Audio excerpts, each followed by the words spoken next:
Fuck you, metronome. What the fuck is the metronome? Like, why is it even there? I record into GarageBand. Oh, okay. That makes sense. Okay. So it gives you a lead in. It gives me a lead in. Okay. I think we're good. Let me... Still good. Okay. That's what she's saying. We're going to try again. We're just going to go again. Why not? Hi, this is Coulter Van Horn, and you're listening to My Papa on the CVH podcast. Here we go. That's what she's saying. Cute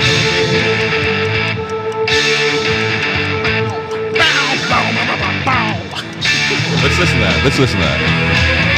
You're Coulter.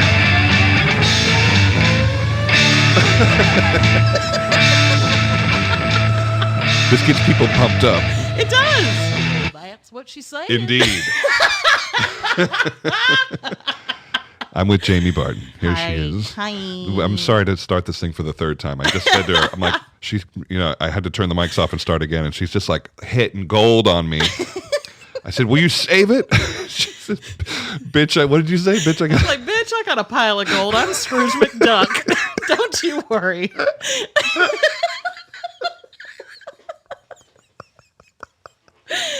Oh my gosh. Whatever the day is today. Anyway, Sunday. It's Sunday the 19th. 19th. It's November 19th, my brother's birthday. Oh, happy birthday, brother. Tyler Tyler Barton. Tyler Barton. Sounds like a baseball player. It really kind of does. Yeah, he's not. Third base. Tyler Barton. My God, that would have made my Gramps so happy. That was all I wanted to be as a kid. Oh, really? Oh, yeah. Oh, God, I hated baseball. I was good. I could play it too, and for whatever reason, who knows why you stopped playing, but I loved it. It was that was the thing in my head. We were like, professional baseball player. What do I have to do? Well, I definitely came from like Braves country. Yeah, well, in the '90s too, when what David was Justice. yeah, and the greatest pitching staff in the history of pitching staffs. My Gramps. Here's the problem.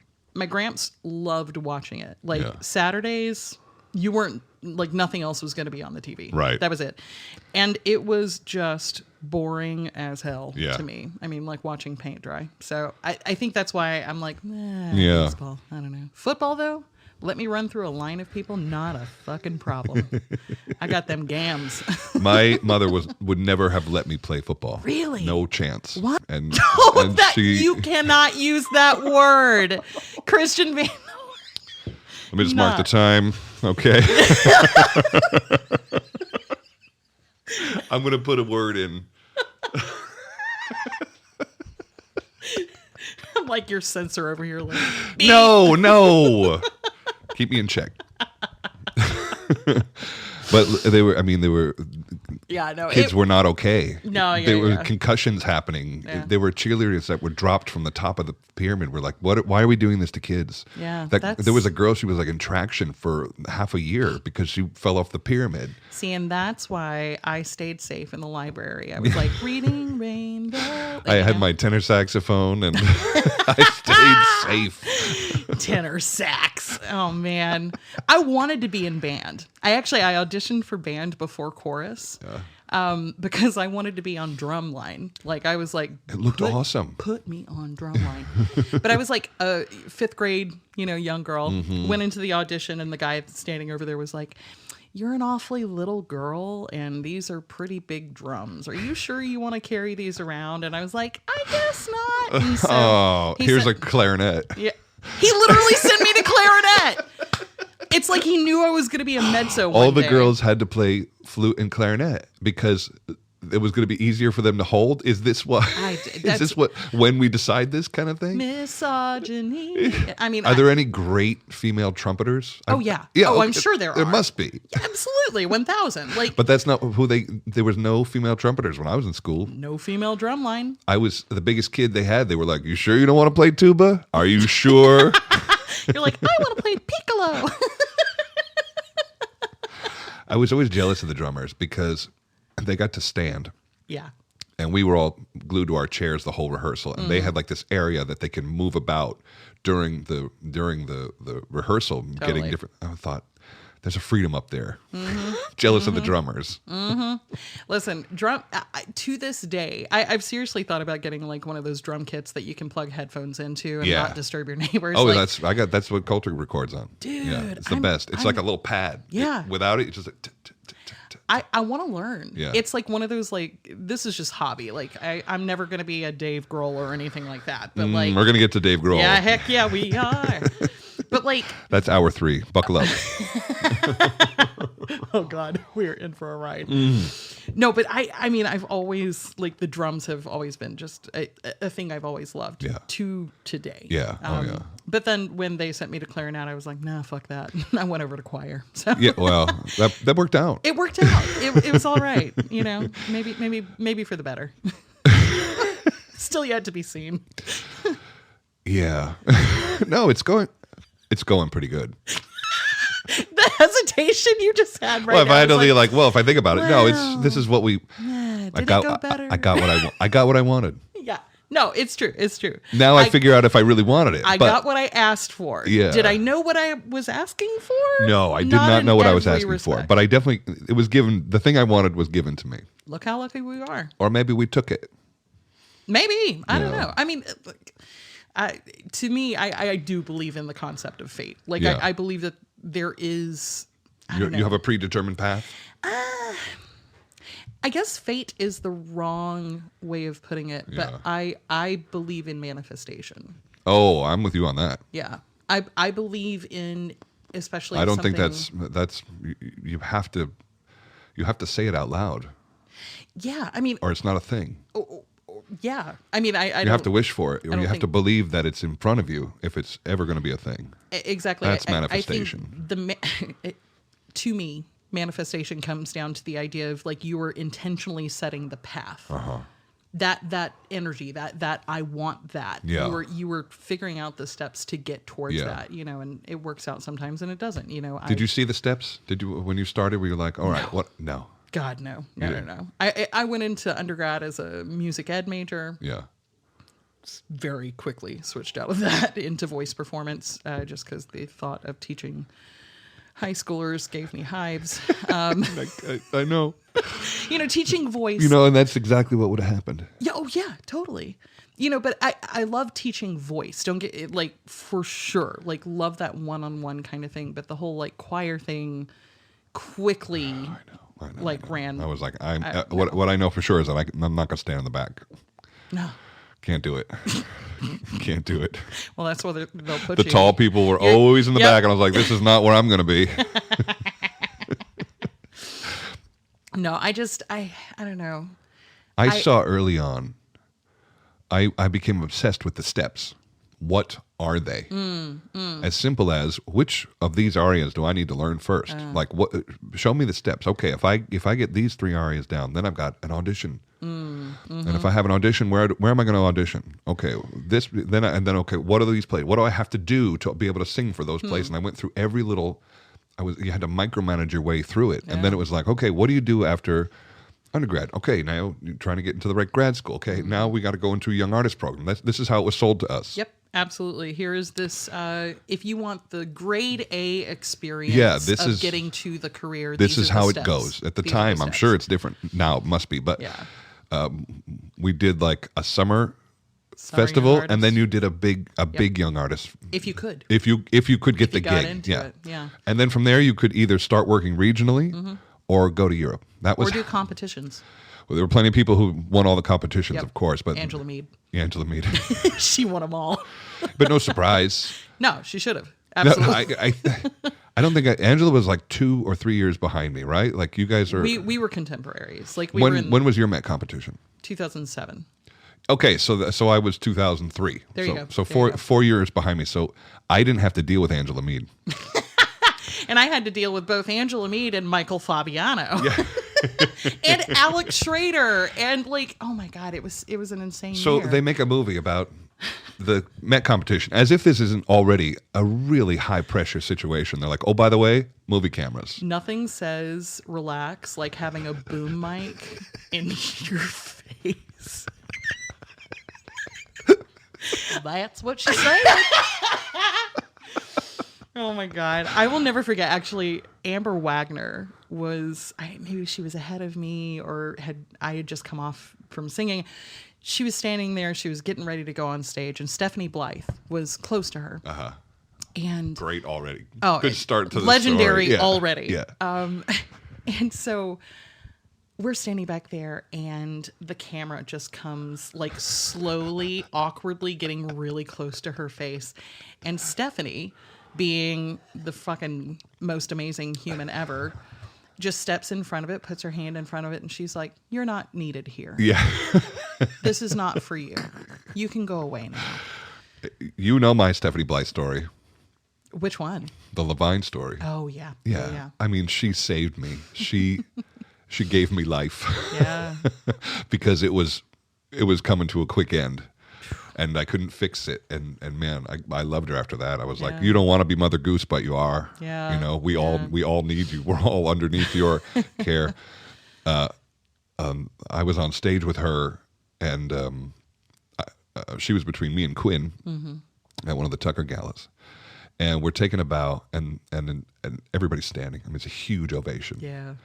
And she goes, "Look, boys," and she grabs our hands hard. She goes, "Look, boys, heaven." And you go, I really needed her to point that out, you know, because you're like, right. If there's nothing after, you're right. This is what this looks like. Everybody cheering, everybody on their feet cheering for you. That is heaven.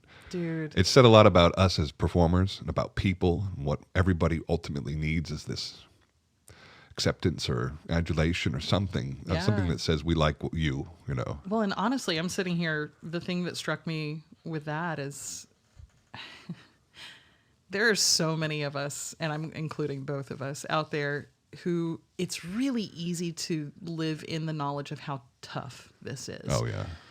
And it's not every day that you have somebody, you know, that far ahead of you in the career who is living with that excitement, that joy, right, of that moment. Okay, you know? all right. This is a hard time right now. It's going to be, you know, like, yeah. I want to walk away every day. Yeah. I go. I'm going to open a Potbelly sandwich shop and just make people happy forever. Listen, I'm opening a cat cafe. I'm going to foster kitties and give them forever. Second career. Oh my God. Yes. Done. Happily, you know, have a good little cafe with a whole bunch of gluten-free things in the front. And then you can pay an extra fee to go hang out with the kittens in the back. Love and it. It's a foster adoption center. Like I've got a whole idea about this. Like, I love it. I would love to do that. Like that is in my mind every See, I feel like if I felt single even day. passionate about anything like that, I might just be like, okay, I'm good. Let's go do that. See, the problem is that I got to save up for like the down payment for a space. Like that's where I am. Maybe right we now. live too long. We always like, I'm going to need a lot of money from age 60 to 85. You know, like Maybe the Renaissance had it right. You know, just fucking die when you're 45. like a man. And not an old man. You watch Mad Men. These guys were in their 40s. They're all having heart attack. Boom, boom. Just go like. We had steak and scotch and cigarettes, and we made this choice, you know. Dude, could you imagine living in that age where the vices were just always right there, and the knowledge of how they could fuck you up just wasn't there at all? They were soul stealing. Oh my God. Oh my God. Booze will take your whole life, you know. Highway robbery. Oh, I mean, it's they'll awful. take everything. I can't believe that of the things that are illegal, that booze is just like, booze takes men's families from them. You know, like this is booze takes a whole hell of a lot. Yeah. Honestly. Oh yeah. My brother had one of his best buddy, you know, drink and drive and go through the windshield and die and all that shit. And Yeah. you know, I never heard somebody going through the windshield on weed. You know, maybe it's happened, but No, you might roll into the ditch if you forget to put your foot on the brake, I guess. But you're definitely not going faster. no. You're very slow incline. Suspiciously slow. 2 miles an hour. I'm so sorry I bumped your car. 10 feet is like stopping the car short. You're like, whoa. For a good 7 seconds, you're going, oh no!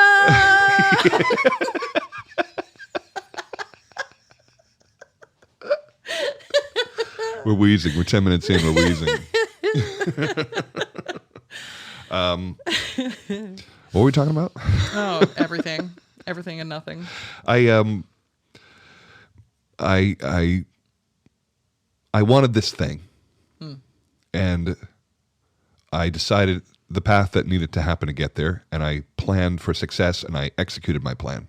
Yeah. And so, at some point, somebody will tell me that I got lucky, or this happened, or that happened, or that happened, and maybe that's true, but I know that I figured out what needed to be done, and then I did those things successfully, and it worked. Yep. And so that doesn't mean that it's the only way to do it, but it was my way to do it. Totally. But I had no idea once I had that thing, you think that thing's going to make me happy. That thing's going to solve all my problems. I think we just didn't, they didn't give us the fine print. Yeah. You know, we signed on. Nobody told me how lonely that hotel room was. Oof. Nobody said that. Oh, man. One of my first jobs ever. So maybe I'm about to tell you where somebody did tell me about it, and I didn't hear them. Yeah. My very first job ever, I sang Mazzetto at the Florida Grand Opera. And Eric Owens was the Leporello. Oh. And Eric was already, he wasn't Eric Owens yet, but he was almost Eric Owens, you know, Right. like where all of a sudden he was just like this international name. And I was staying in the Coral Gables extended stay. Ooh, yes. Fancy. A hotel room with a kitchenette with no like exhaust fan, like that kind of. Great. Yeah. Great. And I stayed there for 2.5 months, you know, sleeping in my kitchen. And that was in Coral Gables, and it was like $600 a week, which was a ton of money for me at the time, you know. Yeah. And then Eric invited us over to have lunch or dinner one night, and he was staying in a 3-bedroom condo at the South Beach Yacht Club, you know, or whatever the hottest place was to stay. I mean, the amazing. Oh my God. It was a palace with an ocean view. A palace with a fucking ocean view. We walk in there, I go, Eric, I know I'm new around here, but I said, is this possible? You're only 10 years older than me. Is this possible? And he said, I do this so I don't jump out the window. Ain't that the truth? But I was like, okay, you need to work on you. Oh, Yeah, but nobody warned me for that sentiment. I Where you go, I can't, I've been in apartments now where I'm like, this has to get better. Yeah. For yeah. my safety, this environment needs to get better. Yeah. No, absolutely. I mean, I similarly, after I won the Met competition, I'll never forget, I came back to Indiana University, and Sylvia McNair, who quite literally sent me to, Marietta Simpson, and my voice teacher, Marianne Hartz, they played like dress up with me one Sunday and sent me to the Met competition with jewelry, shoes, extra clothes, accessories. You got Cinderella'd. I really did. They really took care of me. And I came back, and Sylvia gave me a gigantic hug. And she pulled back from that hug, and she said, I am so proud of you, and I am so terrified for you. Oh. I will never forget that. Well, maybe it was terrified in the... It was, we talked about it, actually, not too many months ago, actually, if I think about it. What terrified her? What she knew you were going to have to go through? Yeah. Yeah. How much harder it gets now? How difficult success looks in this. Yeah, right. Because this isn't for-profit industry success. Right. This is nonprofit. This is, you're on the road. I'm not non-for-profit. I'm for-profit. I mean, I am. Yeah. For sure. But we work for nonprofit, Yeah. you know, so the money's not going to be what it would be in the for-profit realm. We're not going to be making that, you know, movie money or anything like that. Well, you know, we're as popular as we are. Exactly. You know, exactly. We can't compare it to whatever's currently winning. 100 years ago, we were the movie stars. Totally. Yeah. But we're not anymore. No. And, you know, in 2007... We're opera famous. We're opera famous. We're niche famous. That's what I always say. People are like, oh, you're famous. And I'm like, that's... Opera famous is fake famous. That doesn't exist. But still better than not opera famous, you know?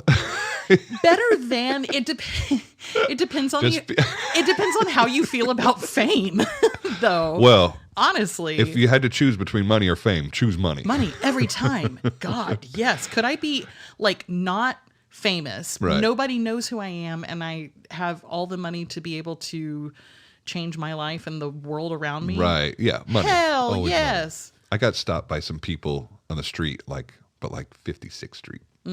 which is far enough away from the Met that you're like, hey, okay.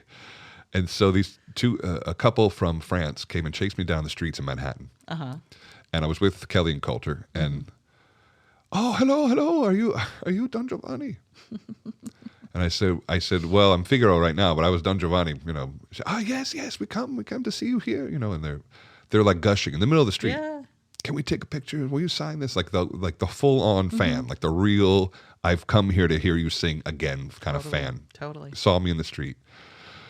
And Coulter's right there. And when we were done hugging and kissing and taking pictures, they went on their way and we went the other way. And my son's like, who are they? And I said, oh, they're people that come see Papa sing, you know, and they wanted to say hello. And that's strange, you know. Like, He ain't wrong. I said, but your father is opera famous. I'm famous, son. I want you to show me some more respect.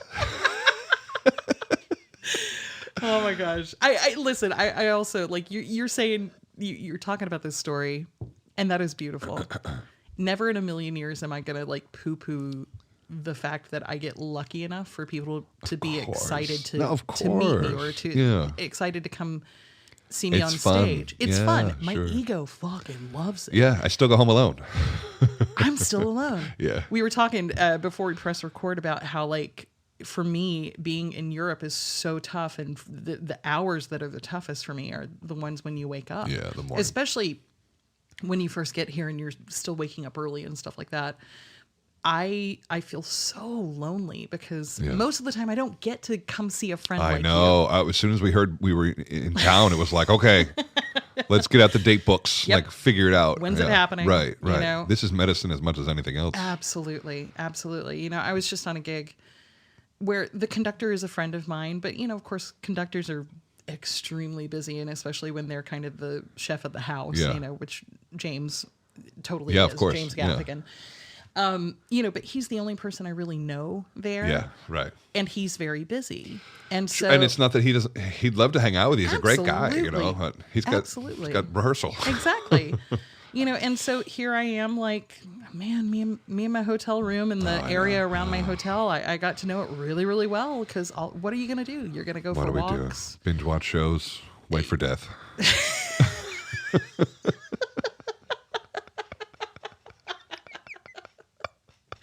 Listen, the number of times I ordered McDonald's in Spain because they have gluten-free. Really? They bring you a gluten-free bun? They do! I can have a Big Mac in Spain. It's amazing. So yeah, I kind of was waiting for death a little bit. Inviting it sounds like Big Mac every day. Listen, take my life. It's fine. Just give me a Big Mac. You think I'm not going to pull that?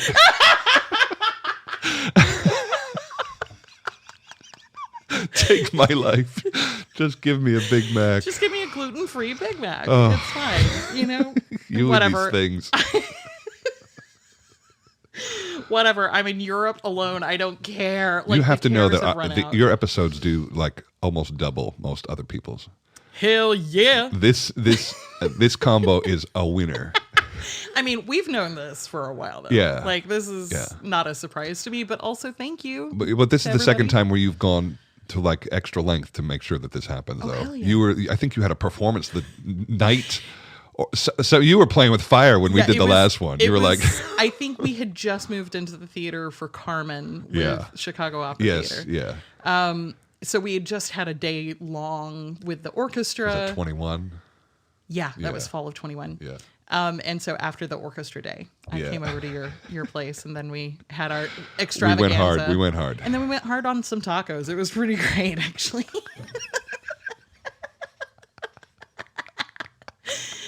I get hard for tacos, and then that's first, and then I go get them.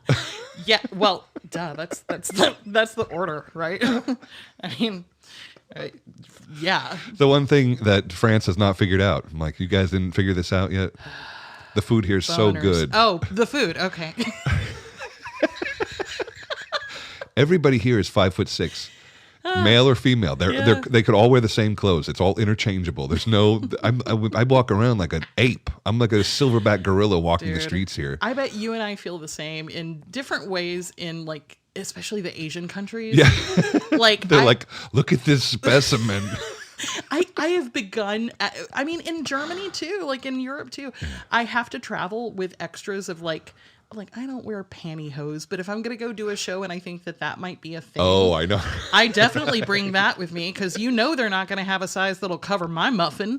Like when I was in Taiwan one time, Christian's dying. It's the greatest hits. It's going to be a greatest hits episode. No, but when I was in Taiwan one time, they lost the boots that I was supposed to wear in this one production of Valkyra.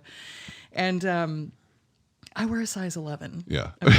It's no joke. I've got land yachts on the bottom of my legs. I'm wearing 50s now. I wear 50? Yeah, I'm like 5 zeros? I'm like 15 and a half in the States. Like my foot is so big. I come over here, they're like, okay, Sasquatch, we can't, there's no shoes for you. Yeah. I had to wear my own bra there because, there was a kind of a malfunction with the costume that they didn't realize was a malfunction, but you were going to see a part of the bra, which was supposed to be white, but I didn't bring a white strapless bra with me, so it's when you're like a person who's an abnormal size for where you're going in this career, just bring your own shit. Bring your own shit. I bring shoe inserts. Oh my gosh. Because I know if I want them to put them in the shoes, they're not going to. They'll put it in. They'll have to tape two together. I get on the subway and everybody's head is at the same level, like right across. Oh my God. See, they're all my height. I'm 5'7". Yeah. You fit. I mean, that's. I fit right in, except for I'm fat, and so there's that. But I'm a big man too, and it's they don't. They're just like, what do we do with him? He's going to break that wicker chair for sure. He's going to break that chair. Listen, I sit down in this chair every day. I'm like, go slow, CVH. I was about to say, listen, if normative size people are looking at the bigger size people and going, ooh, they might break that wicker chair. Listen, we're already there. We're already thinking that. We've been thinking that since before we even looked at the chair. Like, we've done the dimensions. I see toothpicks outside just like flying all around me. Believe me, I know. It's just a cartoon.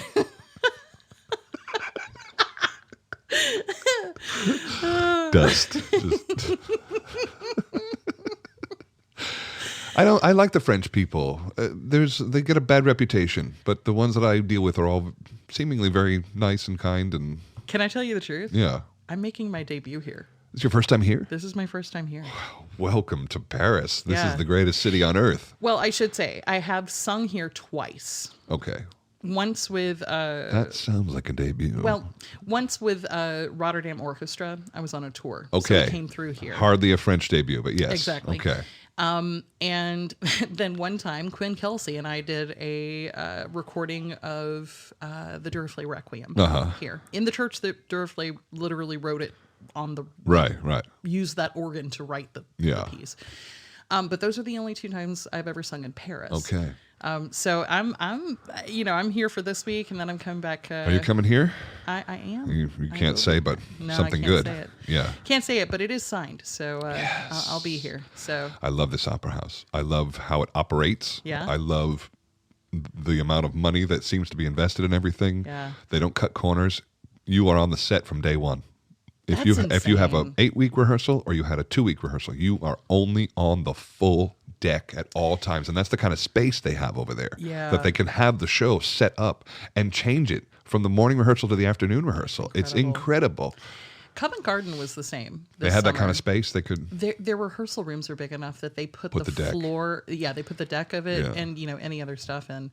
Which quite honestly gave me plantar fasciitis. Oh, really? This last production, I'm not even joking. That's serious rake. Oh no!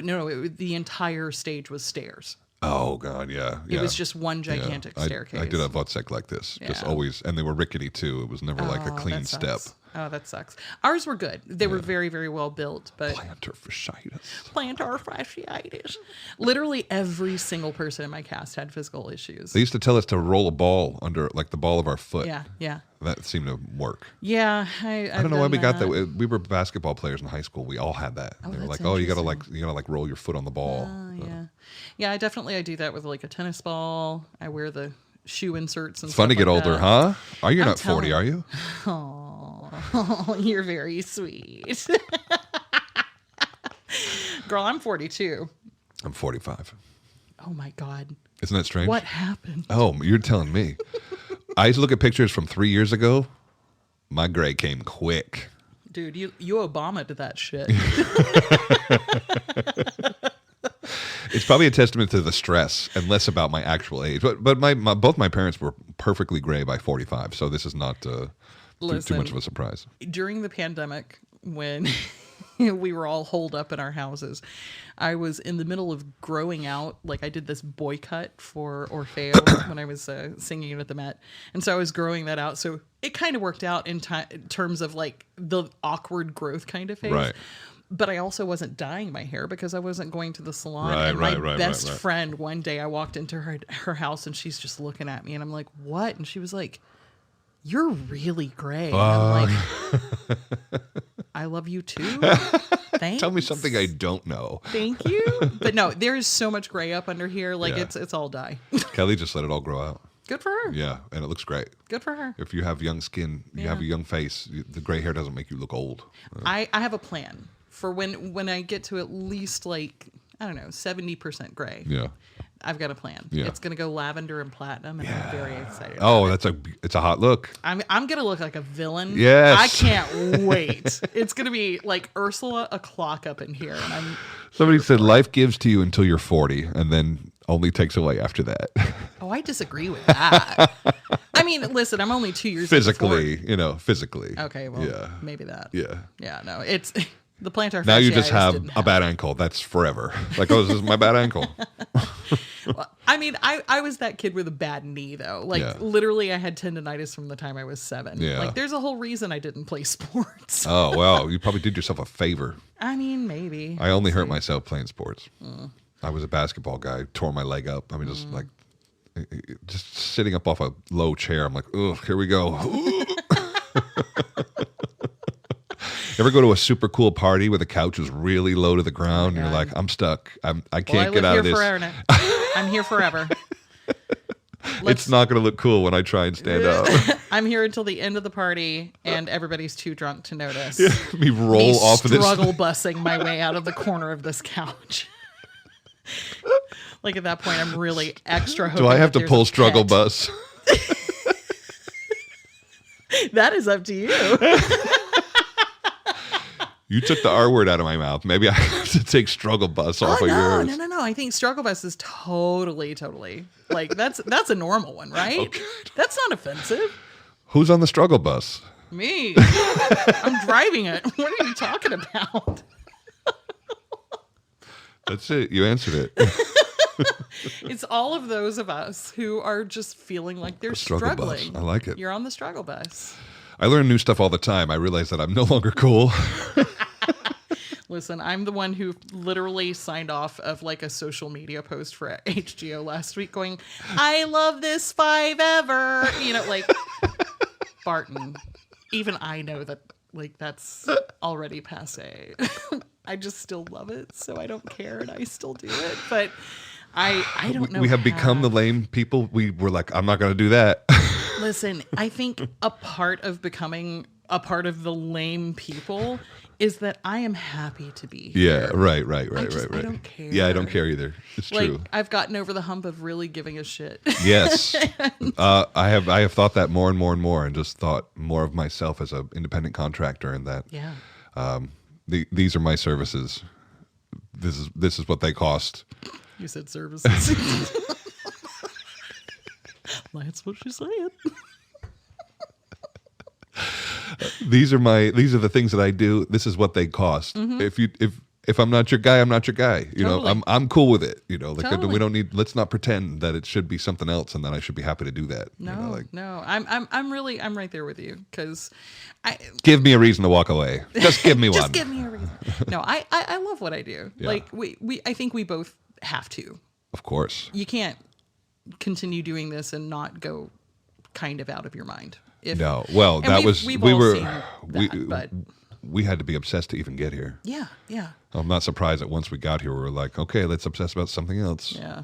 It's funny. You were talking about how you way back when you determined what the steps were going for you and you just Yeah. targeted doing them. I think you and I are only different in the way that like I didn't know what the steps were Yeah. at all. Right. But I had really good people around me who I trusted to tell me Yeah. what those steps needed to Yeah. be. And if there is one thing Jamie Ann Barton can do, that is follow a directive. Okay. I am really good at being like, you know what? I'm going to be your gold star A Right. student. Right. And I can do that. And I did that. Right. And there is something about that kind of blinders, just putting your focus in that one direction Yep. that just, I mean, I think we're the type of people that might have been good at whatever we chose. And we chose the thing that could exploit this sort of obsession the most. except for math. Well, I'm just saying, if I'm terrible. but whatever it had been, that was Yeah. that we were fired up about. The thing that we were fired up about was what was going to happen. Totally. You know? Totally.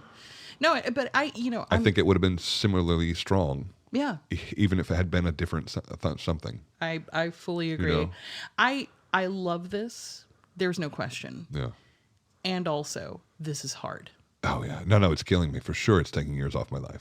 For sure, it is. It's just really hard these days, especially post pandemic. I'm kind of weighing everything against the notion of, are my nephews gonna know who I am? Are they gonna and not even know who I am? Are they gonna feel like they have relationships with me?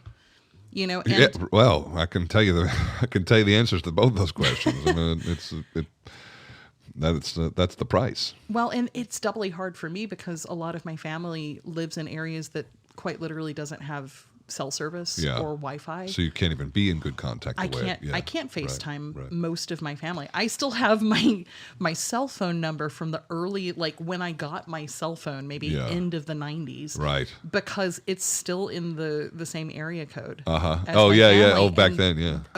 Today they can Yeah. call me on their landlines. Right. And they don't have to have long distance service. Oh, cool. Like, it is that Long-distance kind of service. technology reality that is on the other side of my equation. It's a part of It helps. It helps, but it hinders. Like they don't get to see my face. I don't get to see theirs I for see. months at a All right, time. well, I know it. And at the end of the day, yes, I love this so much. I love that I get to go out and tell stories. Hey, we're playing Cowboys and Indians. Yes. You know what I mean? Like they're paying us to play Cowboys and Indians. And at the same time, I don't know about you, but like I'm getting to the point now where I'm kind of intentionally putting myself outside of the opera realm because I want to toy around in other, Yeah. sandboxes. Like Sure. I want to try, doing something with Bela Fleck, I Right, want to right. try, whatever. Oh yeah. I'm so lucky that I'm at the point in my career where I can do that, where I Yeah. don't have to worry about, am I going to be able to pay my bills? Right. That kind of thing. But also at the same time, how much of that life do I want to live as opposed to how much of the other life do I feel okay This giving idea up? of balance that's so impossible to come up with, because we know a lot of singers who gave up a lot of singing Yeah. because they wanted to make choices at home, and there's real regret there. And we know people that have gone the other way and forsook a family to have a major career, and there's regret there. And trying to find out the good balance, and maybe there isn't one, because I don't ever feel like I'm doing anything great. You're definitely not. I'm just not home, I'm just not there. There's daily things that could be handled, and I'm no help. Yeah. I'm the dummy who pays for everything, and doesn't really have to do anything. And it's unfair. It's unfair to them. It's unfair to me. And That's the daily reality. And also at the same time, like I know for a fact, like my nephews wouldn't have traveled outside of the state of Georgia. you've provided some kind of experience that Yeah. most people could never. Like they have an expanded worldview because their Aunt Jamie is on the road and can afford to fly them, or they have an opportunity. Or on TV, or in the movie Yeah. theater, or on YouTube, whatever. But best gift I think I ever gave my parents was the ability to go to the movie theater to watch me sing. Totally. They didn't have to get on a plane anymore. They could just go, and my mother would walk through the place, and she would make sure to tell everybody that her boy was about to sing, just so they knew. P.S. He's not in the chorus. And then Oh my gosh. and she was queen for a day.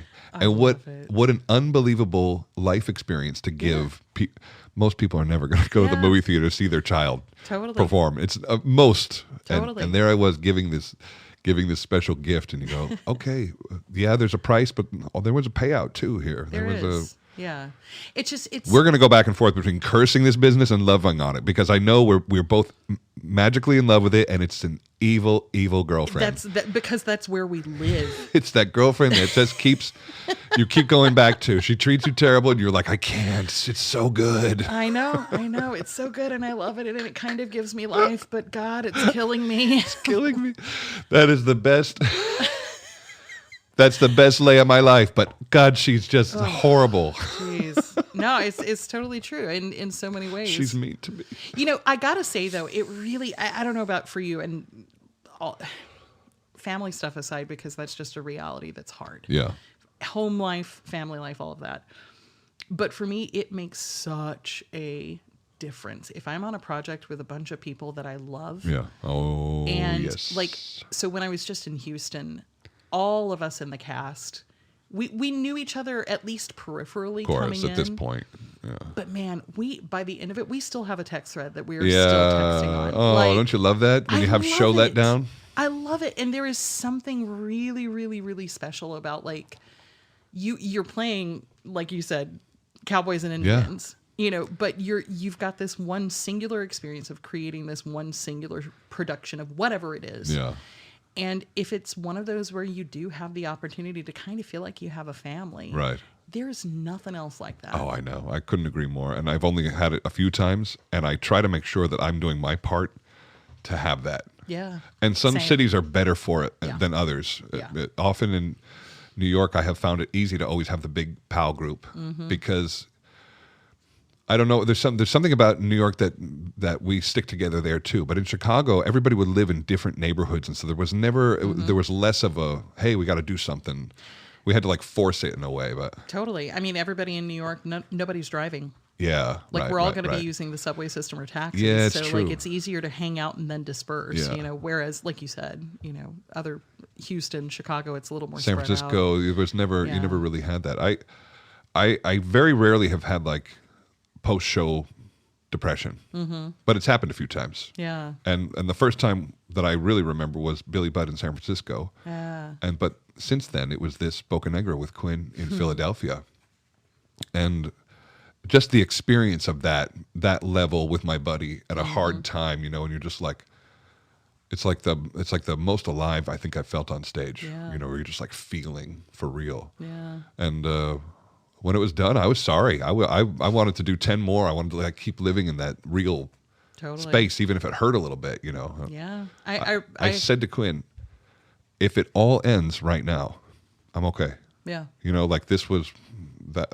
If that's as good as it gets, and it's only downhill from here, Yeah. okay. You know. I gotta say, I listened to that episode that you were talking about, Yeah. that experience, Yeah. and the experience of having the emotional output during the show, which we're all so used to having to do, like the physics of, you know, the mental The internal monologue. calculation Yeah. of how to do this, you know, listening to the orchestra, watching the prompter, Yes. remembering your Yeah. stage business, all of that. When you can leave all of that behind, I'm so glad you had that experience, Oh, because yeah. I'm not gonna lie, that's the shit I live for. Me too. I'm gonna keep chasing it. I don't know when it's coming next or if it's coming, but man. I'm personally gonna chase it.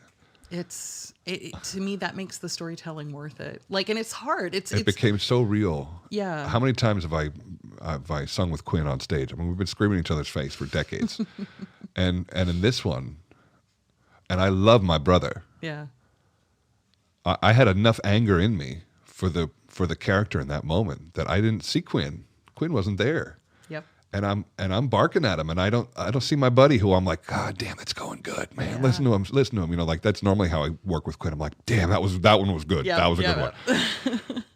But this one, it was just like I could stay in the fury, yeah, and I gave myself chills. You're like, oh, it can be like this. Well, it does take I think it takes an immense amount of trust. Yeah. Like you have to feel safe in both the people who are on stage with you. You have to feel safe with the conductor. Yeah. You know, you have to know that you're in a place where you can just like let go of those reins, and everybody else around you is going to be right there with you in the same brain. Yeah. Right. You You know, and that's rare. Oh, it's funny, rare. though. I have to say, like, shout out to Quinn.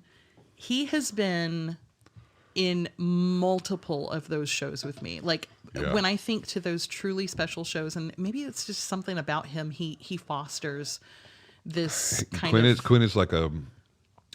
He has. It's not even a technique. It's just who he is. Yeah. It's incredible ability to treat everyone the same. Quinn doesn't prioritize the way I think a lot of people naturally do. Totally. How friendly am I going to be to the doorman? Well, I just need to get past him to go to spend 6 hours with other people. So those other people are supposed to be more important, right? Quinn could never see it that way. Yeah. Yeah. The doorman was somebody he interacted with.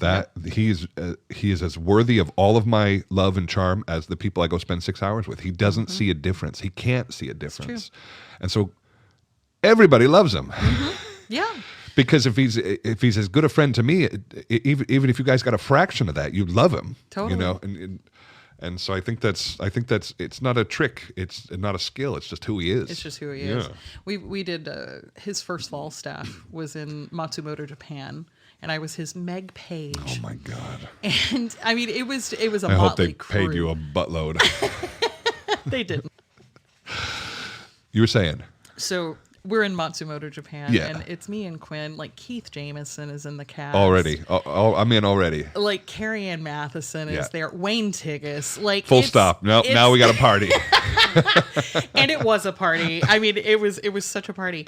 But I like, would love to be in Japan with Wayne. oh my God. You know, that's where he met his wife. Was On that gig? On that gig. Oh, come on. On that gig. I know. Oh, that's really sweet. Yeah, no, but it was such a good group of people. Nobody just makes me spent- laugh like Wayne Tigas. man. Nobody. Oh, he man. he can hit.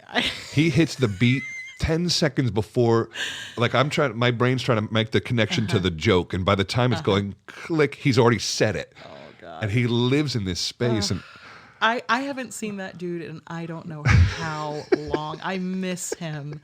He's just one of the funniest people. and so inappropriate. So inappropriate. And I go, oh, he gets away with it. It's the way he says it that gets, because he's looking up at you like, did you hear me say the terrible thing? You know? He's a full-on chaos monkey. Like he knows he's going to say something horribly offensive. Oh, but in the right group, it's exactly, a killer. Exactly. That's exactly it. He knows who to say it around. He knows where it's, He fun. hit us with a couple. We did the San Francisco 100th Gala last summer. Oh yeah, that's right. And Wayne was at the Opera House in the Frau oder Schottner, one of these big things. Mm-hmm. And Oh, that's right. He was covering in that. Yeah. Heidi Melton was covering Okay, that yeah, too. yeah. Okay. I'm standing there with Lucas, and we're standing out in the theater, and Wayne's behind us. I can't even remember. It was something along. Lucas said something along the lines of like, it's too violent and too sober. And Wayne's like, my kind of party, but just something like. It's just the retort was so it was quick. it was by the time one part of that sentence was over, Wayne had already picked it up and finished it. My brain is, I'm obsessed with somebody that can work that fast. I know, Yeah. I know. But so okay, we're in Matsumoto, and it's that group. Yeah. And it was one of those. It was one of those where we all got to know each other very, very well. Long flight, already you're bonded. I mean, like there was that one, and then we also did Don Carlo in Philadelphia. No. It was sorry, not Philly. It was in Washington D.C. But it was me and Famous cast. I mean, it was I mean, it was fantastic. It was Quinn. We had Leo Crochetto. We had Andrea Eric Owens in it? Eric Owens was Yeah. in it. Russell Thomas. Oh, like a crazy cast. a group of us went to the. Just American badass. Oh my Yeah. God, we all went to the casino one night. It was so much fun. Lee and I just sat at the slot Where, machines. Maryland? Oh, I don't. It was like the MGM. It was huge. It was like a mall. But if you're in D.C., I'm trying to think how you get to a casino. Must have been Maryland. Must I'm have been not right sure. across. I'm not sure. Yeah. Probably on. You ever? No gambling in Virginia. Did you ever go to any of the casinos around St. Louis that were on the river? Because that's the law. Because they can't be on Right, they land. could be on a boat. Yeah. Yeah. I just remember going to one that I walked into. What did and it it's sound like in there? Oh, regret. Ding, ding, ding, ding, ding, ding, It just ding, sounds ding, like ding, ding, regret, ding, ding. and Yeah. it smells like cigarettes. Like that's all it was. It was like that 80s kind of everything is gold lame. Everything. I was in Central mirrors. City.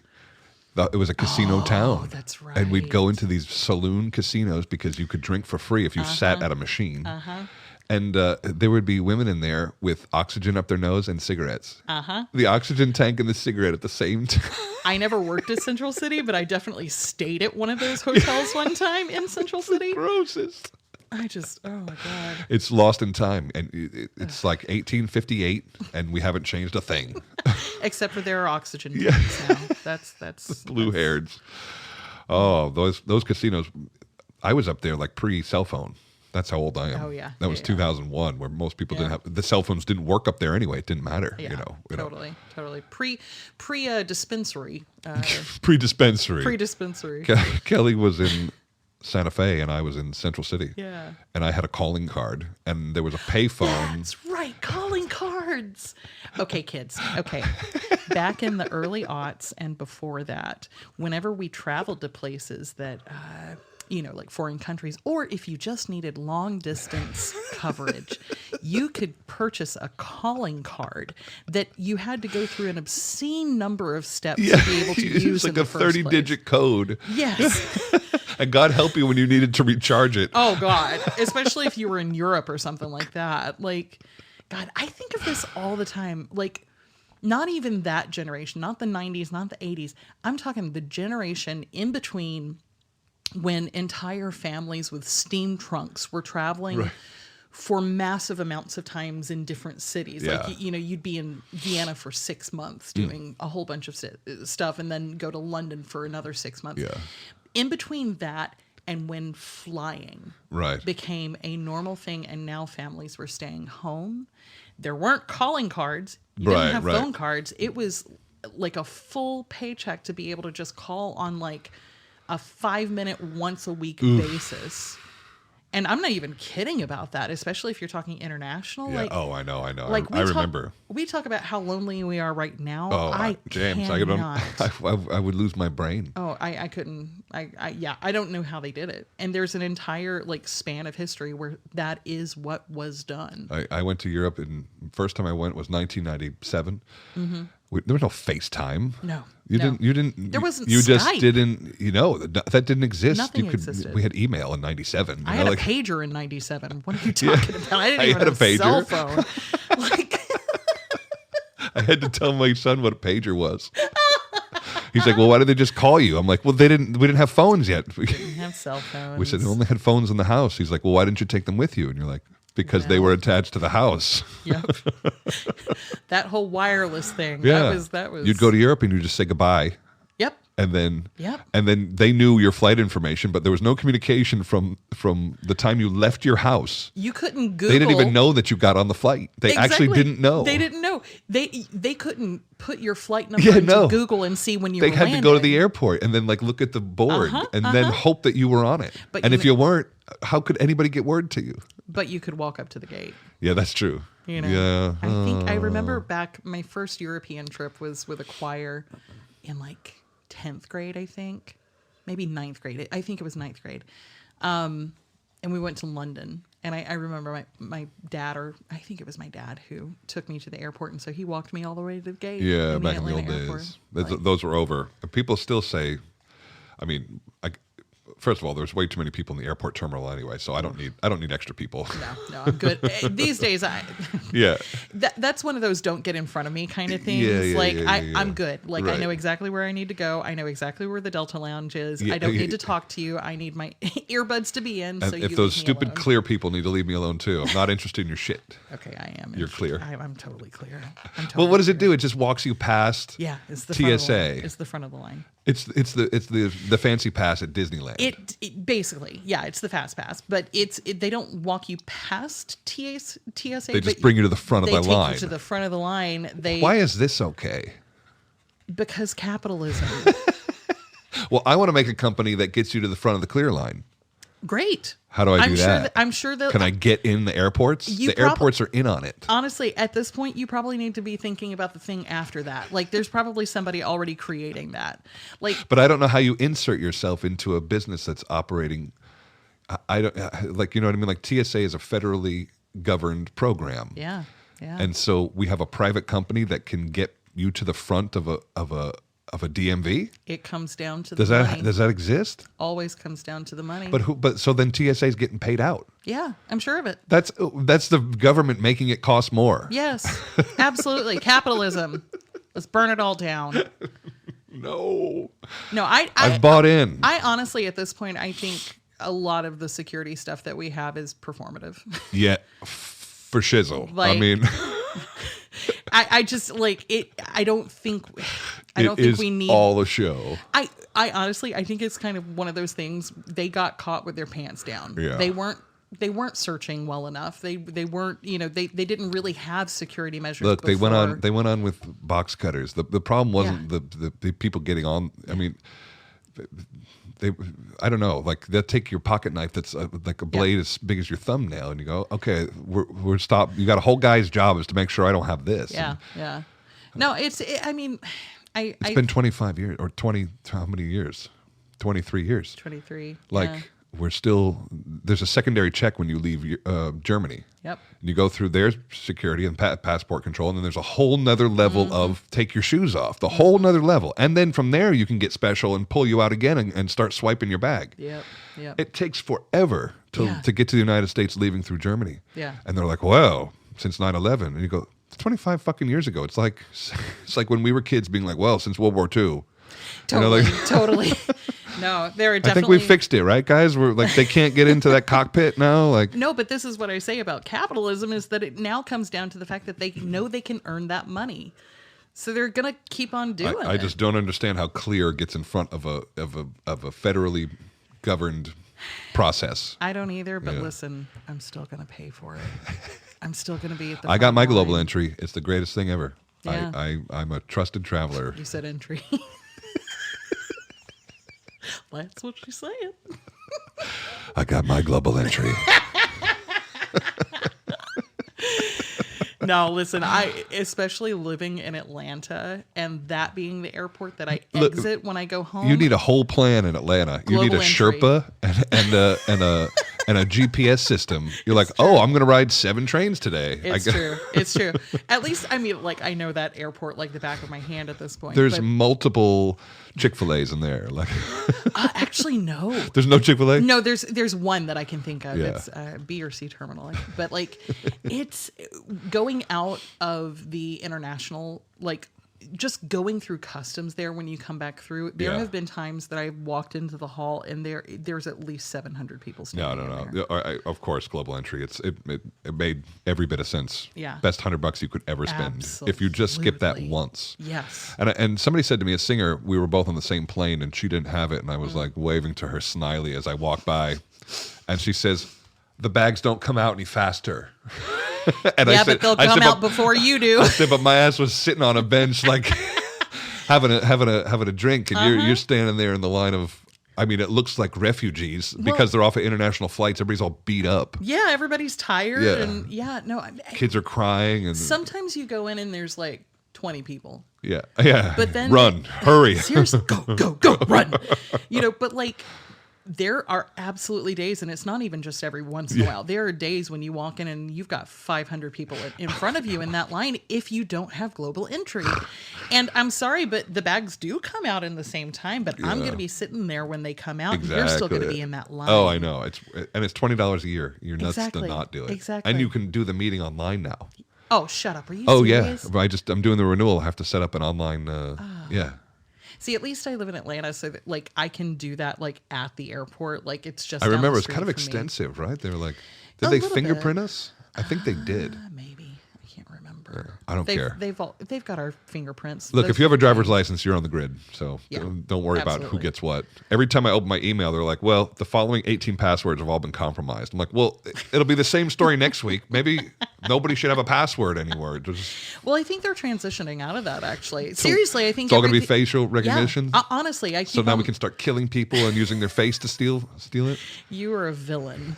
You are an absolute villain. I love that. That's Almost where every day. You're like, my villain era is always. But no, I keep. Always the heel, never the hero. I mean, that's our job, right? For sure. I mean, I kind of enjoy that The job. best. It's Except the for my best. heel has plantar fasciitis. They put some shoes on me. I told you. I'm like, no, not these guys. Sorry.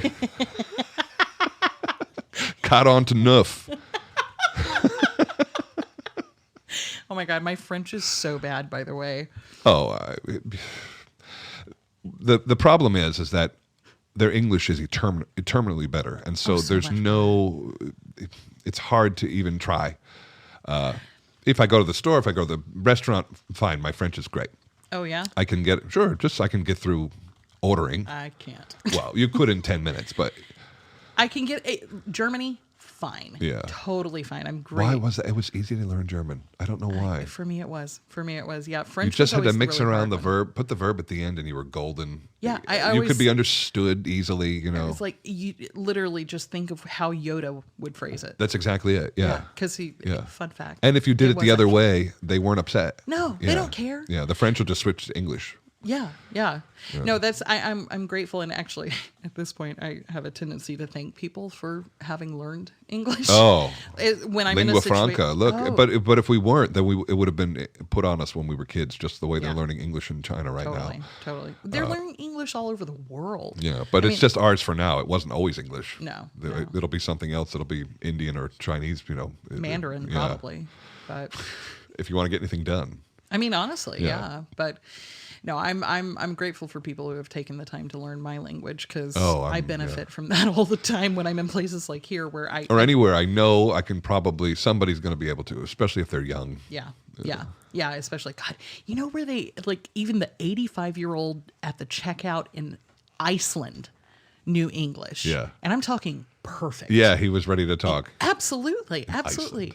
And I remember asking the artistic liaison at the Iceland Symphony about it, and she was like, "Well, yeah, we live on an island, Right. So we kind of have to. You know, Dutch is kind of technically I think Dutch is their second language Yeah. technically, but like Or Norwegian or something. I know, yeah. I don't know, but like they have to learn Who thinks English. they own this? The United States.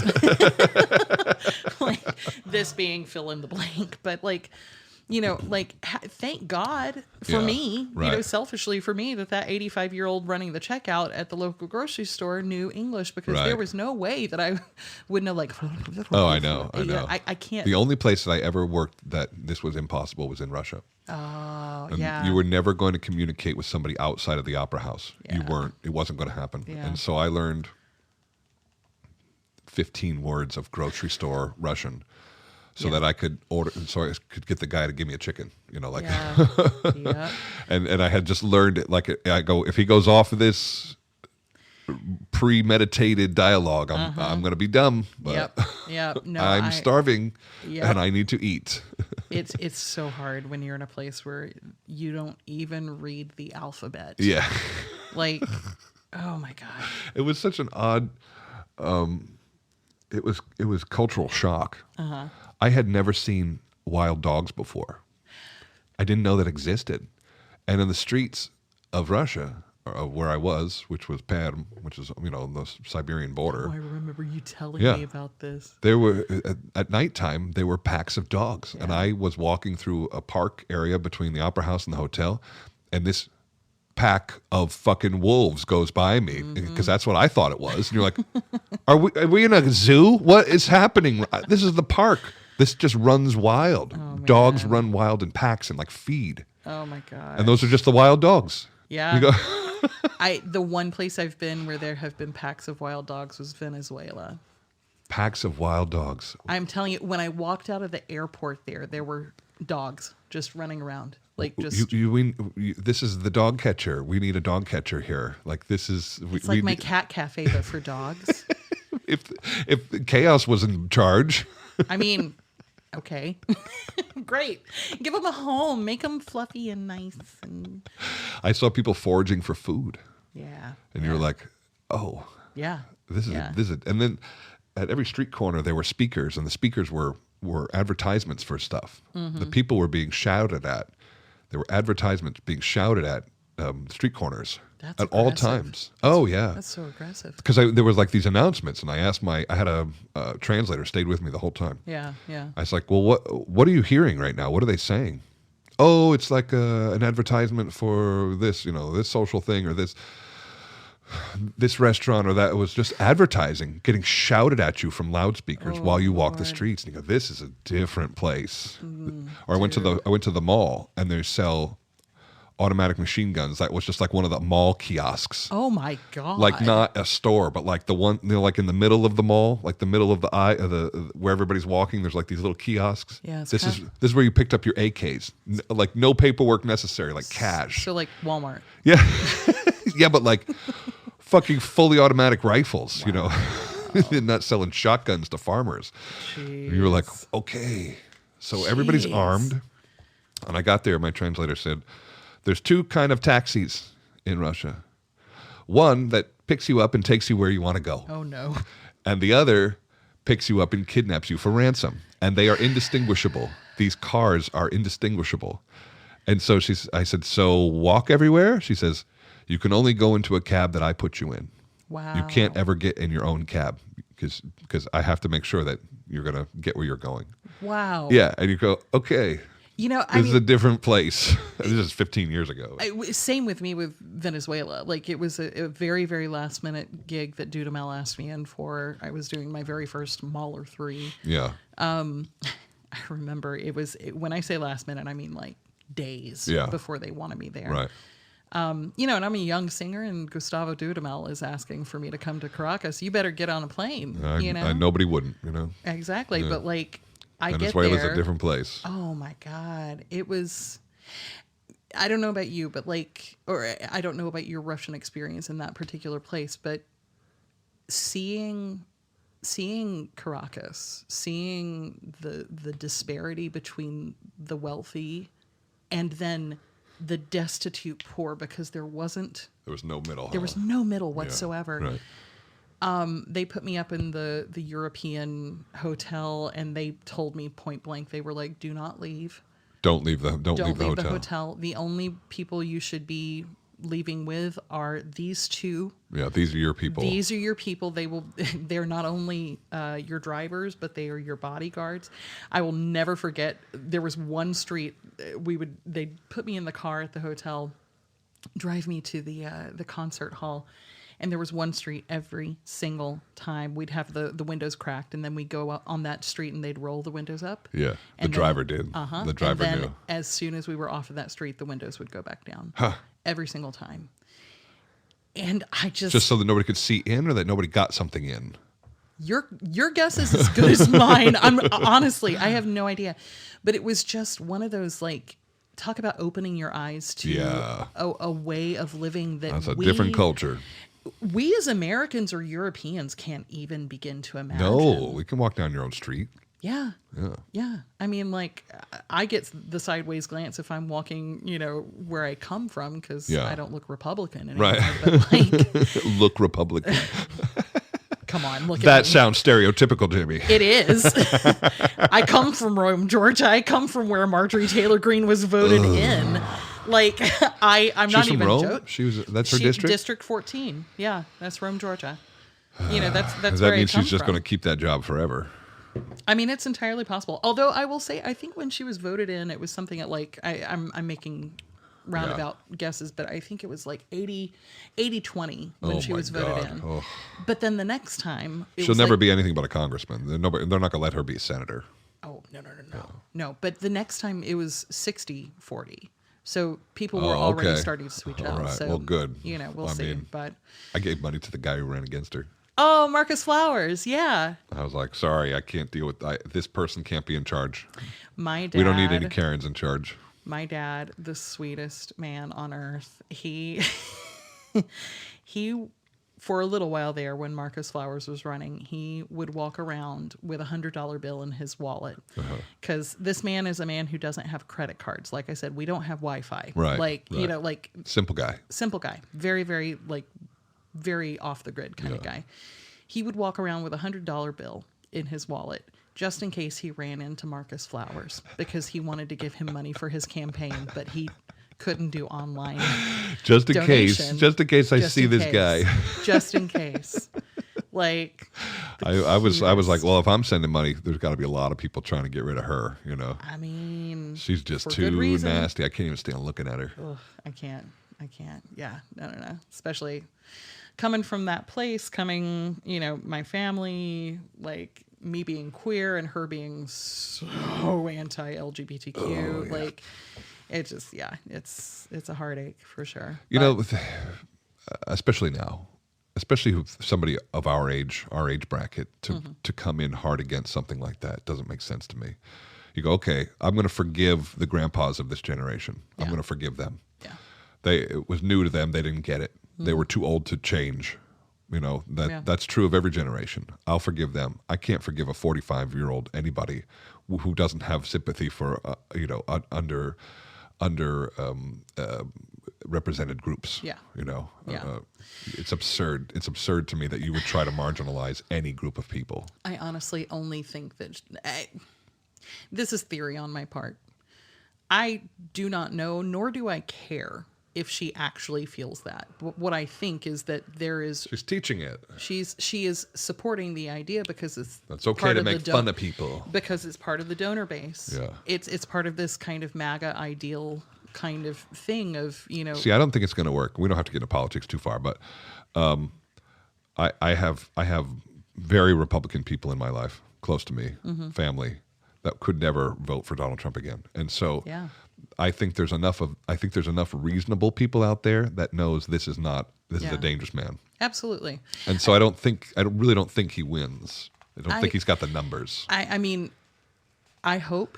Yeah. And I think with you. I honestly, I think there's too many reasonable people out there that saw that this is not somebody to be trusted twice. But it is just, it sandpapers my nerves that we're in the position of even looking at the reality that man is the front runner for the Republican Party. I'm sorry for the group. I am too. You know, my struggles with Republicans are all social issues, but when they talk about money, I'm like, makes sense to me. You know, they fall short with the religious side and the side that wants that, you know, can't see social issues the way I do. Yeah. Otherwise, look, it's a rich group. If we're a capitalist country, this makes sense to me. Yeah. You know? I just honestly at this point, I think especially, I hate to admit it, but like, I've always been the kind of person who does, similar to you, care about what happens with minority groups. Of course. But given the fact that, you know, I came out 10 years ago, there are laws that are being targeted at people under the rainbow flag that are specifically putting people not even in harm. I mean, like... Real danger. Like life danger. To me, at this point, I can't morally understand why people support the Republican side of things. How like could you even, be on this side of this? Even with the financial, like at some point, yes, financial is very, very important, but at some point, like, I don't know, it's just that maybe that's the bleeding heart liberal of me, but like, Or back in. That's what you're saying. You know what's really silly is that now that I say that phrase in that kind of way because my friend's mom says it like that, I literally have to pause and go, that's what she said. That's what she said. Like, I have to think about it. It's equally funny to try and fix it.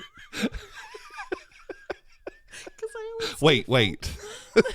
Hold on. That's what she said. That's what she said.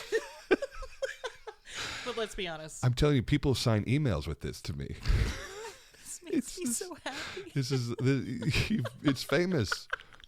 People send me notes. You know, I have my listeners, and they love to comment and send me notes. It's beautiful, and you know, this, and this. That's what she said. And Oh my That brings me such like 14-year-old boy humor glee. Yeah.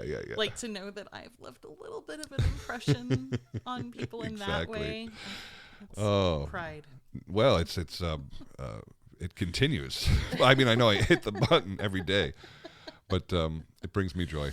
Oh my gosh. Okay, so do we need to wrap back around to where we were? Because where were we? We were talking. Oh, politics. Let's get off of that. Okay. There's no winners. There's only losers. I don't think anybody actually wants to help people. I think they all just want power and money, and that's why I don't trust any of them. I don't think any of them are doing any good. I think they all got super wealthy, and that's suspicious to me. Yeah. They have the insider trading. Just give the rest of us the insider trading. That's all. Give us just a little bit more of that. Yeah, no, I hate to agree with you, but I think especially until there are any like revisions in how like people are compensated and how they can't, take on stocks or, make financial gains because of their political power. You and I have talked about this, and it scares me how many of our people are not being real smart with their bucks. And it's one of my favorite topics here, and we go on to it. But when people tell me stories, I go, my jaw hits the floor. I go, you're going to have to work the rest of your life. That is what scared me into actually doing something. Because we don't know. This could all end, Jamie. There's a whole bunch of reasons why the wobble gets too big for anybody to pay for. It happens, Dude, a pandemic happened a few years ago. Number one. Wait, we all felt that. It did? Yes, it did. We all felt that. But then, of course, the effects are already, they're still happening in so many ways, such as the fact that after I get finished with this gig in Paris, I don't have another gig really coming up until February. That's surprising. You didn't get bought out. It wasn't a cancellation? It was a recital tour got pushed to another season. Which in some ways great. I need the break. But also we all got bills to pay too. Let's drive for Uber. Time to work at McDonald's again. See, I need to know that Jamie Barton doesn't have to do that. You're making a joke, but I need to know that. No, man. Like you think you're there? I think I'll probably. I don't know. I'm definitely in the place right now where I'm going to be looking into side hustles. Yeah. In the next. I'm all for a side hustle. Yeah. Love it. Yeah. I invest. I invest in a lot of different things, and I want money to make money. Yeah. For me, and I've got that in my retirement and in my stocks and stuff like that. See, but that's a side hustle. Give it your side hustle attention. Yeah. But to make the money for the next 3 months until I actually get the next opera check. Yeah, right. In March. Yeah, it's a funny part of it. And I remember early on, floating from gig to gig, hoping Okay, this gig just paid me this much, and I need to go 3 months on that much money. Okay, there's 3 months of rent. Totally. What's left? Totally. Okay, like things are going to get a little tight. There was plenty of that. No money in the bank, and then you had to put money down on the next apartment. Sometimes they'd need 2 deposits in the same amount of time. You go, and this is can we cover this? This is kind of what I'm feeling these days, and I want to be like I want to put it out there, like say the words. I am so fucking lucky. Yeah, no. Nobody. I told you this is a back and forth love letter. It really is. It's a back and forth love letter. It is lucky that I haven't encountered this in long enough for it to be uncomfortable. Right. For it not to be familiar anymore. Yeah. But the reality is that it is. So I'll figure it out. Right. Like I'm scrappy. Yeah. But like it's a whole thing. Especially post pandemic when everything is coming back so much more slowly. The contracts aren't coming in the same way. It depends. It depends on where. Yes, you're right. There are some places that are slow to go, but some are jumping back into that 3 to 5 year. Yeah. And I think the others will have to follow suit if they want to maintain. I think it'll be slow, but I'm definitely not seeing it right now. Yeah. Honestly, I'm looking at my schedule and I've got stuff out for about the next 2 or 3 seasons, and that's it. Okay. Like and that's not to say that it's gonna stay that way at all. When it rains, it pours. Exactly. A whole season can get filled up in 2 minutes. Yeah. It happens all the time. Yeah. I've never sweat a period in the schedule that was empty. I was like, eventually that won't be there, and it was always true. Well, and honestly, now especially trying to find more time to be at home. Yeah. And also trying to find things to like artistic.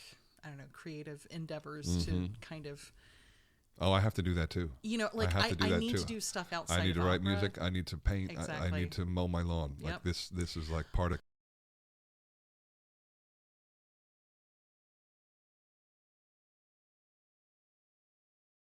And then okay, we're fine. I was like, all right, I'm going to go from this antiquated air book to an iPad, and I was like, I thought I was good, but you're the practice. Yep.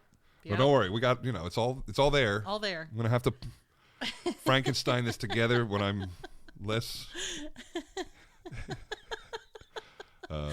under aid. Under aid. Under doctor's orders. Do you have enough water? You good? Oh, I'm good. I'm good. good. I buy all the water I drink in France. No, I get that. It tastes better. They'll tell you that you can drink it. I know. But if you wash a glass in it, the glass is white. It's like caked white, and you go, okay, this is like really hard water. We probably shouldn't be. And weirdly enough, it tastes soft. Yeah, to me. soft. Like I hate soft. You water. taste soft. It tastes like spit. Like soft water tastes like spit to me. I don't know. I want it spring, mountain, crispy. Yes, yes. I want to taste the biome in this shit. Like, please, like, The give me. biome. I want to taste that plastic bottle. You know what I'm saying? Dasani, yes, absolutely, please. No, but so I was just saying, Kathy Kelly and I are spending a week together in January because we're gonna throw the creative spaghetti at the wall and see what sticks. Because we want to basically do a project where we kind of upend the idea of what a recital is and come in and do whatever we want. If there's classical, fine.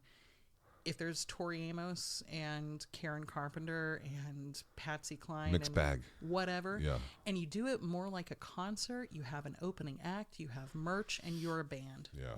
You're a 2-person band. You know, and so Or travel like two or three different type of people. yeah, You got a Broadway person, you got an opera person, you got a whatever. why not? Comedian. You know, it's Figure out some banter. People love this shit. what I think we didn't want to dumb down America, but America got dumbed down, and we gotta we gotta join it. Well, I just, I think of like going back to my hometown. It's a big dress up ordeal if I ever come back and do like a solo show or something like that, which I've done every once in a while for like a church thing or like a hometown theater thing. Yeah.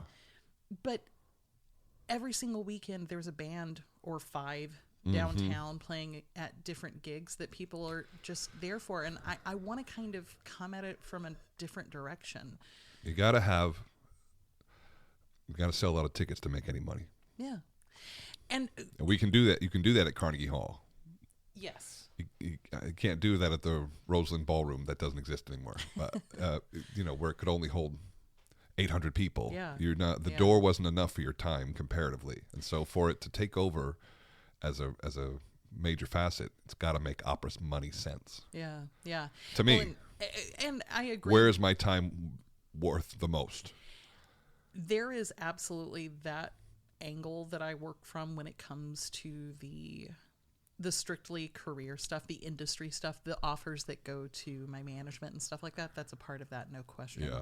Something like this with Kathy, though, this is for happy. Yeah, good. This is for if we can pay for the expense it takes to go to the places and do it. Yeah. And we also get to kind of do whatever we want. Yeah. And really piece together. If you could be a part of like the Three Tenors, would you do it right now just to sell out hard? Oh yeah. Yeah. My God. Oh my God. Yes. Do you know how much money they made? Oh, I know. It's not just that, but I'm talking like the Bocelli route, like to like really sell out. Not the Bocelli sold out, but you know what I mean. Like no, Bocelli. You know what? That man is he's smart. a genius. No, he's a genius. He absolutely he monetized exactly what was right for him. He absolutely did. What a beautiful, beautiful way to put it. That was home run. And my friends who know him love him. Absolutely love the guy. And so look, you made your bundle. Good for you. PBS helped a lot of people. You know, like that's. No, what I want to make Yanni? money. Okay, my dad kind of looked like Yanni back in the 90s. Or John Tesh. Oh my gosh, John Tesh. This is like, how do you get famous? You go the PBS route. Yeah. You know? Yeah. But the PBS route isn't quite that anymore, you know? You were the last one. You were kind of. you were the last one, right? The Tucker Gala. 15? That wasn't the last one. Mine was 15. It was the last time that they went and like did the interviews with like family, right? Oh, I don't know about that. My family didn't get interviewed. They didn't do that. No. Prior years, they had like gone to the city that you came from and like talked yeah, to your music no. teacher and talked to. Definitely not that. Although Audra McDonald definitely introduced me, and I was sitting in Frankfurt, Germany when that thing was broadcast, squealing like a pig. I was so happy hearing Audra McDonald, one of my absolute heroes, saying my name, just uttering my name in front of the fountain at Lincoln Center. That was the best. It was. I mean, you got it before me. You know, so it was one of those things where I thought probably I missed it. You know, for sure, because once people are doing things behind you, you go, okay, well I'm in the group that already went through. Yeah. And to pick it up a few years later, and you're like, okay, yeah, this was pretty good. Mine. It was pretty good. It was great. I allowed myself to enjoy that. You know. Well, you know the big guest artist on mine was Bocelli. That's right. Yeah. That's right. Yeah. And he was great. And that was the only way PBS would pick it up, I'm sure. Maybe. Yeah. I don't know. It was such a thing to watch when I was a kid. Yeah. I mean, I can't say that we watched that when I was a kid because we didn't do anything with classical music when I was. But not even when you got to college. I would say like grad school was when I started like on YouTube finding like when I was looking up the older ones. Like I wanted to hear Dolores Zajic doing this aria. Yeah. I would go look it up, and almost always there was going to be a Richard Tucker Gala clip. Yeah. You know, that was kind of where I saw it on PBS in college. Oh man. And you were like, I'm gonna do that. You know, like. Meanwhile, I was like, "What's the plot of Figaro?" Like, I still don't know what it is. Nobody does. I've done Figaro, 10 productions of Figaro all over the world. I couldn't. If I had to explain Act 3 to you, I'd be lost in 5 minutes. We wouldn't get out. No. And forget about the who sees what in Act 4. Oh God. God. It's like all this hiding and then like flashlights and Figaro is it's all just like it's weaving in and out like this. The performers can't even sell it, and nobody has figured out how to tell it. See, Figaro for me is way more. I don't know. It's easier for me than Magic Flute. Oh, I have done so many Magic Flutes. You got to see this new flute at the Met. Oh yeah. I heard he figured it out. I heard really wonderful things about it. It was fun the whole time. At no point was it Magic Flute. He took all the boredom out of it and was just like, "Oh, we can have beautiful music and a smart production." That's excellent. It was smart and fun and well rehearsed and well executed. I think it's a huge hit. Well, having done Sorry, I don't remember the guy's name. No, it's all right. Y'all Google it. Do it yourself. You all have oracles in your hands. You're probably half listening to this, but also scrolling porn. So, like, under the guise of Reddit. Oh my God, Reddit. Oh my God. No, I did so many second ladies and third ladies when I was first starting out. I to this day, other than Stockholm Syndrome and suicide, I don't know what Magic Flute's about. What is it about? Enlightenment. Okay. It's about the Enlightenment. That was the period that Mozart was in. I guess. It was just, it was seeking truth and finding truth. And so are you telling me that truth is only with men and women are evil? Of course, obviously. Duh. And Papageno represented the uninformed man. It was the difference. It was the Enlightenment. It was who still believed in hocus pocus. Papageno scared of ghosts and goblins and all I need is wine and food and I'm a happy man. He was supposed to be like the dumb every guy. And then you had Tamino who was seeking truth, and what did he find in the truth? He found love. And so this is what I think this is about. See, if any director had done that, then I would have been like, "Oh, it's about enlightenment. That's fun." Yeah. But every single time it's either like the family version where it's like, "Dispute Mrs. St. Albans, just done. Yeah. Nothing but Queen music. Well, it's like a Christmas hit now. Which why? I don't know why. The Christmas show, the Christmas flutes, everybody's just like, it's the Christmas flutes. Nothing to do with Christmas. It's actually the opposite of Christmas. It's like not. It's losing the idea of God and gaining the idea of knowledge. Yes. Yeah. And Stockholm Syndrome and suicide. Like misogyny to the highest levels. I mean, truly. He comes in and he's like, a woman made me say this. And I'm like, a woman? I know. Trust me, my entire She talks a lot, I guess. You know, like my entire being is just like vibrating with rage through most of that. It's like the same thing with the end of Cozy. But Number you, one, we and I were talking about it because I think it's some of the most ridiculous. It's our last ridiculous thing on this planet where we can just like. Is it the last? Oh, I mean, okay, but it's the worst one. It's the dumbest one because badass women are the best. Yeah. When we were talking about Lyric Opera of Chicago, and I brought up Artist Kranick and Carol Fox or Francesca now, who's just like these Zambello, yeah. boss ladies, and like so amazing, like. Yeah, no, the whole idea that like Tough women are scarier than tough men. So we understand why we get the Queen of the Night. She's terrifying. And we're obsessed. Honestly, yeah. I mean, It's the only part I'm not falling asleep in. Same. I hate to say Honestly, it. I hate to say it. Yeah. Those trials, it's like Mozart woke up that morning. He's in the bathroom and he's like, "Oh shit." He is sitting on the toilet. I didn't write the music I know. for the trials. I mean, I'm here comes Fire and Water. do, do, do, do, do, do, do. Kill me. And then they do it twice. I swear it's a joke. He's having a laugh at us. He's laughing. The absolute penultimate point of this show is finding his way through these trials, and it's the worst Mozart you've ever heard. I know I'm going to get crucified for this. I don't even care. I'm sticking to my guns. I say this all the time, and it's entirely possible we even talked about it on the last episode I did with you. I don't like Mozart opera. It's from an audience standpoint because I don't sing Mozart, so I don't have like a musical stake in it. But like, if I am sitting through a Cozy, and I don't need to see Cozy again. No. Number one, I don't know how it survived. It's just the title, I guess, because everything else is. He phoned it in the last half of all of his shows for the most part, except for Nozze. That's the only one that I'm going to say, okay, Genius extended all the way through, but I'm sorry, for the rest of them, no, please don't make me go to Don the Giovanni's theater. got its qualities. I suppose there's the whole commendatory scene at the end, which is also pretty badass. It's very badass. Yeah, that's very badass. I mean, that first trio is also pretty badass. But I would always rather just skip to the end. Yeah, well, I mean, that's where I am with that particular That was the only thing that saved me, singing Don Giovanni. I think there's like, people talk about, first act Mimi's and fourth act Mimi's, I think when it comes to Don Giovanni, there's like first act Giovanni, second act Giovanni. I'm a second act Giovanni. Yeah. I'm way better with the fire Oh, than the singing at the window because it's just not my jam. Before I open my mouth, the maestro's like, it's already too loud. See, now that's me with like Eboli. Yeah.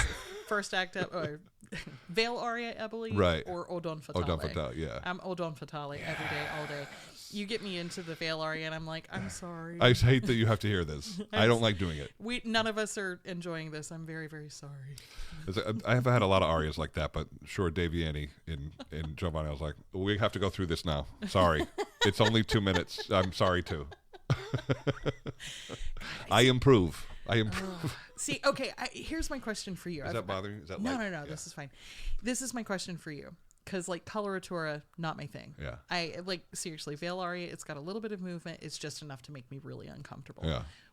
What is your thing that makes you uncomfortable in the singing stuff? Like, is there anything, or are you just kind of perfect at everything? I've been smart with what I picked. I was never in over my head. Yeah. I've never found myself in over my head. Yeah. And there were things that I survived better than others, but for the most part, I was a good hire. Yeah. Nobody saw me as somebody that should leave. I don't think. Right. It certainly never happened. But you yourself, like, where is your It's discomfort? running out of gas. Okay. Because I come from the metal producers, and if there's not steel behind the sound, I feel like I'm cheating. So what roles like kind of threaten that? Like, where do you have to watch Silva that? and Hernani, if you go all metal the whole night, you're not going to have anything left. Attila, same kind of thing. You can't if it's just like pouring sound, you're going to be out of gas with a quarter left to go. Yeah. Verdi's the one that I have to watch it for. I don't want to sing Wagner. I know it's your thing, and people have asked me, and I've been pushed to do it. It doesn't move me. Yeah. Not yet. And so Listen, I've seen too many great singers try and hurt themselves, and I don't want them to hurt me. I'll hurt me, but I don't want them to hurt. You know what I mean? Like if I get there, let me find Jesus. You don't have to bring Jesus to me. You know. Listen, all I'm saying is that Jesus is waiting with his arms outstretched for you. Should you ever want to find him? I'm telling you, it's nonstop. It comes all the time, and I do have some Wagner, but I'm not gonna go down that Wotan route. I'm gonna let my contemporaries go ahead and throw their hats at it. You know. Here's the thing. I understand exactly where you're coming from because something like Wotan, something like Brunhilde, something even like Albrecht, even though Albrecht is on the shorter side than they but are. It's high. Hans Sachs. Yeah, I know. This stuff is insane. I was offered Ox and Rosenkavalier, and I go, why would I do this to myself? Yeah. To what end? That being said, every single thing I sing in Wagner, not in that category. Yeah, okay. It's not all night long. Even Brangena, who is, she's there for a good chunk, like a half of Tristan and Isolde. She's not Tristan or Isolde. Yeah. If you're singing Tristan, good luck. Yeah. Honestly, because it is insane and it takes like a very, very specific kind of thing. But I'm just saying, if you ever got curious about it, I would love to hear you on like a Corvinal or something like that isn't like one of those all night kind of things. I want to hear that because but it's just friggin' endless. It's endless. Well, here's the thing though. With Wagner, for me, I would rather sit through a Wagner opera as an audience member than a Mozart. And I agree with you there. For me, it's because the music. The music is such a part of the storytelling that when you have a good production, good cast, there's nothing like it. Oh man, nothing like it. Also, like Wagner is the king of like operatic musical edging. Yeah. Like the end of his operas feel like such a release. Oh, I mean, I've talked about it. This can only be described in orgasmic forms. This is how this is. How long did you like? You just like the end of Rheingold. Dun, dun, dun, dun, dun, dun. You're like, just like it's so true. Oh, who can like keep you? I found it in Beethoven early on where you're like, he's about to finish us off. Nope. Oh no. Nope. He stopped. He stopped again. Wait, he just turned. He went back 3 pages. Whoa, whoa, whoa, whoa, whoa. And just could like keep going. I'm sure somebody wrote some dissertation about this, but sure we're not the first to say this. But I just like there is nothing else to me like singing with a Wagnerian orchestra. Yeah, I've done it. I know what you mean. I've recorded my Rheingold. You're like, yeah, okay, this is something. But the guys that have gone after this before me have done damage to themselves in ways that I don't want. Well, and I don't think that I'm more superhuman than they are. Well, and I don't think it's necessary. Yeah. I mean, honestly, Wagner is an incredibly Italianate composer. He really, really is. There are those roles that do that. I'm sorry, but Tristan in Act 3. Yeah. That's impossible. The people who can do that. I watched Ben Heppner do it. Cackled his way through it, and it was still glorious. Yeah. Glorious. I mean, Wotan by the end of Valkyria. Oh, I know. I want it. Look, I studied it. I know it. I could do it. Yeah. I can survive it. But there's something about what happens to a Wagner singer too early in their career. I can't. Going on stage with that much space in my vibrato is exhausting. See, but I'm telling you, as a Wagner singer, as somebody who does this for a large part of my calendar, right? If you're singing it well, you don't do that. So who are the bass baritones who sang it well? Oh man, John Tom, fine, but by the time we got to John was old. Yeah. And his young recordings of Wotan, you're right, absolutely. I'm with you. I'm absolutely with you. Especially the one in English. It's really like it's something for sure. I heard that one actually. Yeah, so Oh man. And but the guys that went at it at my age, and I don't know when John Tom did, but I'm talking about the last 10 years. The guys that threw their hat at it hurt themselves. But the thing is, for me, nobody gets success by going at something in the same way that other people have gone at it. You go at it like you. Right. And if you shameless to you, it, I feel like Tom Hampson made this argument when it came to Verdi, and he was like, "Look, I don't really get into Verdi baritone. This idea that you have to be a certain thing." Yeah. He's like, "I wanted to do these roles. I did them. Yeah. Like that wasn't to say he was a Verdi baritone or not a Verdi baritone. Didn't matter. He sang the roles, Totally. and I I mean, like that, Jerry Finley sang Hanzak. I know. Jerry was did a lot of stuff. I'm amazing. sure. It was amazing. Because Jerry's amazing. But that's what I'm saying. Like, Total deal with the devil. You know that, right?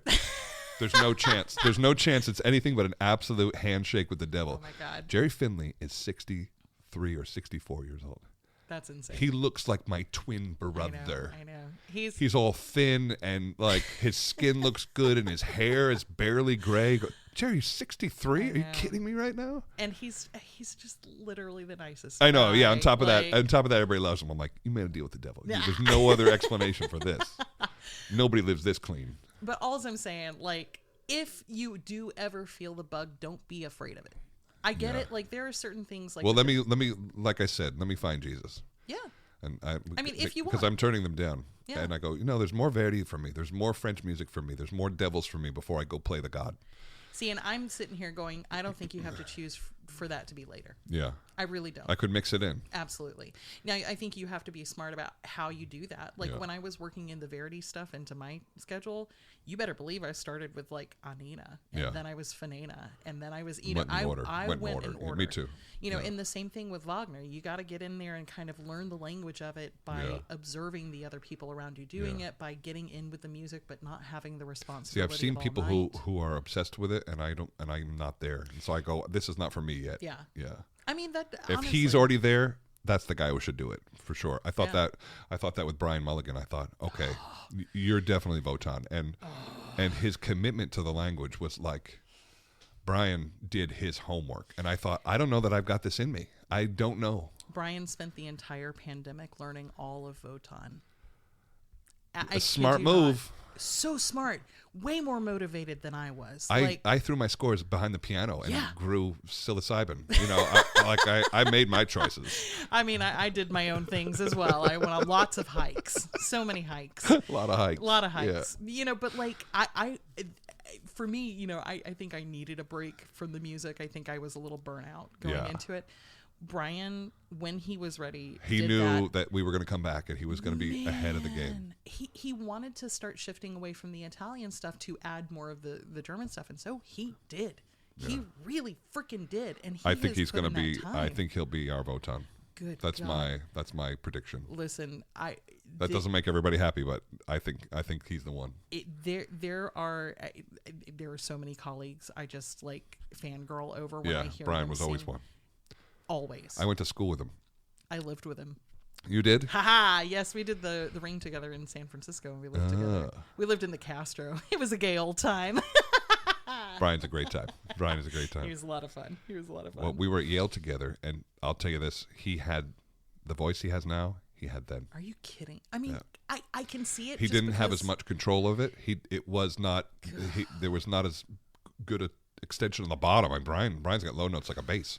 And so, but now with all of those tools in place at 40, he's got to be 40 something like me. Yeah, he's like a year or two older than me. I think. Yeah, it's like time. The way that man can lean into that voice and just cry. And I've never heard him get tired. I've never heard him. No. His vibrato be anything but healthy. The technique is, and I look at him, I'm like, you're going to blow a gasket. No, because when you're up near him, you're up near him. Mm-hmm. My man's changing colors. Yes, he is. And you go, I'm not sure this is healthy, B. He is sweating like a wildebeest. But he can do it. He's been doing it for years. We did the Crucible together. Oh, terrifying, right? Glimmerglass in I think like 2016 or 17, and in the final scene, of course, we're in the barn. Yeah, right. There's no air conditioning. Of course, it's Puritan garb, so I'm in like quilting material, and he's in this full like long length leather vest that every single night I can see the waterfall of sweat going down. But that's what heart attacks are made of. Oh my God! But you know what? That is actually one of those shows I look back and you talk about like that being able to release all of the extra that we normally have going on in our head and just live in the emotional moment of the storytelling. It was that, huh? That was one of those. That's great. And it was incredible. And being opposite him in that scene was just, I mean, it was...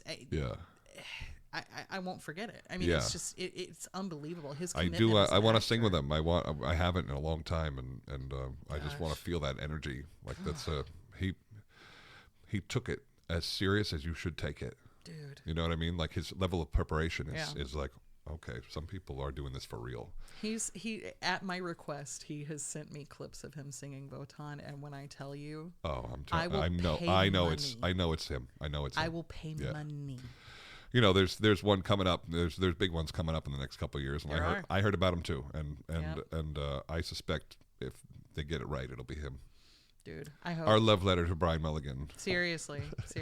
I'm telling you that he had that voice at 22. That's ridiculous. Y'all were in school together. Same time, same exact time. What the hell was Yale thinking? Were they like, oh my god, oh my god, oh my god, oh my god? I don't know, because there weren't a whole lot before us or after us that kind of went on. Well, and the two of you guys and Kelly, like I know her voice. Like, but Lucas Meacham was with us that's the right, same right. time. Oh my god! By the way, his episode was fantastic. Lucas did so good, and I've known the guy forever, and he's just a lovely, genuine human being. Yeah. And some of his online life is not really indicative of how genuinely nice he is. You know, Yeah. some of that feels like a little forced, to put it mildly. And but when you actually know him, you're like, oh, you're actually this sweet. You're actually this nice. He is. And listen, I have to give him all of the respect because he is also one of those people who is like, okay, what do I need to get to from point A to point B? Oh, he made the internet his bitch. Yeah. Yeah. Yeah, I he remember attacked it actually- the way Joyce DiDonato did, and just like attacked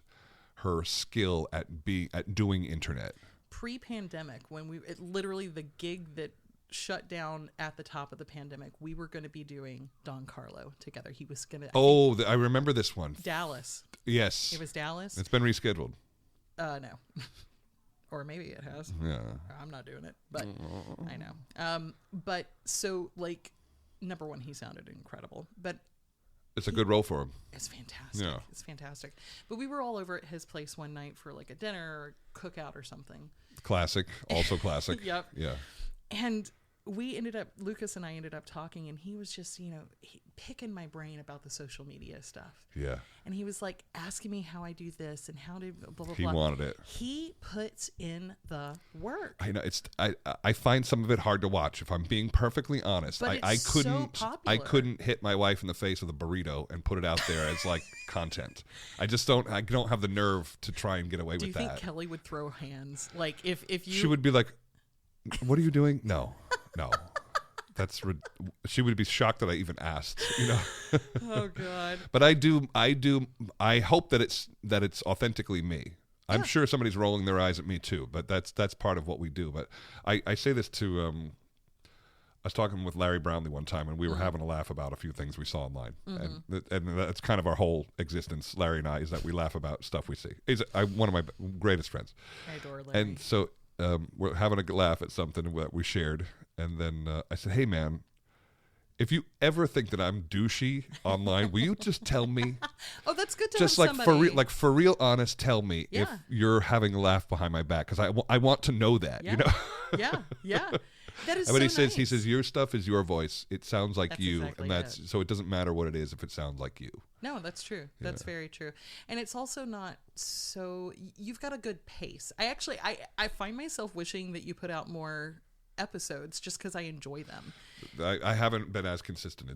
It's been hard. Well, yeah. I mean, you've Yeah. had a lot on your plate Yeah, lately. sure. But that being said, I enjoy them so much. Right. I actually want to listen to your Yeah, bullshit. right. Like there aren't a ton of our colleagues that I'm like, yes, I want to go Yeah. listen to them for 20 minutes. I have yet to. There's not too many people who don't enjoy this. They don't all listen all the time. Yeah. But my friends are like, this is I think that we're the media now, Yeah. and I can guarantee you 5,000 listens in a month. Yeah. And I can guarantee you that number is exponential. It never the numbers never stop. Yeah. People start listening and they go back 2 years. Totally. And so these things have value. It's out there, and so if I can have 5,000 people's ears every 4 times a month for over 30 minutes, Yeah. most people get you for 1 second on an Instagram flip. Yep. That's as far as your. Sometimes people look at shit and they can't be bothered to put the volume up. But if you come here and listen to this, you want to hear what's going on. Totally, And yeah. this is powerful. This is I think it has influence. I've witnessed its influence. I've witnessed its influence in the rehearsal room. Yeah, I can imagine. Like, I mean, I just have to like congratulate you for striking PR gold. I guess I just not wanted to even joking. I just wanted to talk. I just wanted to But you have a presence right now, a publicity Oh, yeah, presence yeah. that people literally pay for.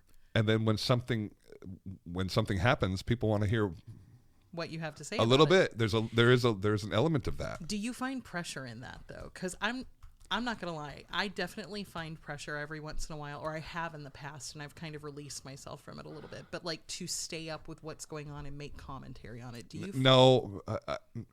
No, I don't care about a lot of things, but the things I do care about, I have to get off my chest. But there's plenty that I'm not, I'm not going to sit here and talk about Israel and Hamas. I'm not going to talk about Ukraine and Russia. That's not my place. I'm talking more like industry stuff. Like Once I heard about Sir John Eliot Gardner or whatever his name is, punching a singer. I mean, I lost my brain. I absolutely lost my brain. I'm glad you said what you said. Honestly, Violence at work. Not okay. Where in crazy world does this exist? Yeah. That old man's lucky he's not dead, because that was a young man, and if the young man hits old man, bad things happen. Yeah. You know, how easily that could have been that guy's last day, but he felt that power. He had power over these people so much that he could get away with violence. Yeah. That It's absurd. It makes me think the whole Me Too thing completely different. You go, when is rape ever okay? Why is this a discussion? Yeah.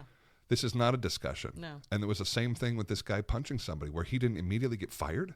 Yeah. Well, or take away his sir whatever. I think that should happen immediately. He punched a man in the face. Yeah. Because he could. Yeah.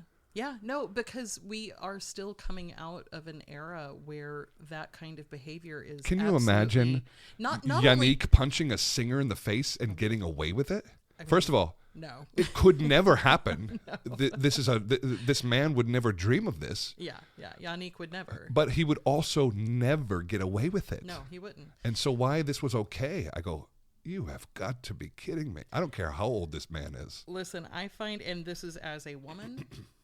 And it's as a person in this career, I find a difference between the United States, where we have gone through the Me Too movement and we have access to HR departments now, which we didn't at the beginning of our career. Right. Solo singers couldn't go to the HR department. We didn't have that access. No.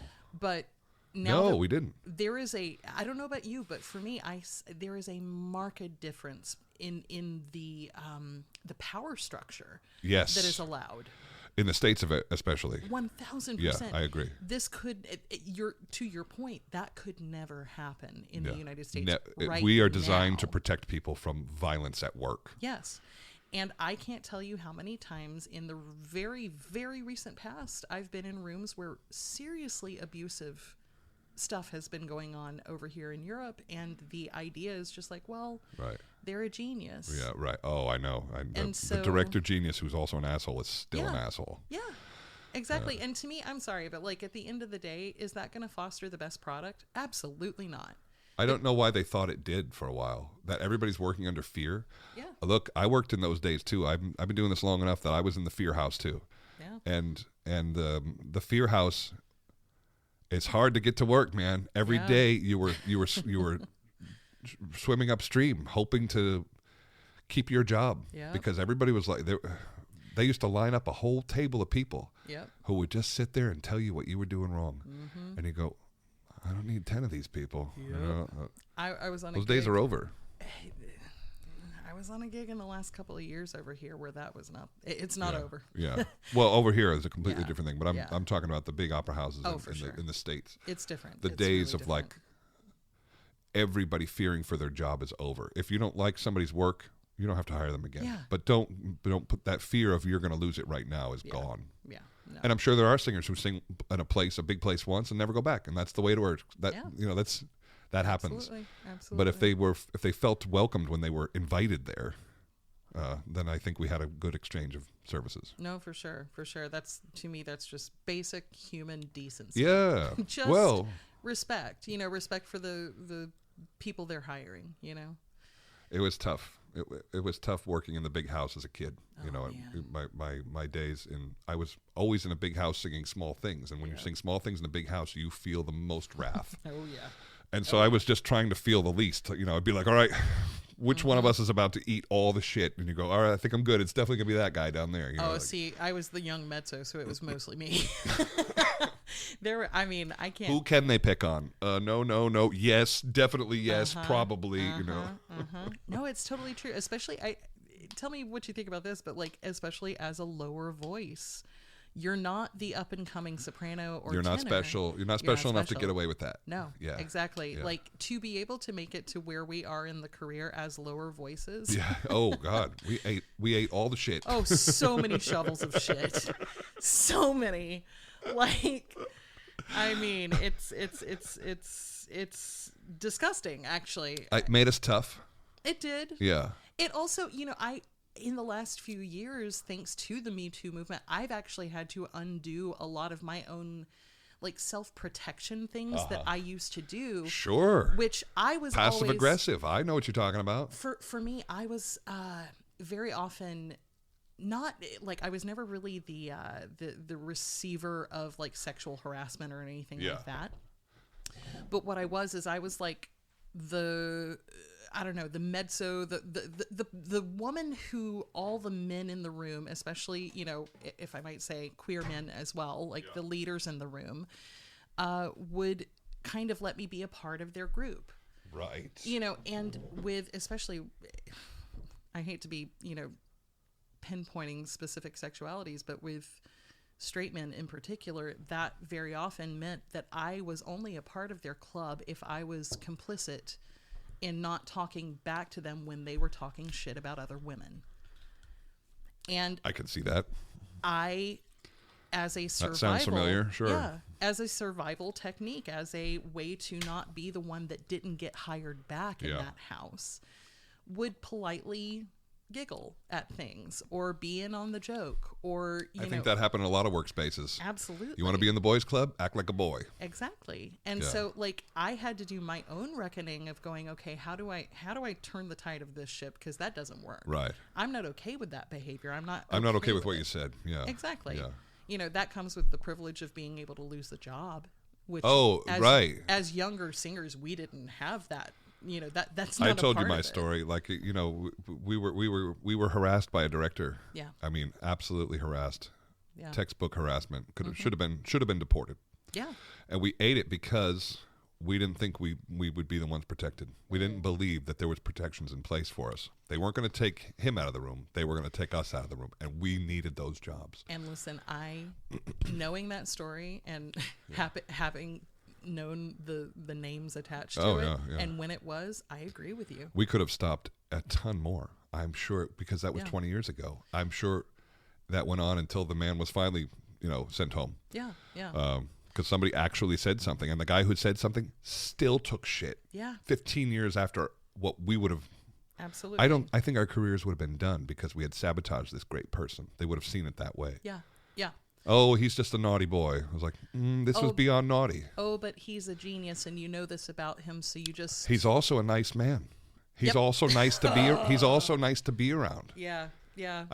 Even to this day, I don't feel ill will towards him. But what he did at the time was manipulate and take power and groom. And not okay. Not okay. Not okay in a workspace, and especially with young singers. And we were 100% convinced that we would be the ones who got punished by.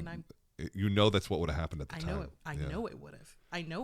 Yeah. Like and trust me, as a woman, I feel that too. Like coming into it, especially who's the as troublemaker? A mezzo. Exactly. Like you start speaking out about something, like even still to a certain degree, there is this fear of like, if I'm the one who is calling HR, if I'm the one who is, trying to combat this in any way, then I'm the one that's ruffling the feathers. You're the trouble. Whereas, no, it's that asshole. Oh, I know. It's that asshole who's doing the asshole things who shouldn't. I do think that we live in a time where people are super sensitive, and people get muffled by things that don't muffle me. I'm sure every generation thinks that about the next ones. That's just the way that goes. But I know that there are things that went on when I was young that went on way too long. Yeah. And so that has to be true for the next group too. Yeah. Yeah. And so we're just going to keep fixing it and finding out where people are comfortable. And I think we overcorrected, and we're sort of getting past that, I'd rather be on the overcorrection side. Yeah. Honestly, I really, really would. Yeah. And I agree. I think the pendulum is finding its balance. It's still. I think there were a lot of young sopranos that got kissed a lot harder than they wanted to. I am very dear friends with a lot of them. You know what I mean? Like I know these people are my Had to have best been. friends and my colleagues. Like These older, famous guys, and just like tearing into some poor Zerlina, like that happened. I know it for a fact. I've watched it happen. Right. Sure, me too. So it's definitely, I'm glad that we're on this side of where we are. It wasn't just the ladies too, and we had our own dealings. Yeah. Real early on. I had more than one incident that was, when I think back on it, you go, that wouldn't happen now. Yeah, to me, it's power imbalance without checks and balances. Yeah, like they were unchecked. People use this word gatekeeper, which I don't always like, but they, in a way, for a long time, they were people you needed to get through to be heard or to make it to the next level. They were people you had to get by, and if those people were ill-intended, that's what you had to go through. And not to say, I think most weren't, and I didn't, and most that I dealt with weren't, but there were some. There were some bad apples in there, and I'm happy we live in a time where protections can exist. Yeah, no kidding. It's changing slowly, but for the better, I think. Yeah, for sure. Until it implodes. It's all going to implode. I mean, we've got an Let's go asteroid there. coming at us in 2026. Really? Yeah. Shit. I mean, if that's true, I would like to do something else. Maybe that's how I know I should be done. I mean, if I only had 2 more years, I wouldn't do this. If I only would you do this if you only had 2 more years? If I only had 2 more, no, I probably wouldn't. Right? I'm pulling up stakes right away. I mean, like if I knew, like you just told me this asteroid's coming. Well, I mean, the calculations are, I think off by 1,000 years. Who knows?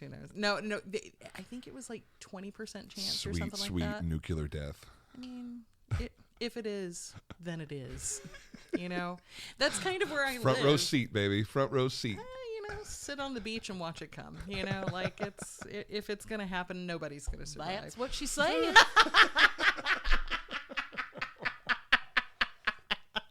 Sit on the beach and watch it come. I mean, I'm sure I had that on VHS at some point. Right next to your Debbie Does Dallas. No, that was like 10 years earlier. That's true. Or That's 20 true. years, maybe That's even 20 years earlier. Oh man, the VHS tapes that would get passed around. Oh God, I don't even want to. Thank God for them. Like it's all so easy now, and probably to the detriment of society. But at the time there was like the magazine somebody had hid in the woods. Oh my God. No, there was somebody I knew whose grandparent had stacks of Playboys. I mean, yeah, but that was harmless. Stacks. Playboy was kind of harmless. Yeah, but it's like there was stuff out there you were like, what? Listen, I should have known I was queer early on because like I turned to that centerfold every once in a while. You liked it, yeah. Ooh. Right, you knew even then. You were like, she's hot. Yeah. But I didn't like my attraction to women is different from my attraction to men in a lot of ways, and quite honestly my attraction to like non-binary people is also different. It's different. You just like the person. It doesn't. The parts are indifferent. Yeah, the plumbing doesn't matter. That doesn't matter to you. Not at all. No preference. It's a for me it's a very much an energy thing, which is I'm it's a great way to put it. It's the connection, right? Yeah. Well, and that's actually like I have been very single since like fall of 19. Yeah. And I've got these 2 months coming off where I'm going to be at home and not doing anything. So I'm trying to convince myself to actively try and date. Like get a profile? Yeah. See who lives in the neighborhood? See, but here's the problem. Like, because my attraction is entirely dependent upon that chemistry, like that. You're going to be flirting online for weeks. I don't do that. Yeah. Like, I'm definitely the person whom like, okay, let's scan the profile. Let's have like very, very like surface level conversation. Great. Do you want to get coffee?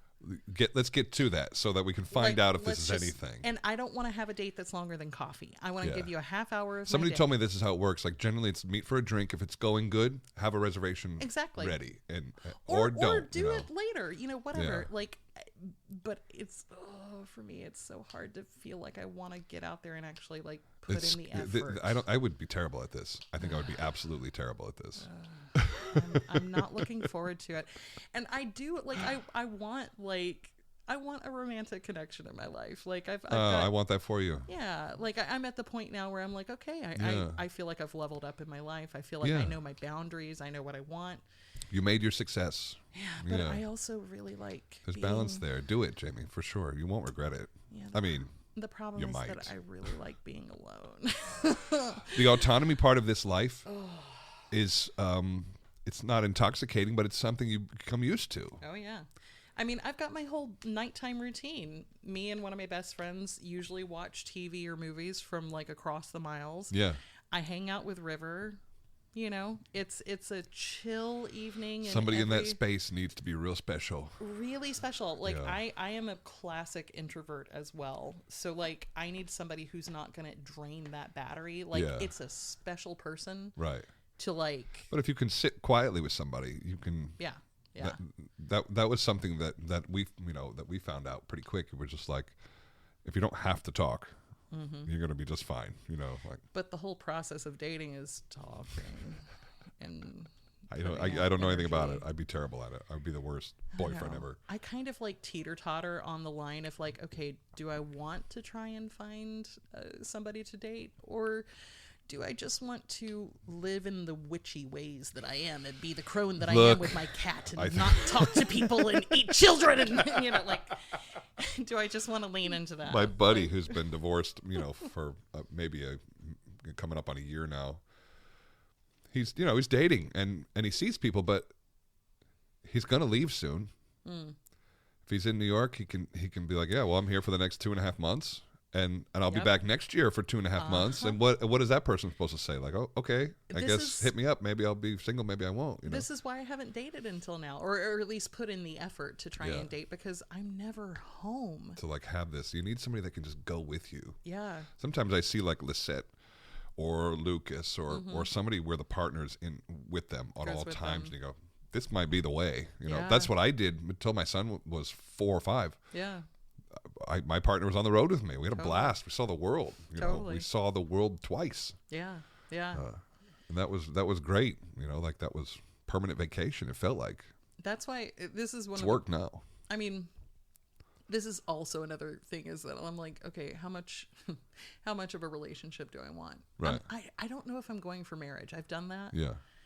I would love a companion in Atlanta, but I also, I mean, as you know, and I'm poly. Yeah. So like I have you can give equal love to other people, to 2 people at the same time, no problem.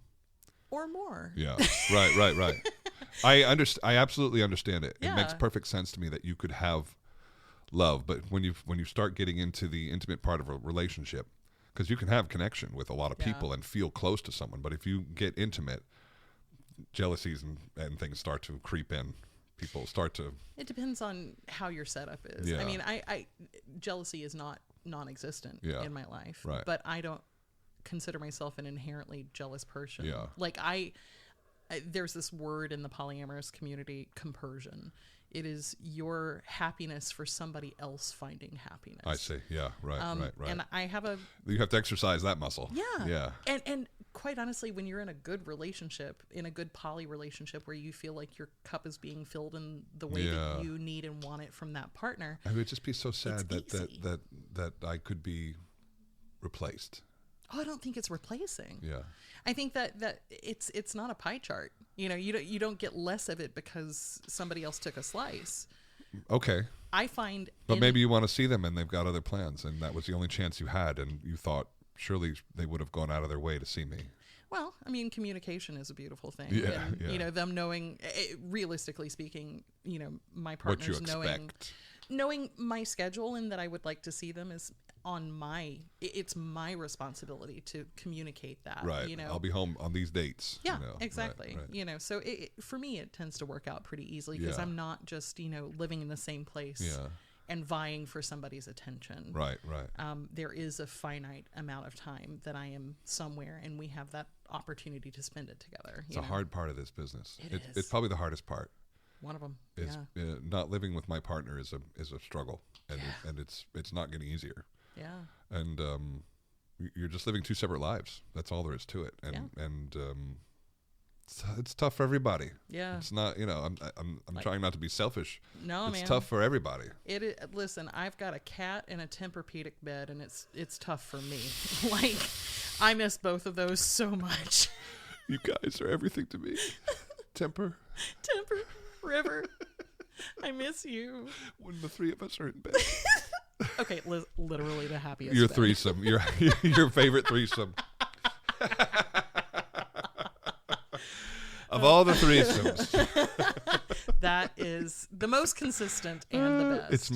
it's me, whiskey, steak. That's the best threesome I've ever had. I wish I liked whiskey. I seriously. Weed, hamburger, friend. That's taco. that's my favorite threesomes.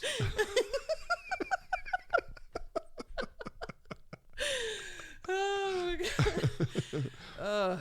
But yeah, it's the dating thing while being a traveling minstrel is just weird. Yeah, And I would only imagine. I think that my confidence and my power would only exist within our world. I don't know that I could go date some civilian and be charming. yeah. I think I lose all my power. Well, I also when I'm actually trying to date, I don't I don't put it on my profile that I'm an opera singer. Let them find that out later. Oh, easily 3 dates in. Yeah. Minimum. Oh, by the way, I'm an international superstar. I know that means nothing to you, but By you the should know way- what it's going to mean. By the way, I'm niche famous. That's fame now. Famous in my town is the guy who opened the new restaurant. That guy's like, everybody was talking about him. I mean, They're all giving him money. I mean, I'm niche famous. I'm telling you. But people get really I want it weird. to be, though. I mean, people just get really weird when you say I'm an opera singer.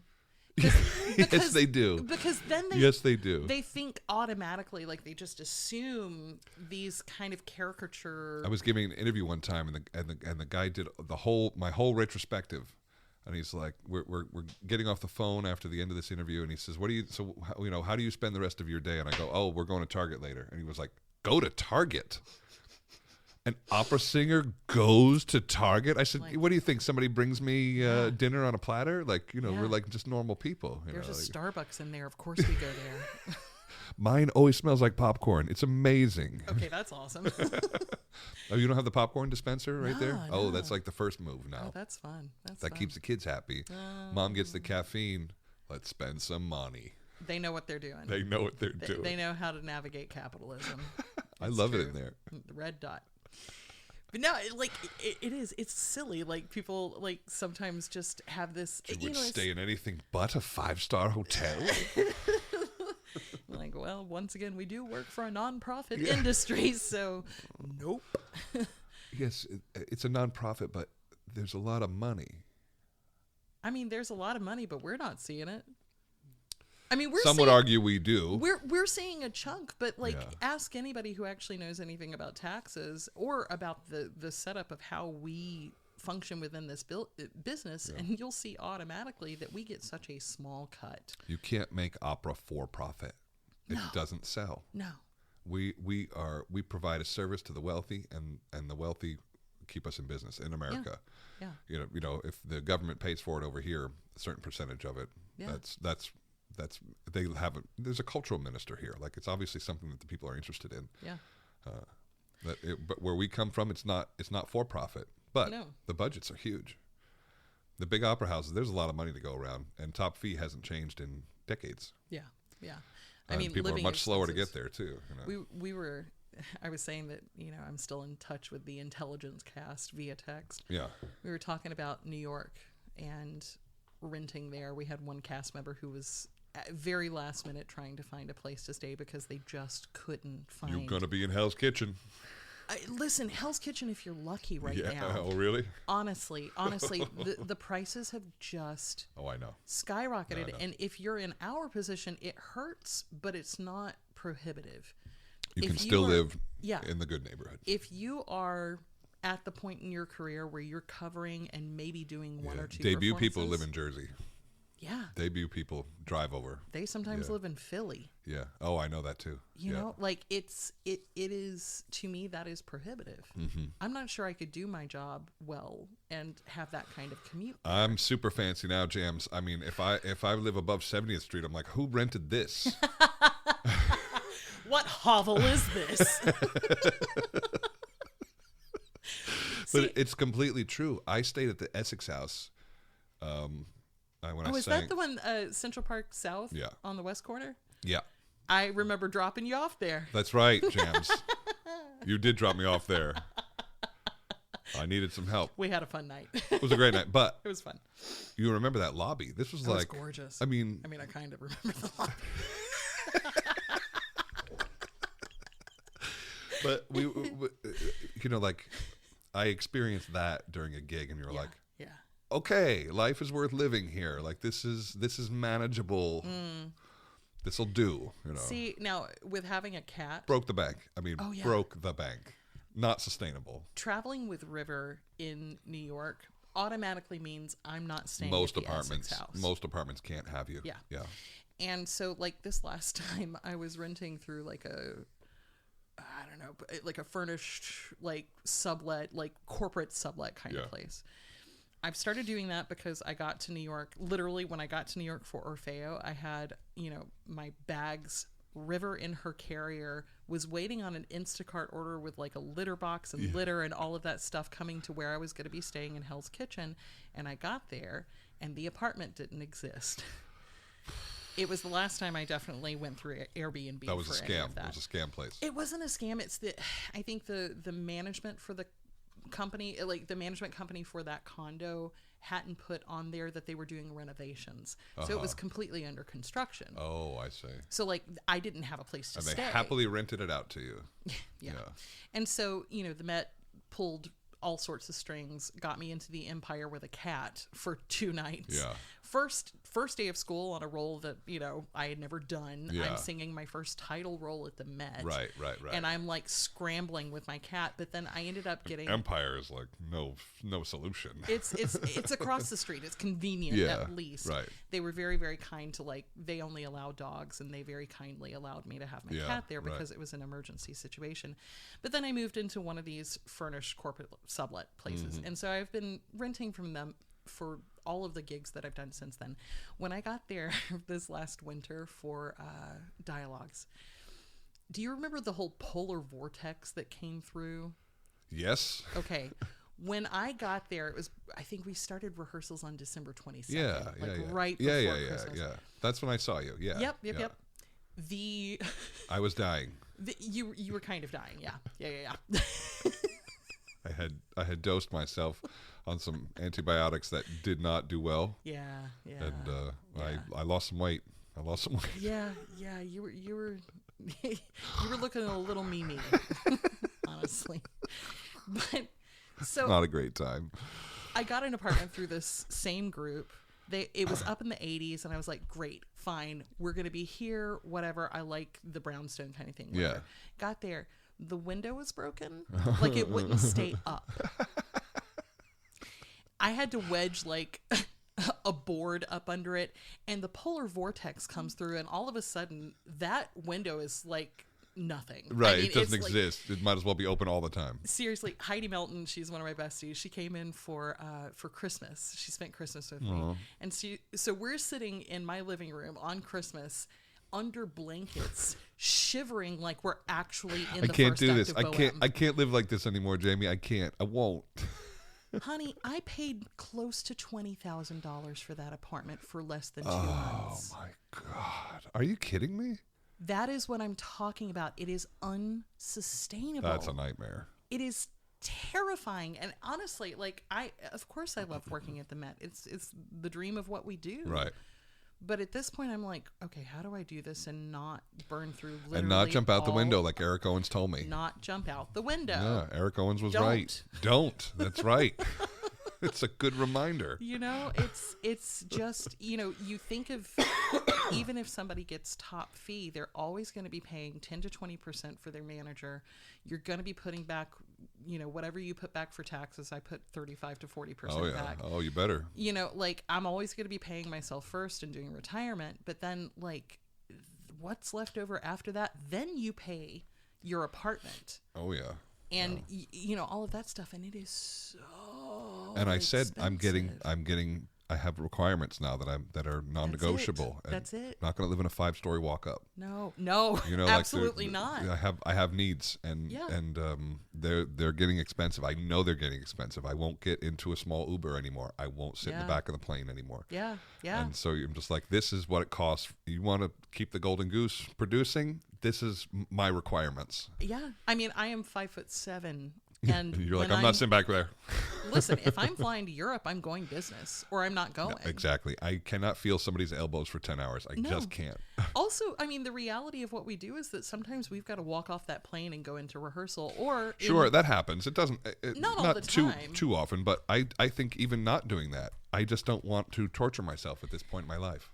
if I am sitting upright for a minimum of 10 hours, Yeah. and I don't have that much, you know, if I can't lay down to go to sleep, I'm uncomfortable in any way.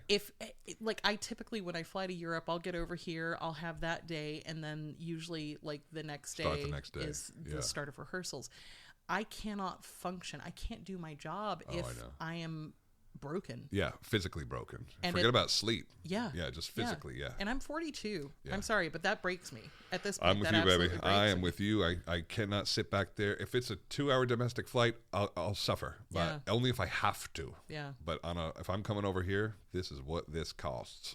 Yeah, no, and that's that. And honestly, this is what this costs. Is what we have to eat. That. Yeah. They're Oh, not. yeah, of course. They're not Of paying course. for us to fly business. No.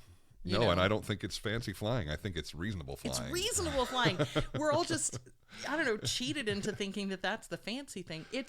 Listen, to all of you guys who don't get to fly business to Europe, I'm telling you right now, It's not as good as you think. it's not as good as you think. You're just having it the worst. I think maybe we forget. we do forget. I flew to Melbourne, Mm. and I was in business. Yeah, you want to close? Can you close that? Mm-hmm, Thank you, dear. So I'm in Melbourne, or I'm flying to Melbourne, and it's a business class seat included in the contract. They kind of have to. They kind of have to. Yeah. And so 5 hours to LA, 14 hours to Melbourne. So 19 hours of flying, more like 20 when you had the layover. And I went totally medicated, slept most of the way. You know, really, really well played on my part. When you get off the plane, you're still segregated, business class and steerage. Yeah. They look like refugees. Yes. They're unkept. They're cold. They're shivering. The kids are all crying. The old ladies look like they're gonna die soon. I mean, it's awful. And we're coming off fresh. Yeah. We've like combed our hair. We've like like we look okay. Yeah. No, I couldn't imagine doing a flight of that length. No. And not being Once able in to your lay life down. because you had to go for some reason, but not for what we do. Not for this constant travel. God, the jet lag from that side of the world. Your day, I never felt good. I was only there 10 days. I never felt correct. For me, it's the worst coming back. Yeah. Like, I remember coming back from Melbourne and going to New York, and it took 2 weeks. It was 2 weeks of me, like, getting 3 hours of sleep one night and Just to 14 get I see. hours the next night, and then just going back and forth. Up all night, eating at odd hours. And I can remember waking up to eat. You're like, I'm starving. Yeah. Yeah, absolutely. I mean... It's still bad coming over to Europe. Yeah. I mean, this time I was kind of... I had to take one of those mid-afternoon flights, which I always try to take the latest flight possible. So what time are you arriving? On this one, I arrived at 6 a.m. And I Okay. had a 4-hour layover here in Paris. Yeah. And then I went to Valencia. Not a great airport to be laid over to. No, definitely not. And I was in the I like to call it the Austin Powers terminal. Yeah. Like that tiny Oh, one. it's so stupid. And those tunnel, they're sending you at all these odd angles, and then when it's time to get your bag, there's 6 feet of area for the bags, and they're all piling on top of each other. It's absolute chaos. It's absolute chaos. But I got into Valencia at like, I don't know, 2 p.m. And this is after having left Atlanta on a 3:40 flight. Guess what? Definitely not going to sleep on a 3:40 flight. No. Like, I got into Paris, I had to stay up for 4 hours, then I got into Valencia, and I was nodding off at 2 p.m. Yeah. And I was like, okay, I have to sleep. Like, I have to close my eyes. Take a nap if Just you can't. take a Set nap. 5 alarms. I woke up at 10 p.m. Fucked. You're fucked. I really was. For the first few days, I You're was like, well, absolutely... I've ruined this. I had one shot and I ruined it. Well, I was waking up at 2:30 and 3:30 in the morning for the next couple. I mean, I do that anyway, but No, I go to bed at those times. is that right? Oh, you're like Quinn. Oh yeah. Up all night. owl, for sure. See, I don't get anything done from 12 to 3. I don't get much done. But that's my relaxation time. That's when I don't have to. Yeah, you can check out that. a little bit. Yeah, Exactly.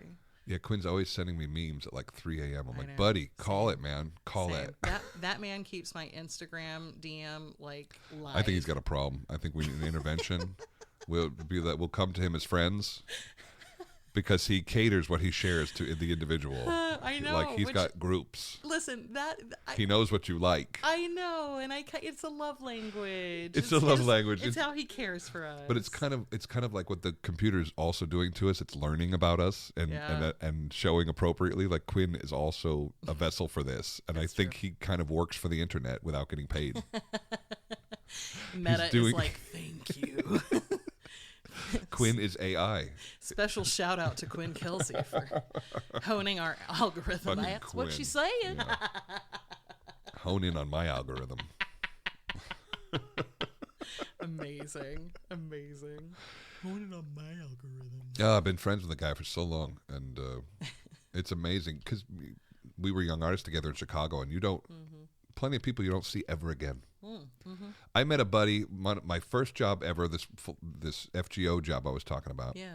I stayed in that extended stay, and there was a Canadian baritone named Aaron St. Clair Nicholson.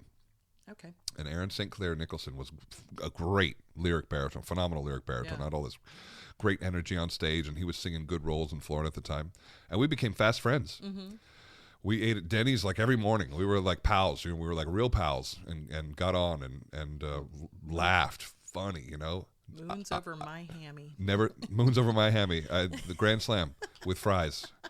I never saw the guy again. Really? I never laid eyes on him again. And he worked. He didn't. I don't know that he still worked, but he's still in the business. Yeah. And we've never once again in 23 years ever crossed paths again.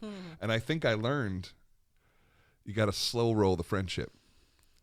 I got to see somebody 2 or 3 times before I'm like, all right, let's go. Let's learn about each other. Totally. Like totally. some people right away. Okay, you're not going anywhere. I'm going to see you again. But there's other times I'm like, new people to me take a minute.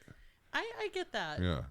My bandwidth has decreased over the years because I've gathered friends. I've got a lot of friends that I keep up with. So it's like, who do I want to spend the energy and the bandwidth reaching out to, keeping up with? And for me, just in life in general, the people who can kind of pick up and keep going whenever we get to see each other. Right. Those are my kind of like best friends. Yes. I would definitely put you right in that category where it's like we'll text Jag for an hour and then 3 weeks goes by and perfectly happy for that to and then catch back up and that's when it doesn't feel like time has passed, you got a friend. Totally. Yeah. Totally. Yeah.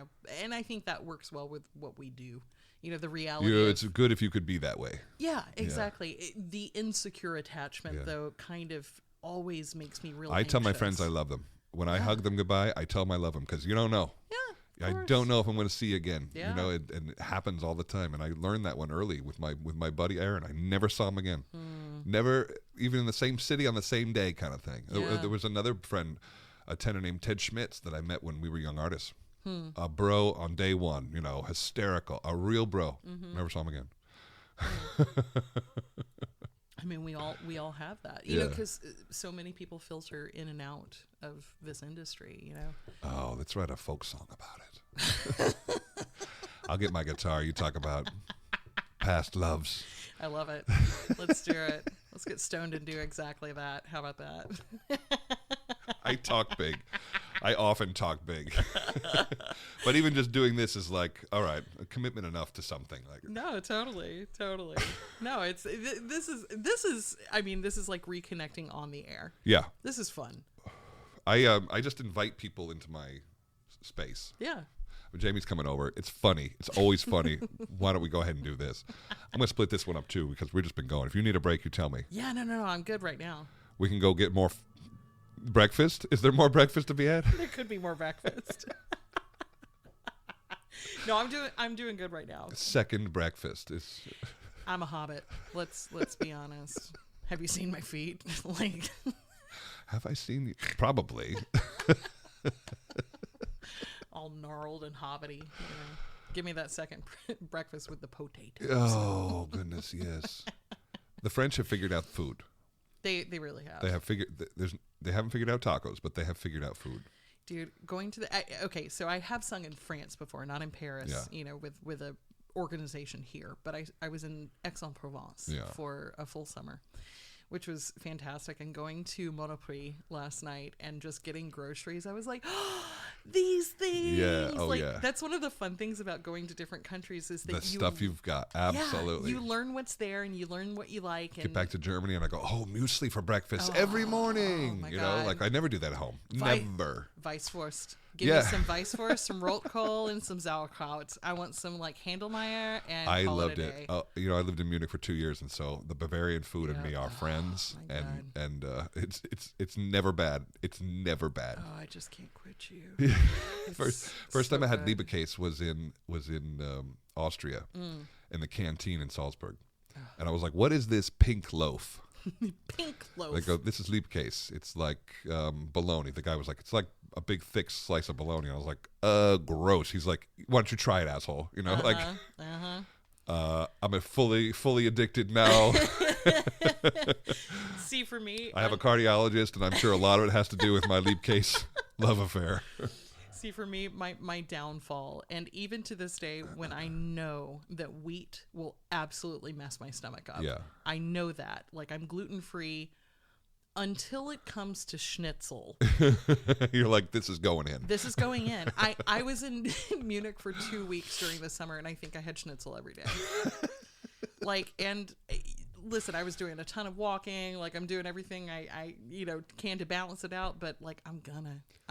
Brandon Jovanovic and I went to a place called Steinhall Steinhall. Yeah, it's in the Schwabing district. Okay. And we went up because we heard this was like the schnitzel place, and so we just ordered schnitzel and fries. The plate came down, and it was like 2 human lungs. Like 2 human flattened lungs. And we were looking at each other like, what? It's like razor thin, perfectly fried with the cranberry sauce and the fries and the mayonnaise and all. We were like, you guys are going to, this is the way I choose to die. This works. And then I'm with Brandon, a joy on earth, you know? So much. Everybody. God, when we did that, we've done so many things together. But when we were doing The Ring together in San Francisco, me and him and Ray Achetto would always have what we called the Dead Guys Club, which was the third act. You get finished at the end of the second act, you're dead. You don't come back. Fricka may or may not be dead, but she doesn't come back. So we would all sit in Brandon's room and drink beer. Awesome. Have snacks and just, giggle our faces off until we had to go. I like that Ray was bow. in there with you. That's cool. Yeah. No. It was great. It was fantastic. I like that. Yeah. Those are the things, I sat with a guy one time at a party. It was like a fundraising party. And I was like table fodder, Yeah. When I sat down, the guy was like mid-80s, French guy, had been living in New York for 50 years and longer, 70 years. He was in his mid-80s. And he came over with like $50 and decided he was going to be an investor on Wall Street. And I sat down and he said, "Mr. Van Horn, the world has put us together tonight." He says, "I don't know why, I don't know how, but it has. We can have an inauthentic experience or we can have an authentic experience, and the choice is yours." I like this guy. I mean, like, intrigued immediately. Yeah. So I said, authentic experience. Let's elevate. We're not from small talk, we're going right to high talk, I like big it. talk. And we learned about each other. Yeah. He told me his story. He had come from France with $50 and he had made millions and he had lost millions and he had made millions again. Wow. And he asked about me and my career, my family, and where I had come from and my life choices and what brought me to that day. And he listened and I listened and we learned about each other and we knew each other. Yeah. And that was our authentic experience. And I said, can I ask you a question? And he says, I hope so. I said, I'm literally half your age. It's 42. He's 85. I said, I'm half your age. What would you tell yourself? And he says, it has absolutely nothing to do with the destination. He says, the ride. Absolutely. It's all about the ride. Oh, I like that. He says, I made the millions. I lost the millions. I made them again. When I had them and didn't have them, that wasn't the good or bad time. Yeah. The good time was getting there. Yeah. Getting there and losing it. That part too. The ride. He goes, it's the ride. Make sure you enjoy the ride, because the goal, the achievement, the money in the bank, or the accolade in the show, or whatever it is that we're chasing, had nothing to do with it. It was how you got there, or the connection that you made on the way Totally. to the thing. Totally. You know? Totally. And I took it to heart, you know. I mean, that's, Slowed me down. Yeah. Go, okay, I'm going to say yes. Yeah, let's go out. Let's Yeah. see how tonight ends. Totally. You know, like Totally. I'm here for the experience, you know, the people I meet. I led with I felt like I led with a bigger heart after that. Like, let me learn about this guy. I've been friends with her for so long. I don't know her story at all. You know, like let's connect that way. Do you want an inauthentic or an authentic experience? And he was like, you tell me which one you like. That He had is no so preference, cool. but he wanted to know that if you wanted something great, we could do that. See, now that is the kind of person I want to have a conversation with. Yeah. Like, even as an introvert, I'm like, He was fascinating to me, but he wanted to know my story as well. You know, Yeah. we didn't gloss over it because he Right. was the wise old man. right. He wanted to know why he got to end up next to the singer. You know, this was like a big fancy. It's called the Alfred Newman Dinner, and it's Okay. a Catholic organization. You've seen it on TV during election years, where the candidates roast each other, and so it's a Catholic organization fundraiser. Okay. And big deal to get in there. Hard to get a ticket, and this guy decided he was going to go to this thing once, and so he bought like the single ticket. You know, Yeah. most people are buying tables, but he bought the single ticket. And that night, I sang the national anthem, and they put me at the single ticket table. That's amazing. Because it's all loaded with politicians and celebrities, Right, and so I was right. low end on the celebrity level, Uh-huh. and they put me at that table. And so he was like, I'm next to the singer. What are the chances that to him, it was this opportunity. And it is. It was, absolutely. The rest of the people at the table were fascinated and upset that they weren't getting this, that we were having this thing and that they were not, you know, like it was obvious. You know what, though? He sees the day. He absolutely He did. absolutely sees And I'll the never day. forget it. And I'll never forget what he said. And I'll never forget what he looked like and how his voice sounded and Yeah. how we parted, you know, just That like, is so cool. it was very much God bless you on the rest of your journey. Whatever that journey. He's probably dead. This is 10 years ago. You know, like good luck on however this goes. I hope it goes great. I know we're never going to have this again. So whatever goes forward, I hope it's wonderful for you. It's like heartfelt That's awesome. sentiment from somebody who you barely knew. Yeah. It was really beautiful. But that's somebody who's choosing to show up with authenticity Oh, yeah. rather than platitudes. That night was going to be something for him. He saw to it. That's fantastic. It was cool. It was cool. I never forget it, and I tell that story a lot. And I take that to heart when I'm like obsessing about. You and I were talking last week, texting about how hard it is to learn music sometimes. Oh my God. You know, we're just Yeah. going back and forth with it. Yeah, And yeah. we go, being authentic, being real, talking about your fears, having this thing where we're like, it's getting harder to like find the courage to learn this right now. Yeah. Or the energy or whatever. Yeah. And I think it's like, The brain capacity. but it's that conversation along the path. It's not learning the dumb thing. It's not performing the dumb thing. Who's going to remember that? It's going to be the time where we were like, you know what? This is getting harder. Yeah. Well, we recognized something that was happening and acknowledged it in real time Yeah. instead yeah. of pretending, No kidding. you know. Somebody, I don't know, probably on TikTok lately said something or challenged people to think about, like, if you are faced with a choice, do you want to do this? Do you want to do that? Do you want to go out tonight? Do you not want to go out tonight? Whatever the choice is, choose the one that brings you more joy, no matter if it is infinitesimal, that just that thing that sparks just a little bit extra. And I love that idea because for me, it requires me to be in that present. Yeah. That worrying about learning the music, that's anxiety. Right. That's future thinking. That's the worry around all of this stuff. But if I can Which bring makes us successful. Yes. Yeah. I mean, it makes us prepared, of course. and very good at our jobs. But how do I bring myself back to the present Yeah. during that period. the moment right now? Yeah, right. Like, how am I in the present right now? I had this in the Bohème we did in New York this last time, and I've done Bohème New York for a decade. Mm-hmm. And we were in the middle of Act 2, and we were at the table, and something went haywire. Mm-hmm. We were screwing around, and something went haywire for 1 second. And for 1 second, the five of us weren't really in the scene anymore, and we were just like acknowledging the madness, the chaos that had just erupted, and that we had to continue doing the thing everybody's waiting for, and paid for. And I go, this is living. I thought, this is living. Yeah. Because we now have to. This is a disaster, and we need to plow forward as if it wasn't a disaster. And so there was just like this group thought process of how to fix the thing. Yeah. And I had the same in Act 1 when Benoit comes in and he's having the thing with the boys, and the boys are pulling one over on him. I'm facing upstage, and everybody else is facing out, and I could see all their faces as they were performing, like really close. Yeah. And I go, this is the best job ever. Look at this. This is Cowboys and Indians. It's what I came back to. I was like, we're playing games right now. This is a game. Yeah. And the people love our stupid game. We're dancing, we're throwing stuff, we're fighting insults, like this, all the stuff boys do. And we're like, this is you're watching us in real time. Like, this is actually how we live. No, it's, man, you and I had talked about, like, us talking about Dave Grohl and that whole situation. This brings me back to that because I was in a room full of people who the performers were from a bajillion different kinds of areas. I mean, it was Dave Grohl, Herbie Hancock. All right, we're going to get into this, Yeah. but I'm going to go pee. Okay. Yeah. I don't. Sure.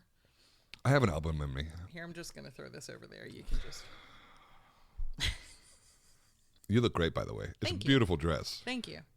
I was really nervous about it, too, because... I'm looking at a picture because radio is for the ears, not for the eyes. I'm looking at a picture of Jamie Barton dressed for success at clearly some high-end gala because she has credentials. Escort required. Main state visitor. I am at the Department of State.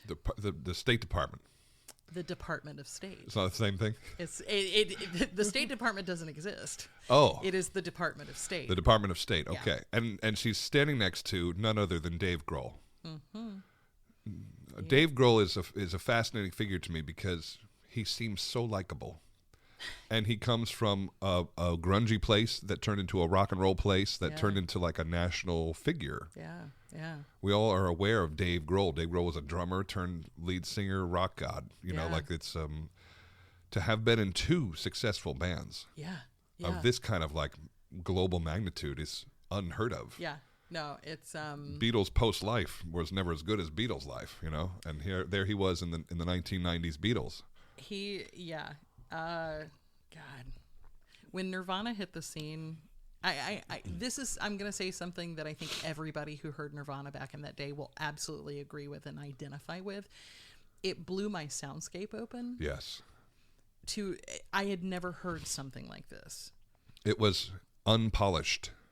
It was angry. Completely, yeah. We had 80s rock bands before this that were like stage show and fireworks, and they had the look. You could never recreate this look. You weren't going to look like an 80s rock god. And the music was refined. It was tight. Yeah. The solos were on point. Everything was clean. And And big. you couldn't relate. Yeah, and huge stadiums. It was stadium, exactly. You were saying about like Guns N' Roses and Metallica. Like I didn't relate to it. It was too big. Guns N' Roses didn't really hit for me, but they looked funny to me. Like it wasn't. It looked put on. Yeah. I mean, like the look was put on. This being something that absolutely blew my soundscape open, though, when I say that, I come from like bluegrass and like classic rock. My parents listened to that. Redneck rock. Redneck rock, Southern rock. Yeah. Oh, yeah. But like my listening, I basically listened to stuff that was pre 77. Yeah. Rock, me pre-77. too. No, that classic rock was where I lived my whole life. Yeah. And then in the 80s, some 80s country and stuff like that, because like my family members who were around there did. We listened to bluegrass because that's where we came from. That was it. Yeah. I had never heard, I didn't have the 80s rock background. It was all silly. I went straight from Boston Yeah. to Nirvana. Yeah, same. I went from Led Zeppelin to Nirvana. Yeah. That was the step, and it was a pretty. God. When you listen to it, you go, it was kind of a natural step. It kind of was, Yeah. But that as I eventually got to tell Dave Grohl on this night that I met him, that actually hearing Nirvana and hearing something I had never heard before, like really truly my ears had never heard before, got me so curious about what else was out there that's when I went and looked for other things, and I found classical music. Jamie, I hate to say it's kind of my same story, same path. There you go. Like I would not, and as I told him, I truly feel that I would not be in this career right now in the same way if I hadn't heard them and it hadn't made that impact. Like Dave Grohl has been a part of my musical progression literally for most of my life. Weird.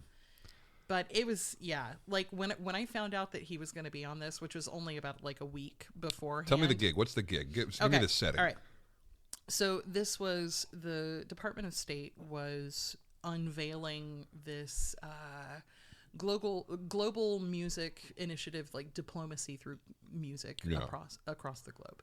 And so Tony Blinken, the Secretary of State, he's a huge music fan. You've met him? Yeah, briefly, but I met him. Yeah. He's very sweet, very, very sweet. I didn't know he was a music guy. He's a huge music guy. Okay. Can I tell you that the last thing on this program was him? He was playing with his band. Oh, okay. What was the band called? Abe Lincoln. Oh.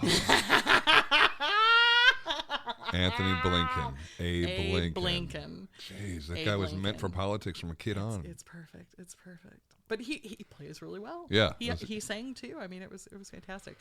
But so I knew I was going to be doing this. I knew that. How does this come across your desk? So, a wonderful guy named Luke Frazier. He is the conductor of the American Pops Orchestra, who's in D.C. I met him sitting next to him at the dinner of a Richard Tucker gala, the last one I did in 19. That's how this happens. We sat next to each other and just got along like a house on fire. And so he asked me, we talked about like musical theater and crossover-y stuff and classical and all this other stuff, and he was like, if I ever had anything come up, could I give you a call? And I was like, absolutely. So Lovely. like this guy has literally, I was on this PBS special called United in Song that was put out on New Year's Eve, I think. That sounds familiar. Yeah, right. I think. Yeah. And like he was the one who called me in to do this. Like I literally, my rehearsal slot was right after Patti LaBelle's. It's amazing on that one. You know, I mean, it's just. Well, Jamie, insane. I mean, it's not to say you don't belong there. Well, I do. I mean, I don't know. With your Kennedy the Center people, thing, yeah, but if you're the best at what you do, you should be around other people who are the best at what they do. It makes sense to me. My dressing room was next door to Smokey Robinson. That we shared a bathroom. That's so like crazy. That's Smokey Robinson. Oh my God, and I know those bathrooms. Yeah. Oh, you know the shared bathroom. You remember? Oh yeah, absolutely. Oh my God, the Kennedy Center shared bathroom situation. It's like but this was you go, okay, if he's the guy and I'm next to him, then I'm the guy too. Well, or I'm the guy to do this job tonight. I definitely feel that. Yeah. I definitely feel that. Yeah. Like I take it on as like, okay, it is my chance to show up and show out for opera. Big time. This is what I have the opportunity. We got opera on national television, or whatever national television is now, but on a major network for about 12 minutes. Yeah. And it was only slam dunk. There was we had to kill it. Because people were going to look at this and decide right then and there if that was something they were interested in.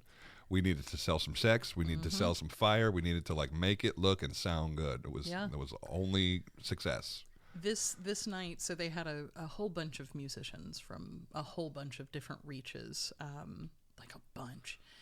Everyone from Dave Grohl and Herbie Hancock was on this.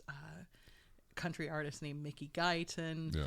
Chris Jackson, the original George Washington and Hamilton, was on Oh, yeah, this. right, I right. mean, like there truly were people from all different kind of things. Put everybody together. Let's show each other what we do. Exactly, Yeah. exactly. And I am telling you right here, Who played for you? it was Luke's little orchestra. Oh, I see. He I put- see. put Oh, together you had an orchestra. a little band. Even better. I mean, it was a a smaller. Okay, but still a orchestration. step up from piano. Yeah. I sang Mon Coeur, Yeah. from Samson and Delilah, and when I am telling you, exactly like your Kennedy Center experience, it won the night. Yeah. And listen, I sound. I don't know if we won the night, but we came real close. I won the We're night top with 3. it. Yeah. Like I say that not in We an didn't beat ego- Stevie Wonder, but we did. Well, I we mean- we did real good. Not bad for being on the same program with Stevie Wonder. Any other gods you want to bring in tonight? Is Paul McCartney available? Right, seriously. But no, I mean, what I had was a room. The audience in this was a lot of people from the Department of State, Yeah. and a lot of people who were adjacent to other reaches of the music industry. Right. YouTube was a big sponsor for this, so there were a ton of people from YouTube there and stuff like that. But like, these weren't people who go to the opera for the most part. No, most people don't. They honestly, Yeah. they don't. And so like, You had to sell it, baby. That was your job. Sell it. Make it accessible. they were on their feet screaming. Yeah. Really? On their feet screaming. And when I tell you, oh my God, I will never forget. So okay, let's back up. When I was out to dinner with a friend when I even found out who else was going to be on this. Yeah. And when I read that Dave Grohl was going to be on it, I was sitting at the table at a steak restaurant in Houston, Texas, and I burst into tears. No kidding. I'm not You're even like, I'm going to have a moment with Dave Grohl. I'm going to meet him. At very least, I'm going to meet the guy. At least I'm going to be I'm on going the to same sing for program. him. You're right. I Our mean, name's on the program tonight. Right. You and I mean, we've done this well enough or long enough. Like sometimes you go into those and the super famous people have barriers around them. Yeah, of course. I You didn't know know. what I worked with Roger Waters. I didn't know that I was going to be his buddy. Yeah, You know, yeah. I didn't know that we were going to hang out together or Yeah. go drinking together. I had no idea we would email and stuff like, like I had Totally. no, it was just, sometimes you're right. There's like, they got a circle of safety that keeps you clear. You know? Exactly. So I didn't know if I was going to actually meet him, but I knew at that moment that my mission was to meet him. Sure. I was going to do at least say everything I hello to could. Dave Grohl. If I got a chance to say hello to him, I'm gonna say hello to him. Yeah, absolutely. I'm not gonna take his time or try and impress upon him, but I would like to shake his hand. Yeah. So this gig is at the Department of State on their like kind of roof, penthouse level kind of. They've got a ballroom up there. It's really beautiful, and it's swank. Like you fly into town, you get to the hotel where they're putting you up. You have a limo driver the entire time. Were you at the Watergate? No, I wasn't at the Watergate. Were you at the Oriental? No, I can't remember which one it was. It was a little bit The opera singers were at the Watergate, and the celebrities were at the Oriental. right, seriously. But like they pampered us all day. We had Yeah. a full. It was. I like the car and driver. That's good stuff. Mm-hmm, Yeah. makeup. Like all of those pictures, they had makeup and hair there for Yeah. us. I mean, it was great. I had the driver go pick up Kelly and bring her into Washington. That's awesome. I was like, I have total use of you. He's like, total use. It's not my car. That's I said, amazing. My wife lives about 25 miles west. Thank you. Please and thank you. He brought her in. That's fantastic. Yeah. Oh my gosh. See, I had one of my publicity team, Liz, come down, and so she was with me the whole day. She was taking pumped. pictures. Could she be with you? Could she be your plus one? Oh, she was there with me the whole time. So you took PR as your plus one. Yeah, Smart. absolutely. It's a smart move. To have somebody who could, Get the photo. get the photos. Yeah, but they have staff. They have But staff. it's hard to then get your hands on it. Staff is not the one that's going to catch the video of me meeting Dave Grohl for the You're first right. time. And those staff photos are tough to get your hands They on. are. They They are. disappear into the oblivion. You know, when are we going to see those photos? You know. Yeah, yeah.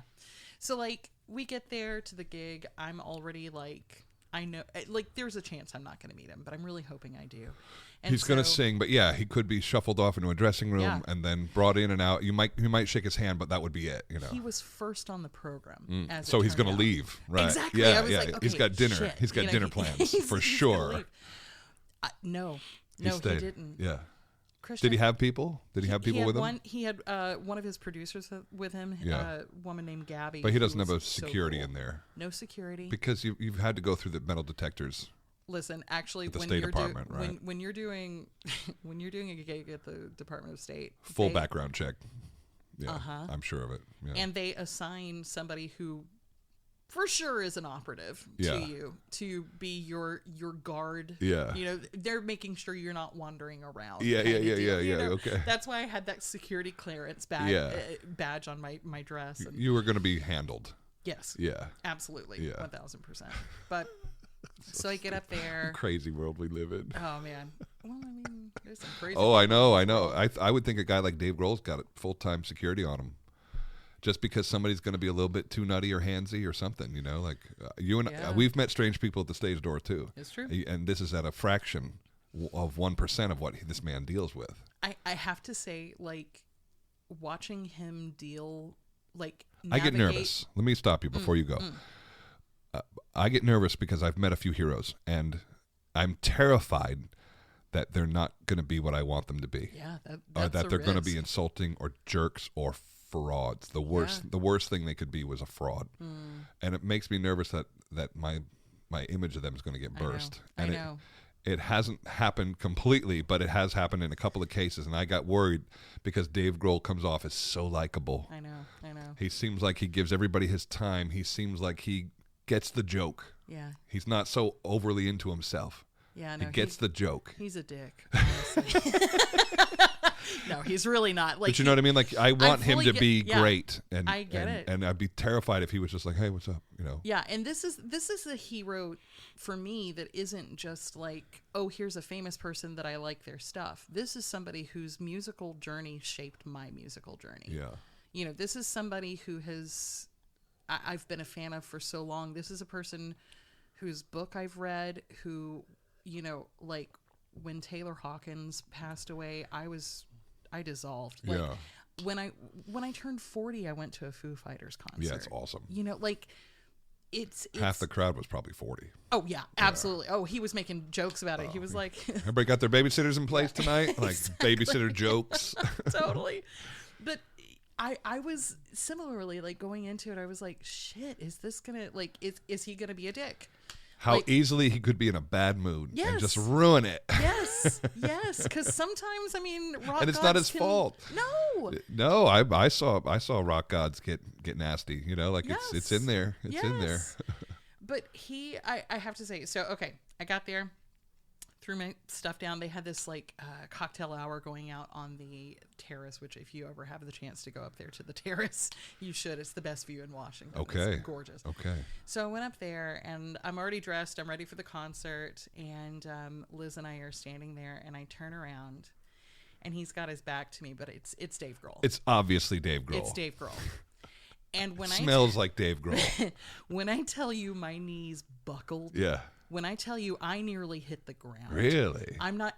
I've rarely had that experience. Like, I don't fangirl easily. Right. No, I've been around enough celebrities to be like, yeah, okay, you're Exactly. human. You're just a human. You're a human with a lot of yeah. publicity. Right. Like I'm not gonna kiss your ass. You know. Like, Yeah. We can be. If you want to be nice, we'll be nice. Totally. You know? And honestly, I've got some good friends who are very famous, and so Yeah. you know, like when there is some normalcy around it, you Yeah. know, I don't fangirl that easily. Right. but there Right. was I've it met enough just- now. Yeah. It took the breath out of me. Yeah. I had to literally walk back over to the edge, like where the railing was, and like find the ground for a minute. Like, And you want to be cool in front of him. You don't Yes! want to. You don't want to be lame. And then he's just like, "Oh my God, keep me away from that girl. She's crazy." oh my god. So once I like gathered my courage again, I walked back over towards him. I ended up running into an old friend on the way, and so we chatted for a minute, which was fine because he was standing there talking with a group, and I didn't want to interrupt. And so- and just ruin it. Just diarrhea Yeah. of the mouth, Just and just like I'm an asshole. Hi there. Could I interrupt? Could I real- just go ahead and say something a billion people have said before? Could I say something that means everything? And then you to start me to and cry, and hear you're like, probably I wasn't gonna do this. like, yeah, exactly. So like, I want you to think that I'm cool. yes.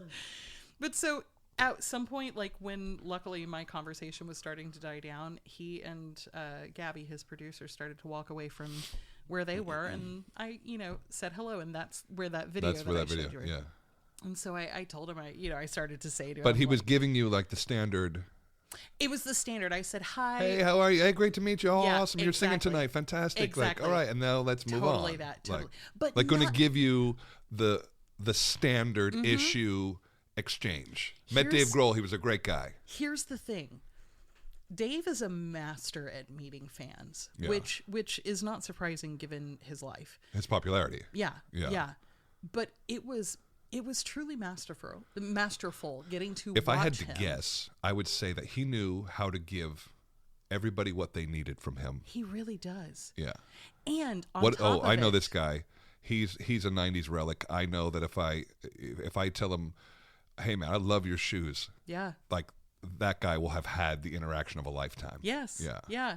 And at the same time, like we ended up hanging out for a lot of the night. Look, same zoo, different cages. You know Yeah. what I mean? Like the musicians are the musicians. We belong together. Totally, Yeah. totally.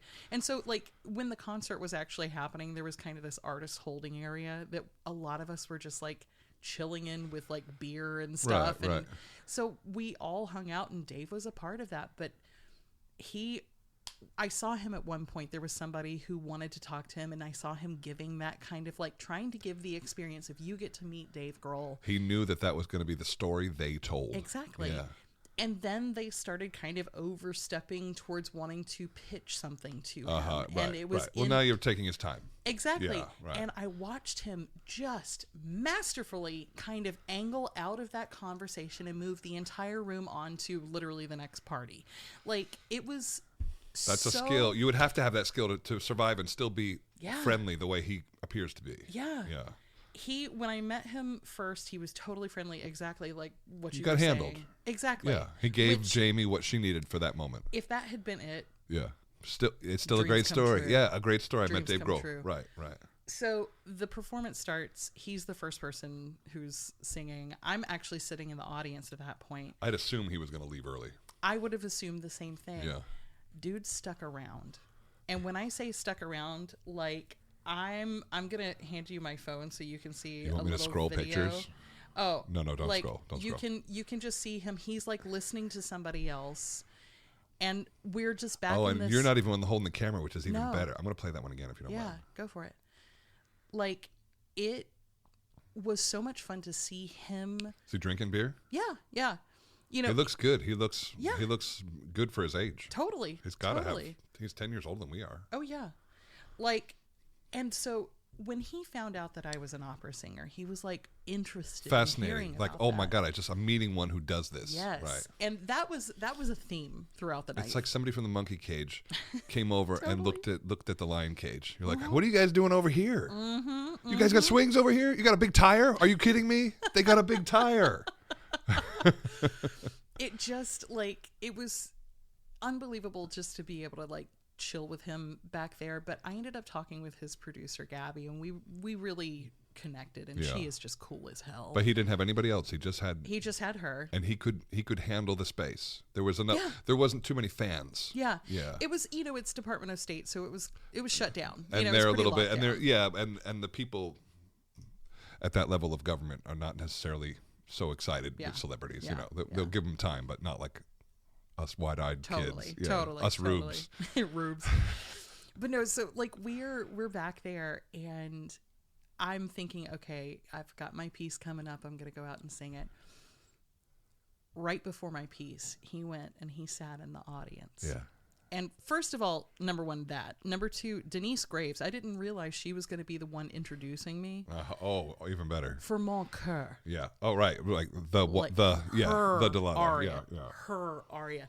So she introduces me. I'm literally. She probably loved that intimidation she gave you too. She was probably like, I'm just like, oh my Denise god. motherfucking Graves. Like Herbie Hancock is in the audience. Anthony Blinken is right in front of me. Yeah, but you can impress those guys easily. Fine. Yeah. But the thing that just You don't think the rock star is going to be into it? I would assume the jazz guy's into it. I would assume the head of the Department of State is going to be into it. dude, I sang the first half of that aria very, very pointedly, not looking at where Dave was sitting. Yeah. Because I just needed to keep my heart rate under. And I got to the second verse, and I started kind of letting my eye wander over there, and Dave Grohl is videoing me Uh-oh. on his cell phone. And I can see the tear coming out of his eye. And I was like, don't look, don't look, don't look, don't look. Just like immediately, don't look over there, don't look over there. Oh my God. But I got finished and the audience loved it. Yeah. Denise gave me a gigantic hug in front of everyone. I was like, oh my God, that's amazing. Thank you so much.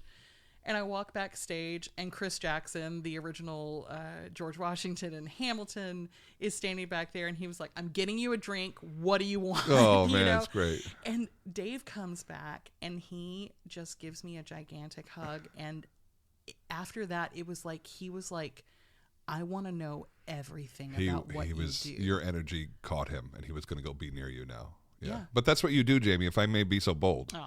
That's what you have a way about you that people are drawn to you. It's the witch. I put a spell on me, and that's how. That's the dream come true. It's the dream come true that he sat down when he could have been in the holding room. Yeah. It's the dream that you then saw him wanting to capture it with a tear in his eye. And then it's a whole nother thing that he comes over and tells you and holds you like, hey, that hit me. Yeah, yeah. Pardon. Careful. Jesus, that sounds... I tried to breathe in coffee, actually, unfortunately. We can switch to wine at any time. It is almost 3 p.m., so, maybe from coffee to wine. Wouldn't be the first time I had coffee taste in my mouth when I opened the wine. So, like, he told me that the whole reason he was taking a video of me was to send it to his daughter Violet. Yeah, how sweet. Because she's a singer and she is interested in this kind of stuff, and he wanted her to hear hey, all of that stuff. Bring him to a show. So this was after the performance. This is when he came up to me. You guys look awesome. First of all, you look like a rock duo. I want this album. That was us with Liz. And like we were like, you were just chilling with for Dave. The rest of chilling the night. with Dave. He told me he wants to bring his family to come see an opera, and I was like, you tell me when. Oh, please. You tell me when. But even the opera house will help you. You sure. don't even have to do it yourself. The opera house. Anytime I brought Roger to the Met, I just told Peter Gelb's office that he was coming in, and it was all handled beautifully, and he had an escort, and they bring him backstage, and there was it was helpful. Yeah. So like after this whole thing, I'm on freaking cloud 9. I mean, I would have nostalgia going through me. I would have affirmation that I had picked the right business. I would have had pride in myself for having handled this to the point where we connected for that brief moment, even if you never saw him again. Yeah. For that time. That's exactly it. You guys had that time, and it was meaningful to both of you. It's the whole thing that we're doing here. Yeah. And so we're kind of hanging out afterwards. We're all packing up to go to the YouTube after party. It sounds like U2, which sounds awesome, but YouTube after party. I'm actually, I kid you not. They're going to show me commercials. Bono made a video for this. I'm not even kidding you. I believe you. Like they had everyone. Like Amy Mann was on this. We had Armani White. Like he's the one that he's like, "Bitch, I'm stylish." Black t-shirt. I can't even remember the words. You're talking to the wrong guy. I'm 42. I'm not cool. I'm 42. But like there were just so many like ridiculous like actual pop stars on this. Yeah. But like we're hanging out afterwards. He's telling me he wants to bring his family.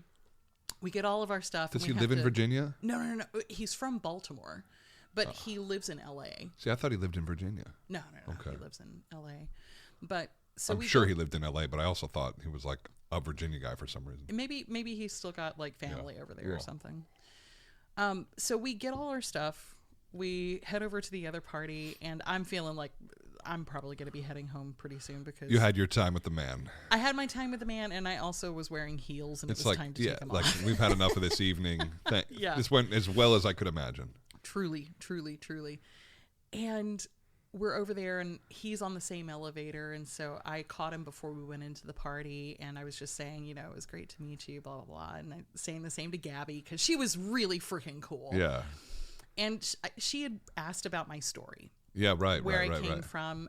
She like said a good producer should. Honestly. Yeah. She said that she was going to be emailing Dolly Parton's people about me because Dolly needed to know about my story coming, from where I was coming from and doing what I do, which I was like, amazing. Oh my God, that's incredible.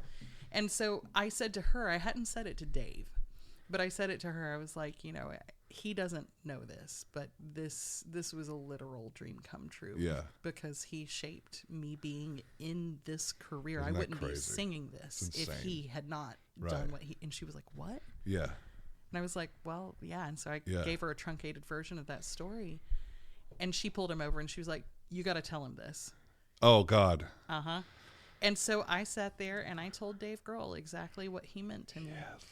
I gave him that whole story that I had started to do in the very, That very he didn't want any beginning. part. He was like, "Don't do that. You're He gonna was ruin like, this. You're Don't gonna do ruin that. it." Don't do that. Oh, don't do that. But I told him, and I kid you not, I'm sitting there and he's thanking me, and he was like, "Listen, with the Foo Fighters, we always end with this song called Everlong." And I'm like, yeah, I know what Everlong is, You're like, Dave you're like, Grohl. I made this painting. It's called the Mona Lisa. I don't know if you've ever heard of it. And we're like, we know we got you, Da Vinci. We know. Yeah, we we know. know, we Yeah, know.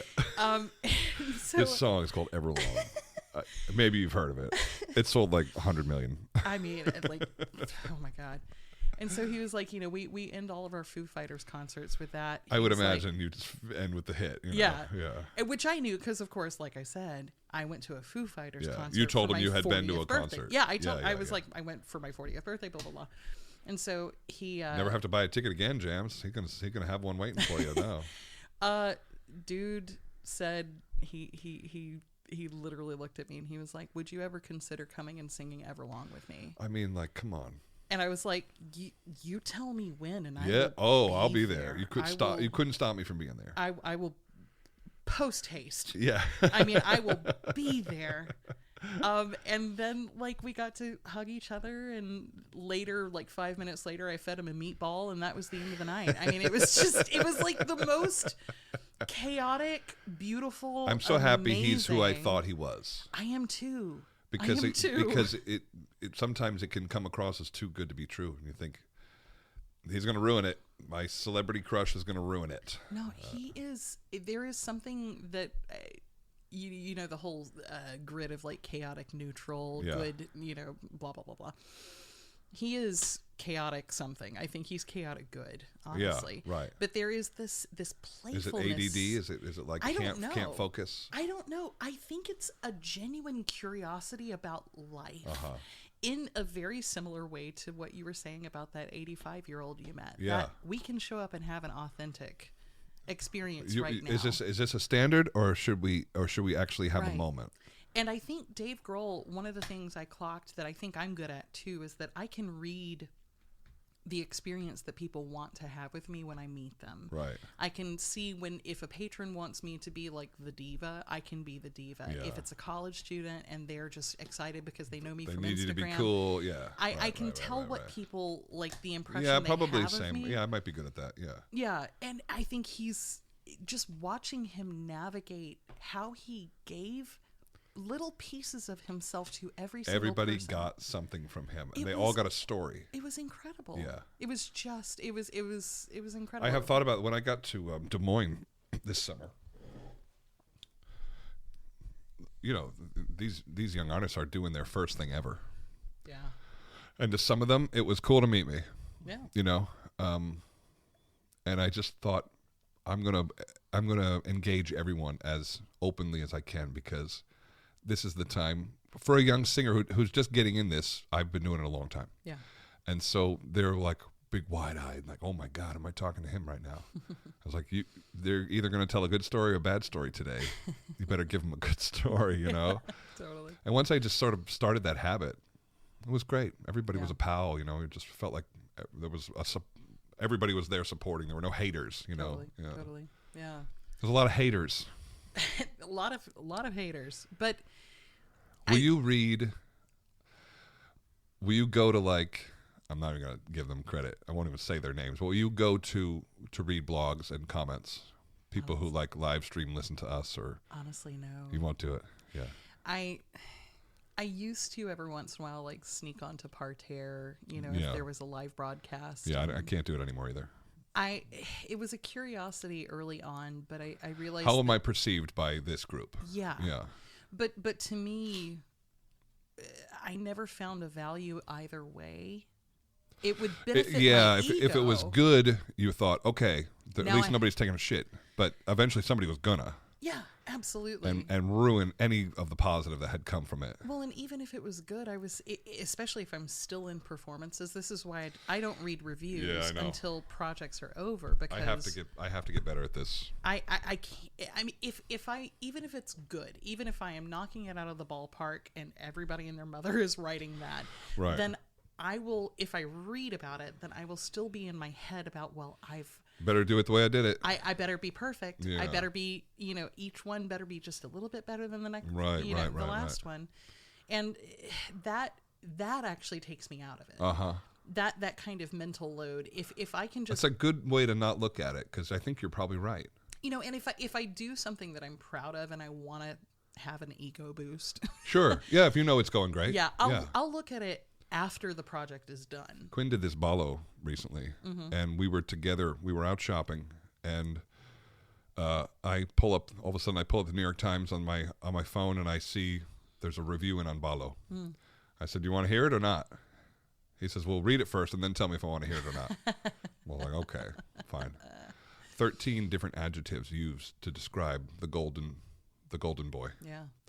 And I'm reading this to him, and we're just like counting adjectives, and each one was just like glowing, boom, boom, boom. You thought, God, what that must have done for him in that moment. And then at the same time, I was like, well, the audience had already voted, and they loved it. Yeah. That should be enough. The audience at the end of the night lets you know how well it went. That's kind of the only review we should need. Yeah. Yeah. And if somebody wants to go in the paper and take a dump on it and hurt ticket sales, okay, I guess I guess you serve a function in this cosm, but Yeah. the people that were there went nuts. So they had a good. I saw that they had a good time. Yeah. That's all that we're doing. That's here. all that matters. It's in the present. Yeah. Like there's nothing I can do to change the performance that somebody saw and wrote about. Yeah. Nor can I compete with your gilded memory of so and so who did it 30 years ago. Yeah. I assure you, they had a bad night sometimes too. Yeah. But you remember that recording that got spliced together 400 times, or Totally. or how many the discs that came out in the early aughts, where they can make it sound like somebody didn't breathe the whole song. It was like one continuous legato, and you're like, I'm pretty sure she took 9 breaths in there.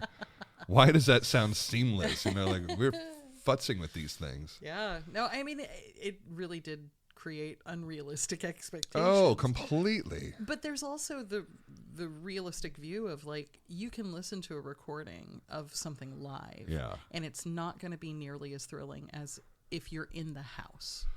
Yes, I don't think I show up on recording. I don't think I show up on streaming the way I show up in the house. Same. Yeah. Very same. And people have said, where somebody's like, no, I don't know about this guy. If they're listening to the stream, somebody will say, I've heard him in the house, and you have to, it's a completely different thing. Yeah. I mean, it's when most maestros stop giving me a hard time. Yeah. They hear me in the room and they're like, I think there's something about the big room that my flaws get covered in a sound of quality that combats whatever they don't necessarily like when it's naked up close. See, I think that's what she's saying. Naked up close.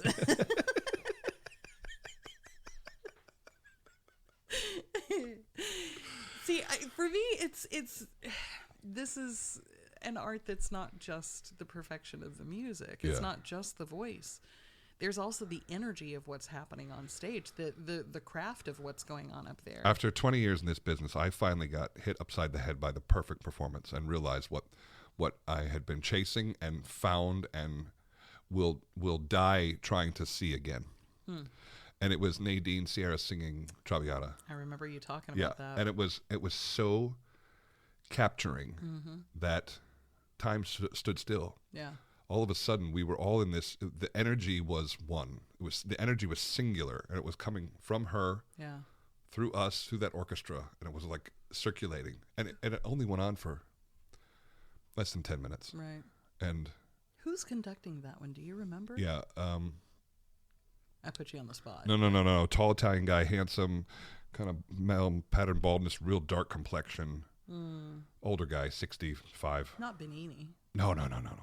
Handsome.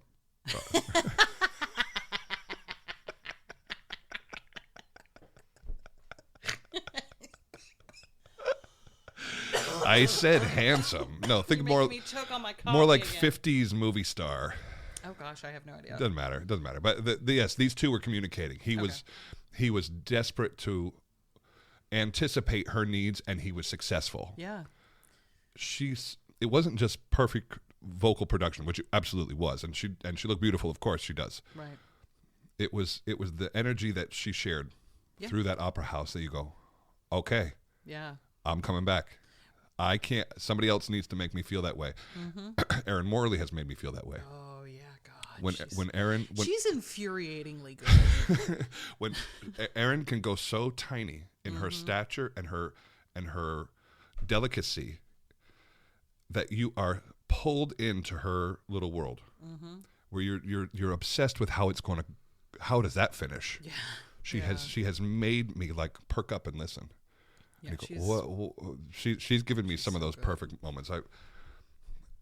It rarely comes from a voice that just like knocks me over, which I love. I love a gigantic voice just like bowling me over, but that's more like a circus trick. Oh, see, for me, my first thought of somebody who has done that for me is Artur Rucinski. Yes. Good God Almighty. Yeah. Hearing that man sing Il Balen in Trovatore, like we did Trovatore in Chicago. I guess I never heard that, but I've only heard bel canto out of him, and it's like jaw dropping. It is utterly unbelievable how beautiful and quite honestly perfect that technique is. But then he infuses this emotion in with it that just threads right along with the voice. Absolutely. God, I could listen to him for the rest of my life. There was a moment in Boca Negra, and it's the end when Boca Negra's dying, and he's kind of already in the spirit world in a way. And he's floating this note. It's got to be a D. It's like definitely like in that sweet honey spot for the Verdi baritone. Grandio, and he starts spinning this pianissimo. I mean, it's Queen at his smallest, and it's spinning, and I hear it behind me, and it's fading as he fades. I'm bawling. I am bawling. You go, these are the perfect moments. Yeah. These moments, like if this is possible, our business is safe. Yeah. And we just keep finding people that can make the magic. Totally. Keep chasing it. Yeah. But I find, going back to the original point, I find that even if you had that on recording, that would only be a portion of what made that magical. Yeah. Like yeah, it would be, of course. It'd No. be a stamp of it instead of the full photograph. I have a recording of it, and it is beautiful. Yeah. But it's not what happened in the moment. Yeah. Yeah. Gosh, and how lucky. I'm chasing it. I had it in Billy Budd in San Francisco, where we had 77 guys faced in the same direction, all rowing this boat. So as it was, like it was a group effort in a way that I hadn't expected. I almost wanted to hit the button, but then I'm all good. No, I was going to hit this. That's what you're saying. But it was a moment of like clarity in I go, this is what we're supposed to do. Yeah. It's supposed to feel this way. Yeah. And so I'm just going to keep chasing it. Yep. That's chasing that dragon. I'm just going to keep chasing. It's our heroine. It kind of is. We talked about it earlier. It's that nasty girlfriend. I cannot give up. Hooked us early. We just can't. We just can't quit her. I don't think anybody can. I don't know anybody who can let go of show business. I mean, they have to show you the door. Yeah, I think there are very few, because I think there is just a certain amount of. As we get older, our group gets smaller. Our group is getting smaller. Oh yeah. It already is. It already is. Which is nuts, but every decade that we survive, that group gets smaller and smaller and smaller. But like, you're right. Like when you get to be a part, either on stage or not, in the audience or professionally standing right next to the person, when you encounter those moments that make your brain just go like, oh my God, this exists. This was me watching Angela Mead sing Norma, because I'm faced upstage at her and I'm 10 feet below her, and I watched the production of this unbelievable sound, and just to not see the audience, all I could see was her. You're like, this is the best seat anybody has ever had for this. Just imagine singing in thirds with her. Oh, I know. But even then, you're like, I would be distracted by my own work. This was just me observing this from 5 feet away. Like, No, I lose myself in that. yeah, in the singing with her. Yeah, I mean, for me, it does, like we were talking about this earlier, it does take that knowledge of safety. But Yeah. But with her, we are so, like, we've done Norma together so much that Yeah, when it's going extra good. you just, I have learned, and I think she learned how to anticipate exactly what the other person's going to do. Oh, interesting. And I, in no way, shape, or form was I ever. See, I wonder if she considers that. I wonder if it's just a feeling. I don't know. We did it so much, and especially like the earlier years of our career. Yeah. That I just, it's so easy. It's like getting back up on a bicycle and Yeah, riding right. again, So it's Every time I ever heard her easy. sing, I felt like a fraud. I was like, I well, understand that. I'm a fraud. Yep. And you're a queen. I'm the court jester. I'll be over here court gesturing. Thank you for being the queen. Oh my God. The first duet in Norma, Yeah. there's this one moment where we're both supposed to, like, she sings it the first time and then I sing it the second time, and there's a high C. And every single time she got to that one, she's the first freaking one, so she's not supposed to do this. She would always, like, pianissime this high C You bitch. and make it beautiful. And then I come along and I sound like a cat trying to die almost every time. You're just locked in, holding on. I You're like, mean- I should cut this off. I should cut this off. I should cut this off. But you're trying to find the right moment to just, like, I don't know, inhale and make the sound stop. It's just, Do the old Pavarotti up. oh my God. Got to finish this off because this is not, I want this to end. God. Yeah, I'm definitely the ugly stepsister in that situation. But How awful. there's, because it's her, because we've sung it together so much, they're always, like, towards the later performances that we did, there was just, I could let go of everything because I could just focus in on anticipating where she was going and going with her. And she's a fantastic leader in a duet like that. And she also listens and responds. And, it's rare that you get a colleague like that. I think she's I think it's a historic voice. I Yeah. think we're lucky to have her. God, yeah. Every time I hear her sing that stuff, and she'll lean into Ballo. She sings the hard stuff, and she goes at it with such reckless abandon, and she is destroying. The walls melt when she finishes that stuff. You So go, good. oh man, if I could just be that good once. And she's very humble about it. She wouldn't like me saying this. I don't think she likes anybody kissing her ass. But I was just like, I got to go back in the practice room. Like, I get this you. is possible. Like, Angela, Artur, like, yes, send me back to the practice room. Like, I got a lot to learn. I jumped into Lucia in New York and got to sing with Artur. It was not the we had done Bohèmes and stuff, but this was like, Yeah. Enrico was like balls to the wall singing. And Yeah. I don't know if he holds the record, but certainly he held a note that went on almost 30 seconds. Yeah. Did you ever hear it? I didn't hear that, but from having done Trovatore with him and hearing, like, We're going to hear it. We should hear it. he took, yes. I'm very excited for this. From hearing Trovatore and what he did with Il Balen and how he kind of took the Dmitri Horsovsky kind of don't breathe anywhere thing and then leveled that up. Right. Like, oh, yeah. I'm not surprised he held it for like 30 seconds. That doesn't surprise me on any level whatsoever. He's just one of the most extraordinary. Oh, here we go. Oh, that's not it. Wait. Okay, we're waiting. I want the right one. I mean, it's from the Met, right? Like,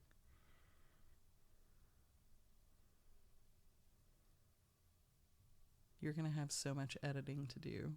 I'm pulling out this dead space. Oh, where is it? Yeah, this is it. This is it. Well, let me.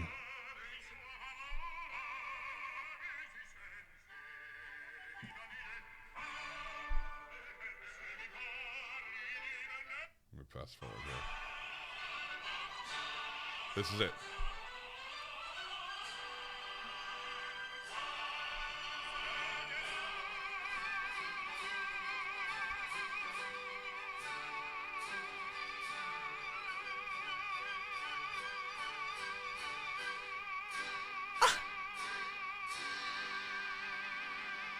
Oh my god. Right? Oh my god. And the thing is, I'm not even a little bit surprised. That but shouldn't exist. It shouldn't exist. And what Meister let him get away with that? That's Like, I would think you would have to fight them to the death to get them was the Meister to for agree to that that. Rizzi. Not Rizzi. Fritza. Fritza. It was Fritza. Yeah. I mean, But this is so badass. And I was on stage for it, and I'm like, oh, he's going to cut off. no, he's 4 not. measures later, I'm like, oh, he's going to cut off now. Oh, he's definitely going to come off. I'm telling you, when you get bored, go look up Il Balen with him.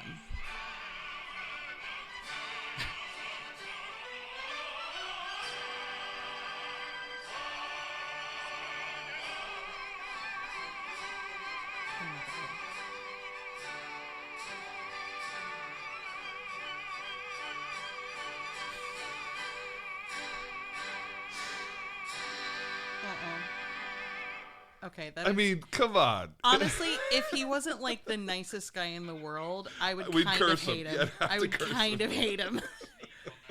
But just, I mean, oh my god. It should never. I mean, that's it's so gratuitous, and how exciting the audience went nuts for. Oh yeah. Of course it. Oh yeah. Oh my god. You'd never think an Italian Meister would let you get away with this. Like, okay, I'll let you go 8 measures. I'll let you go to the orchestra. I mean, like, he spun that until the orchestra cut off. I'm not even surprised. Seriously, the lines he spun in Il Balen, you have to go look it up. Like, Okay, I will. My favorite recording of it that was on YouTube is no longer there. My Or- buddy Quinn's gonna hate me. He's like, "Oh, why are you talking about that guy so much?" Quinny, we love you too. Like, no there's question. no, it's question. equal love. Yeah, no. I mean, not even. No, but seriously, man, Artur he's one in a generation. I got to be on stage for that, and the curtains coming in too, and it was just like one of those crazy Met moments where you're just like, okay. And then what happens right after that? I get to sing a little ditty. Ah. I was like, I get to follow this. I'm gonna You're like, follow this. Thanks, you dick.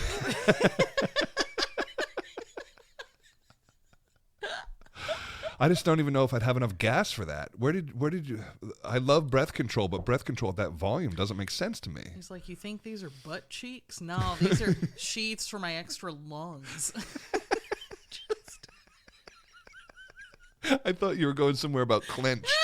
Like his support was coming from there, but no, you were like, there's lungs in my No, ass. I there's- sit on my lungs. Absolutely, why not? Like, there's at least a third, if not a fourth lung in there. Oh, Somewhere. and I've enjoyed some long phrases. Like I'm good at that too, but that's a whole different beast right there. Don't you love that that every friend I have is like wildly talented. I don't know people that don't. I really don't know too many civilians, as I might call them. No, yeah, same. The ones I do are wonderful people, work hard and do well, but everybody else I know has a headshot. Yeah, totally. I will say, like, my inner circle of friends, like my close ones, for the most part, are actually mostly from undergrad. Yeah. But in my inner circle, there's also at least 2 opera singers. You know. Yeah, right, And right. outside of that, it's almost all opera Right. singers. Yeah. You know? No, or, it's they're just more interesting to me. yeah. We're or people in the industry. when I'm at the Met, it feels a lot like I've described it as like a less funny Muppet show, which is kind of how it feels. All the crazy personalities are represented Can I be animal? for sure, I'm kind of animal. but there's like. We definitely got a Fozzie Bear. Yeah. You know, we definitely got a Kermit. We definitely got a Yep. Scooter. Like everybody, all the crazy personalities. We got the stoners. We got the crew guys. It's all the people are represented in that waiting for Guffman way. You're just like, we are all nuts. Everyone here is nuts. We're on the nuts train, and we're all going in the same direction. Well, of course we're all nuts. Look at what we do. We did this on purpose. We did this to ourselves. We did this to ourselves. But I mean that from literally not just us, but down to, like, I'm thinking of the security guards at the Met. They're all in show business. They love it. They love it. You're right. They love it. Yeah. And like the people in the wig department, in the makeup department, in the costume department, they work insane I couldn't. I hours. missed the Tucker Gala this year, and Yeah, and same. my buddy Steven Costello printed out a life-size picture of my head, and he put it on a stick, and he, for the rest of the night, tweeted and Instagrammed me at the gala. He had everybody holding it. He had Barry Tucker holding it. He had me calling the show into the microphone by the stage manager's desk. He went so far above and beyond. And I go, my group is nuts. Yes. Look at what he's doing right now. Like, just this is his focus tonight is not this concert. Is what can I do with Christian's head that's funny? What that's going to make him laugh? I want to make my buddy laugh. What do I have to do? Oh, that's amazing. To his 15 or 20,000 or 25,000 followers, this is what he's doing tonight. that. I love the guy. that. I go, I couldn't love him more. Look at what he did for me. You know, one of the young guys that sang that night, and he says. Sean says, you weren't even here and you stole this show. I don't know if I stole it, but I stole it online for sure. I love it. I love it. Oh my God. We were right in the middle of performances for Intelligence, so I didn't even look at that night. Yeah, I know. And it was one of those contracts where I get worried. I'm worried for the foundation. Yeah. I don't like what it's their financial hard times are still hard, and they need some help. I think they need some help. Yeah, I think that's industry wide right because now. it could go away. Yeah. And that's the only industry night we have. Yeah. We had the Opera News Awards and we had the Tucker Gala, and that was like, let's celebrate us night. Yep. And we don't have that anymore. Yeah, both of those things are kind of gone. You Not know, at all. the Tucker Gala still exists, but they didn't even use an orchestra this year. Yeah. You know that we're losing our prestige in a way. Yeah. No, it's. I want somebody to fix it. I mean, the financial thing is literally an entire other podcast episode that we could go I know, into, and look, we've been going back to the same wells over and over and over again and asking the same 12 people to pay for everything, and it's unsustainable.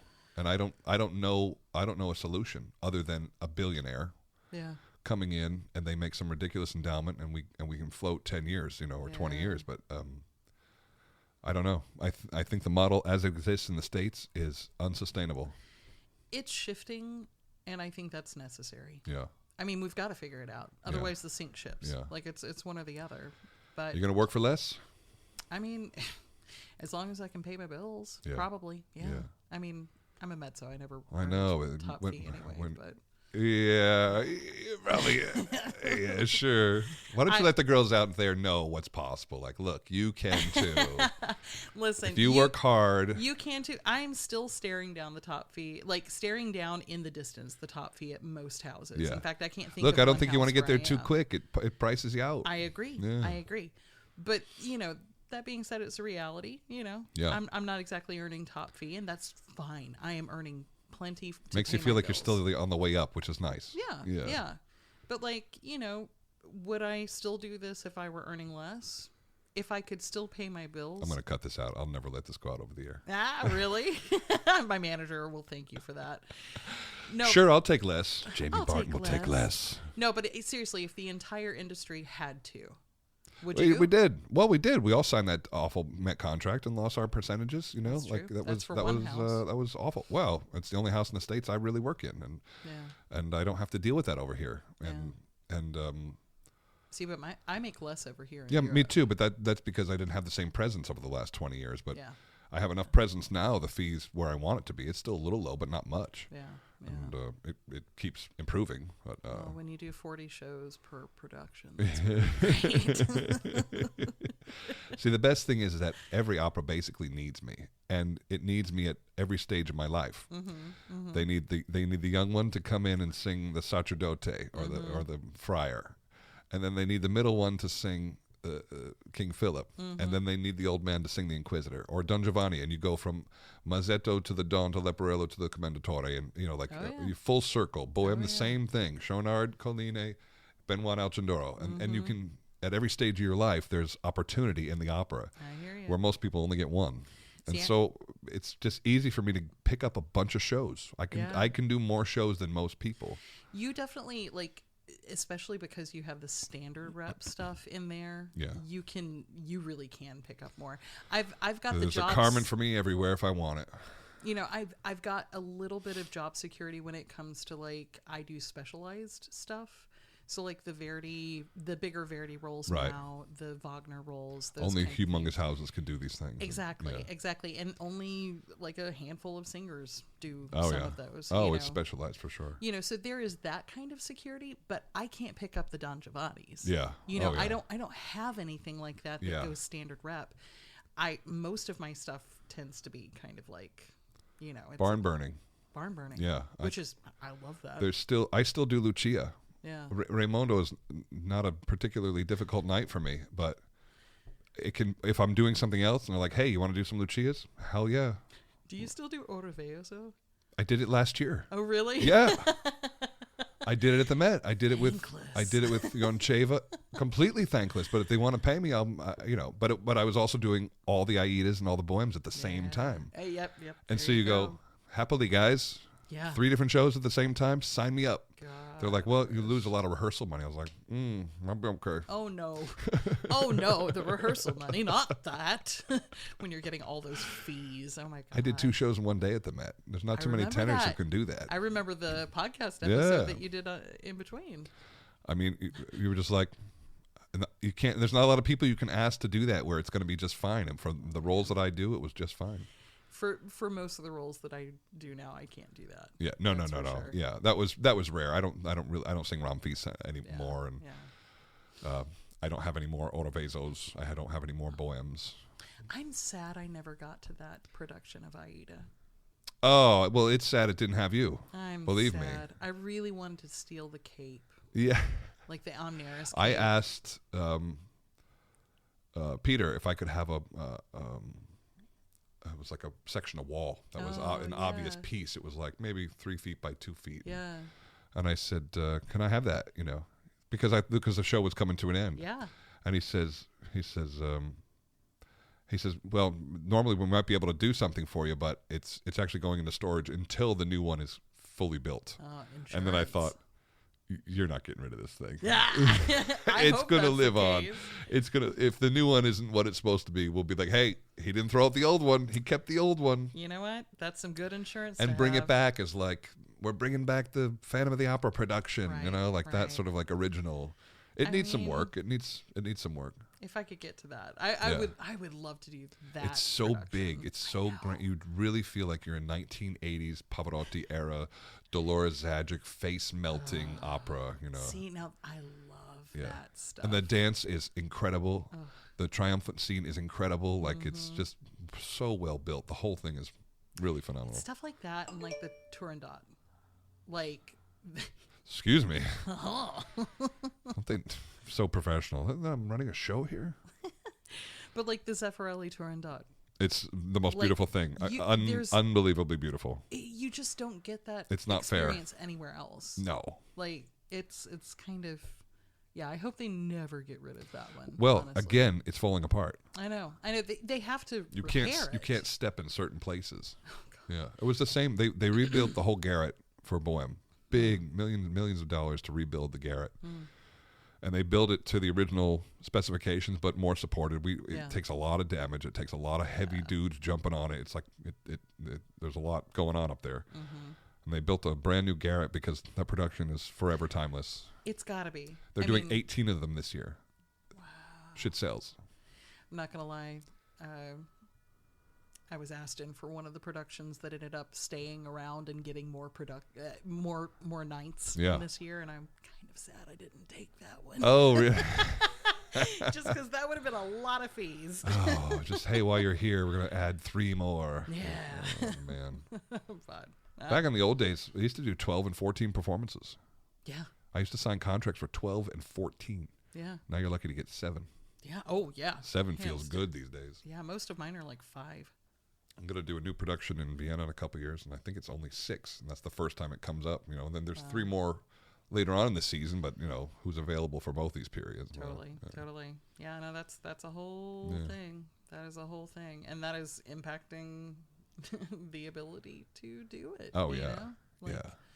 I remember the first time I was over in Munich, I was doing like second Norn. Yeah. And, no, it wasn't my first time there, but it was one of my first times there. And we had 3 performances of Götterdämmerung because they were doing 3 full cycles of a brand new production. Oh, man. Oh. But that means You're that I just got marooned in Munich for 4 months for 3 shows? Yeah. Yeah, I'm not going to do 3 that. fees for second Nord. So I'm not getting enough to be living in Munich. No. God. No, I can't. This is why I'm staying away from Wagner, too. I'm going to be somewhere for 4 months for 5 performances. Like, If it's a new production over here, yeah.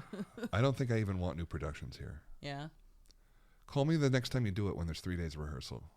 Yeah. I need to maximize my time home. I get that. I do have new productions here, but I'm going to be very picky about them. I don't. Yeah. It's got to be like real. It's got to be title character stuff, which it is. And, Yeah. Otherwise, I don't know. Somebody offered me a new Aida production as Raumfeast, and I was like, I can't. I just can't. Yeah. You could. 8 weeks from now, you could give me the whole direction in about 30 seconds. I'm not going to just sit here. And that's just it. Like, for people who don't know this, like, when you're doing new productions over in Europe, you're there for 6 weeks minimum. Oh, minimum. If you're allowed a late start. Yeah. It is so much rehearsal for new productions, and it's just you don't get paid during that. You're paying to stay in whatever country / city that you're staying for in 2 months for before the 2 show. months I before did you that get any here fees. with my debut here, which was in Les Troyens. Oof.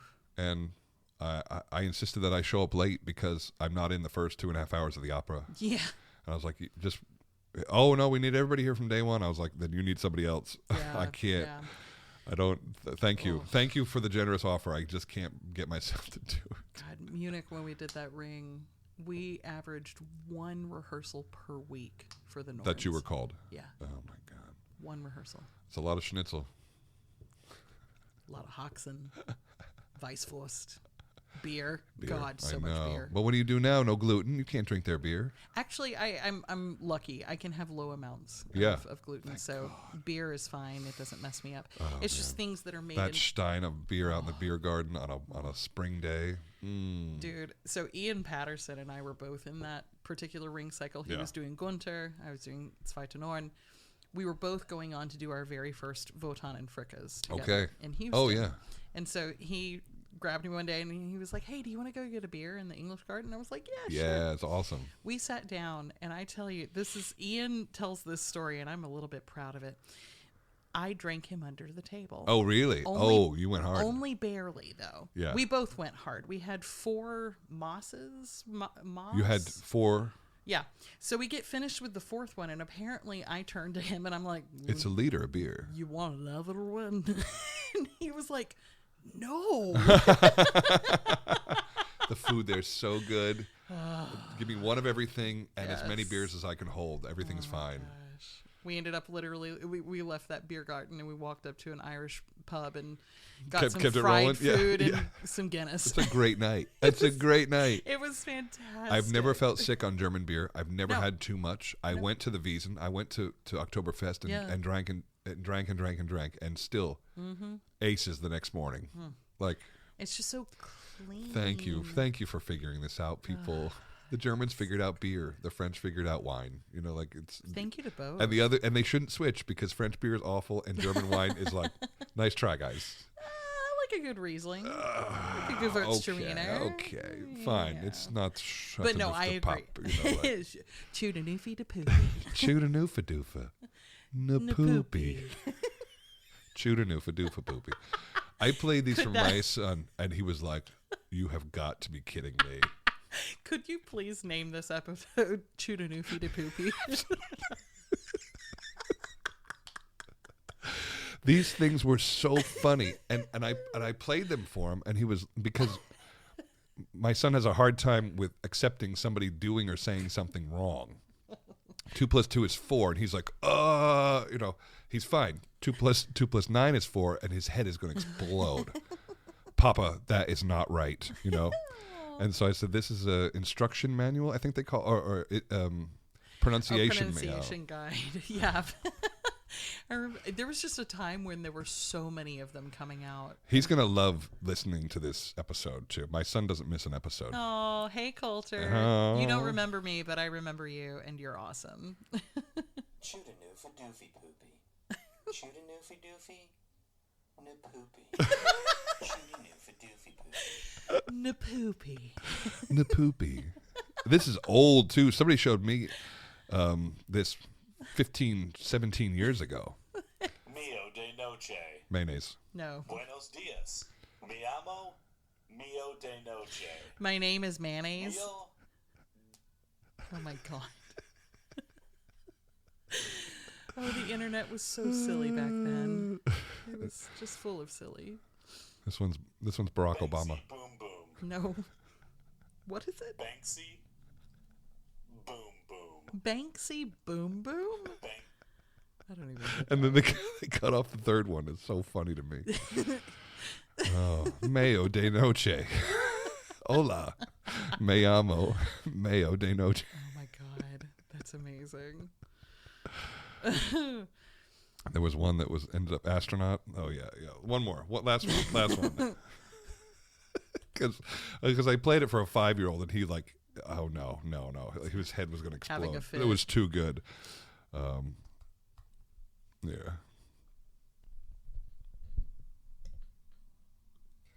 This is astronaut.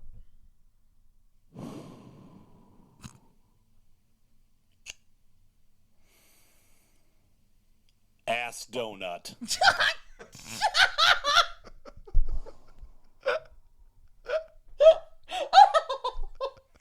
Never mind.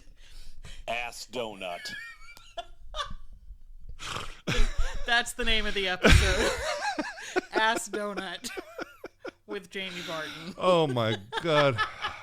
I played this for Coulter and he was like, no. We played it 100 more times. It was that kind of like, we sat on a bench. We were traveling from somewhere to somewhere, and we stopped in this cute little town to have a day, and we sat on the bench, he and I, and we were falling on each other. And I'm telling you, we were two 5-year-olds laughing because I was just as giggly. Like, I do this with Jake Heggie, actually, because he loves that whole spagooter. I don't know what that is. Oh my gosh. Give me your computer immediately. Or here, I'll look it up. Yeah. He also does a mean Cartman, which is very much, I think, a he and Susie Graham kind of thing. But Susan Graham does a Cartman? uh-huh. Things I need to hear. Let's see. Ass donut. It's stupid. This is very dumb. Okay, yeah. Okay. Click on the. Hold it up to your mic. You Okay. you run it. Let's see. It'll probably. Muffin, onion ring, planaba, mashed potato, cups, magnum, fish, You have to see these. I know. spagooters, tater tune, giant barf, Brussels sprouts, My boy has to see this.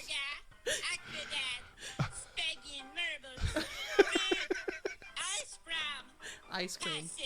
Popsicle. Cereal. Mark. Milk. It's so stupid. Spagooter. Spagooter.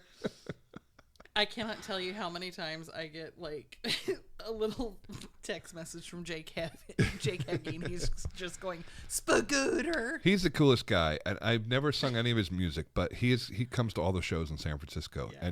and he brings Flicker von Stade with him, Mm-hmm. and all of a sudden you'll be changing after the show. All of a sudden he's got her, and I go, Maestro, which he doesn't like. He doesn't like to be Maestro, and he's got Flicker von Stade, and they're gushing.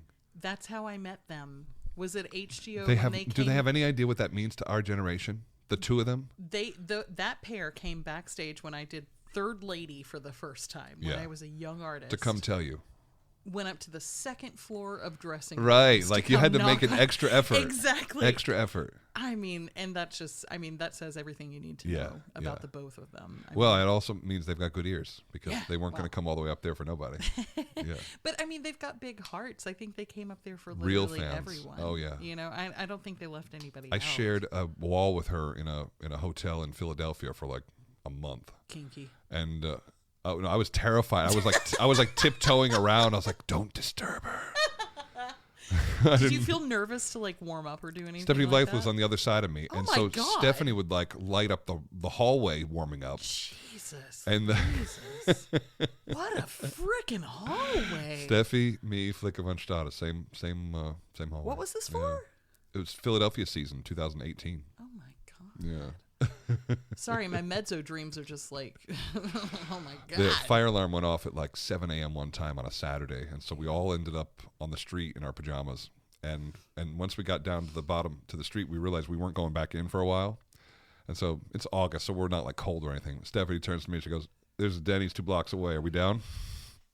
Yes. Stephanie and I had Denny's breakfast. It was perfect. Absolutely. Yeah, because we knew we weren't going Absolutely. back to sleep. So Oh my god. let's get some pancakes. That making bacon pancakes. Absolutely. I mean, like, what else are you gonna do?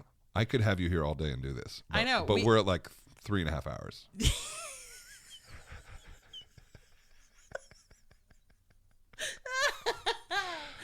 This is just hilarious. I could just go on and on, but I know, I'm gonna pee myself again if I You don't go. shouldn't pee yourself. And I'm going to Crazy Horse Saloon tonight, so I have been to Crazy Horse. I gotta. Crazy Paris.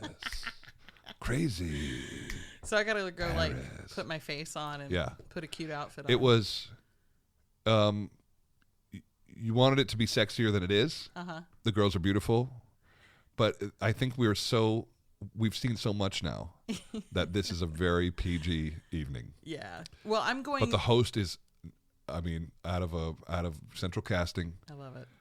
There's like 15 little Shaynas of dance or some kind of story being told. Some of it's sexy, but most of it's very like.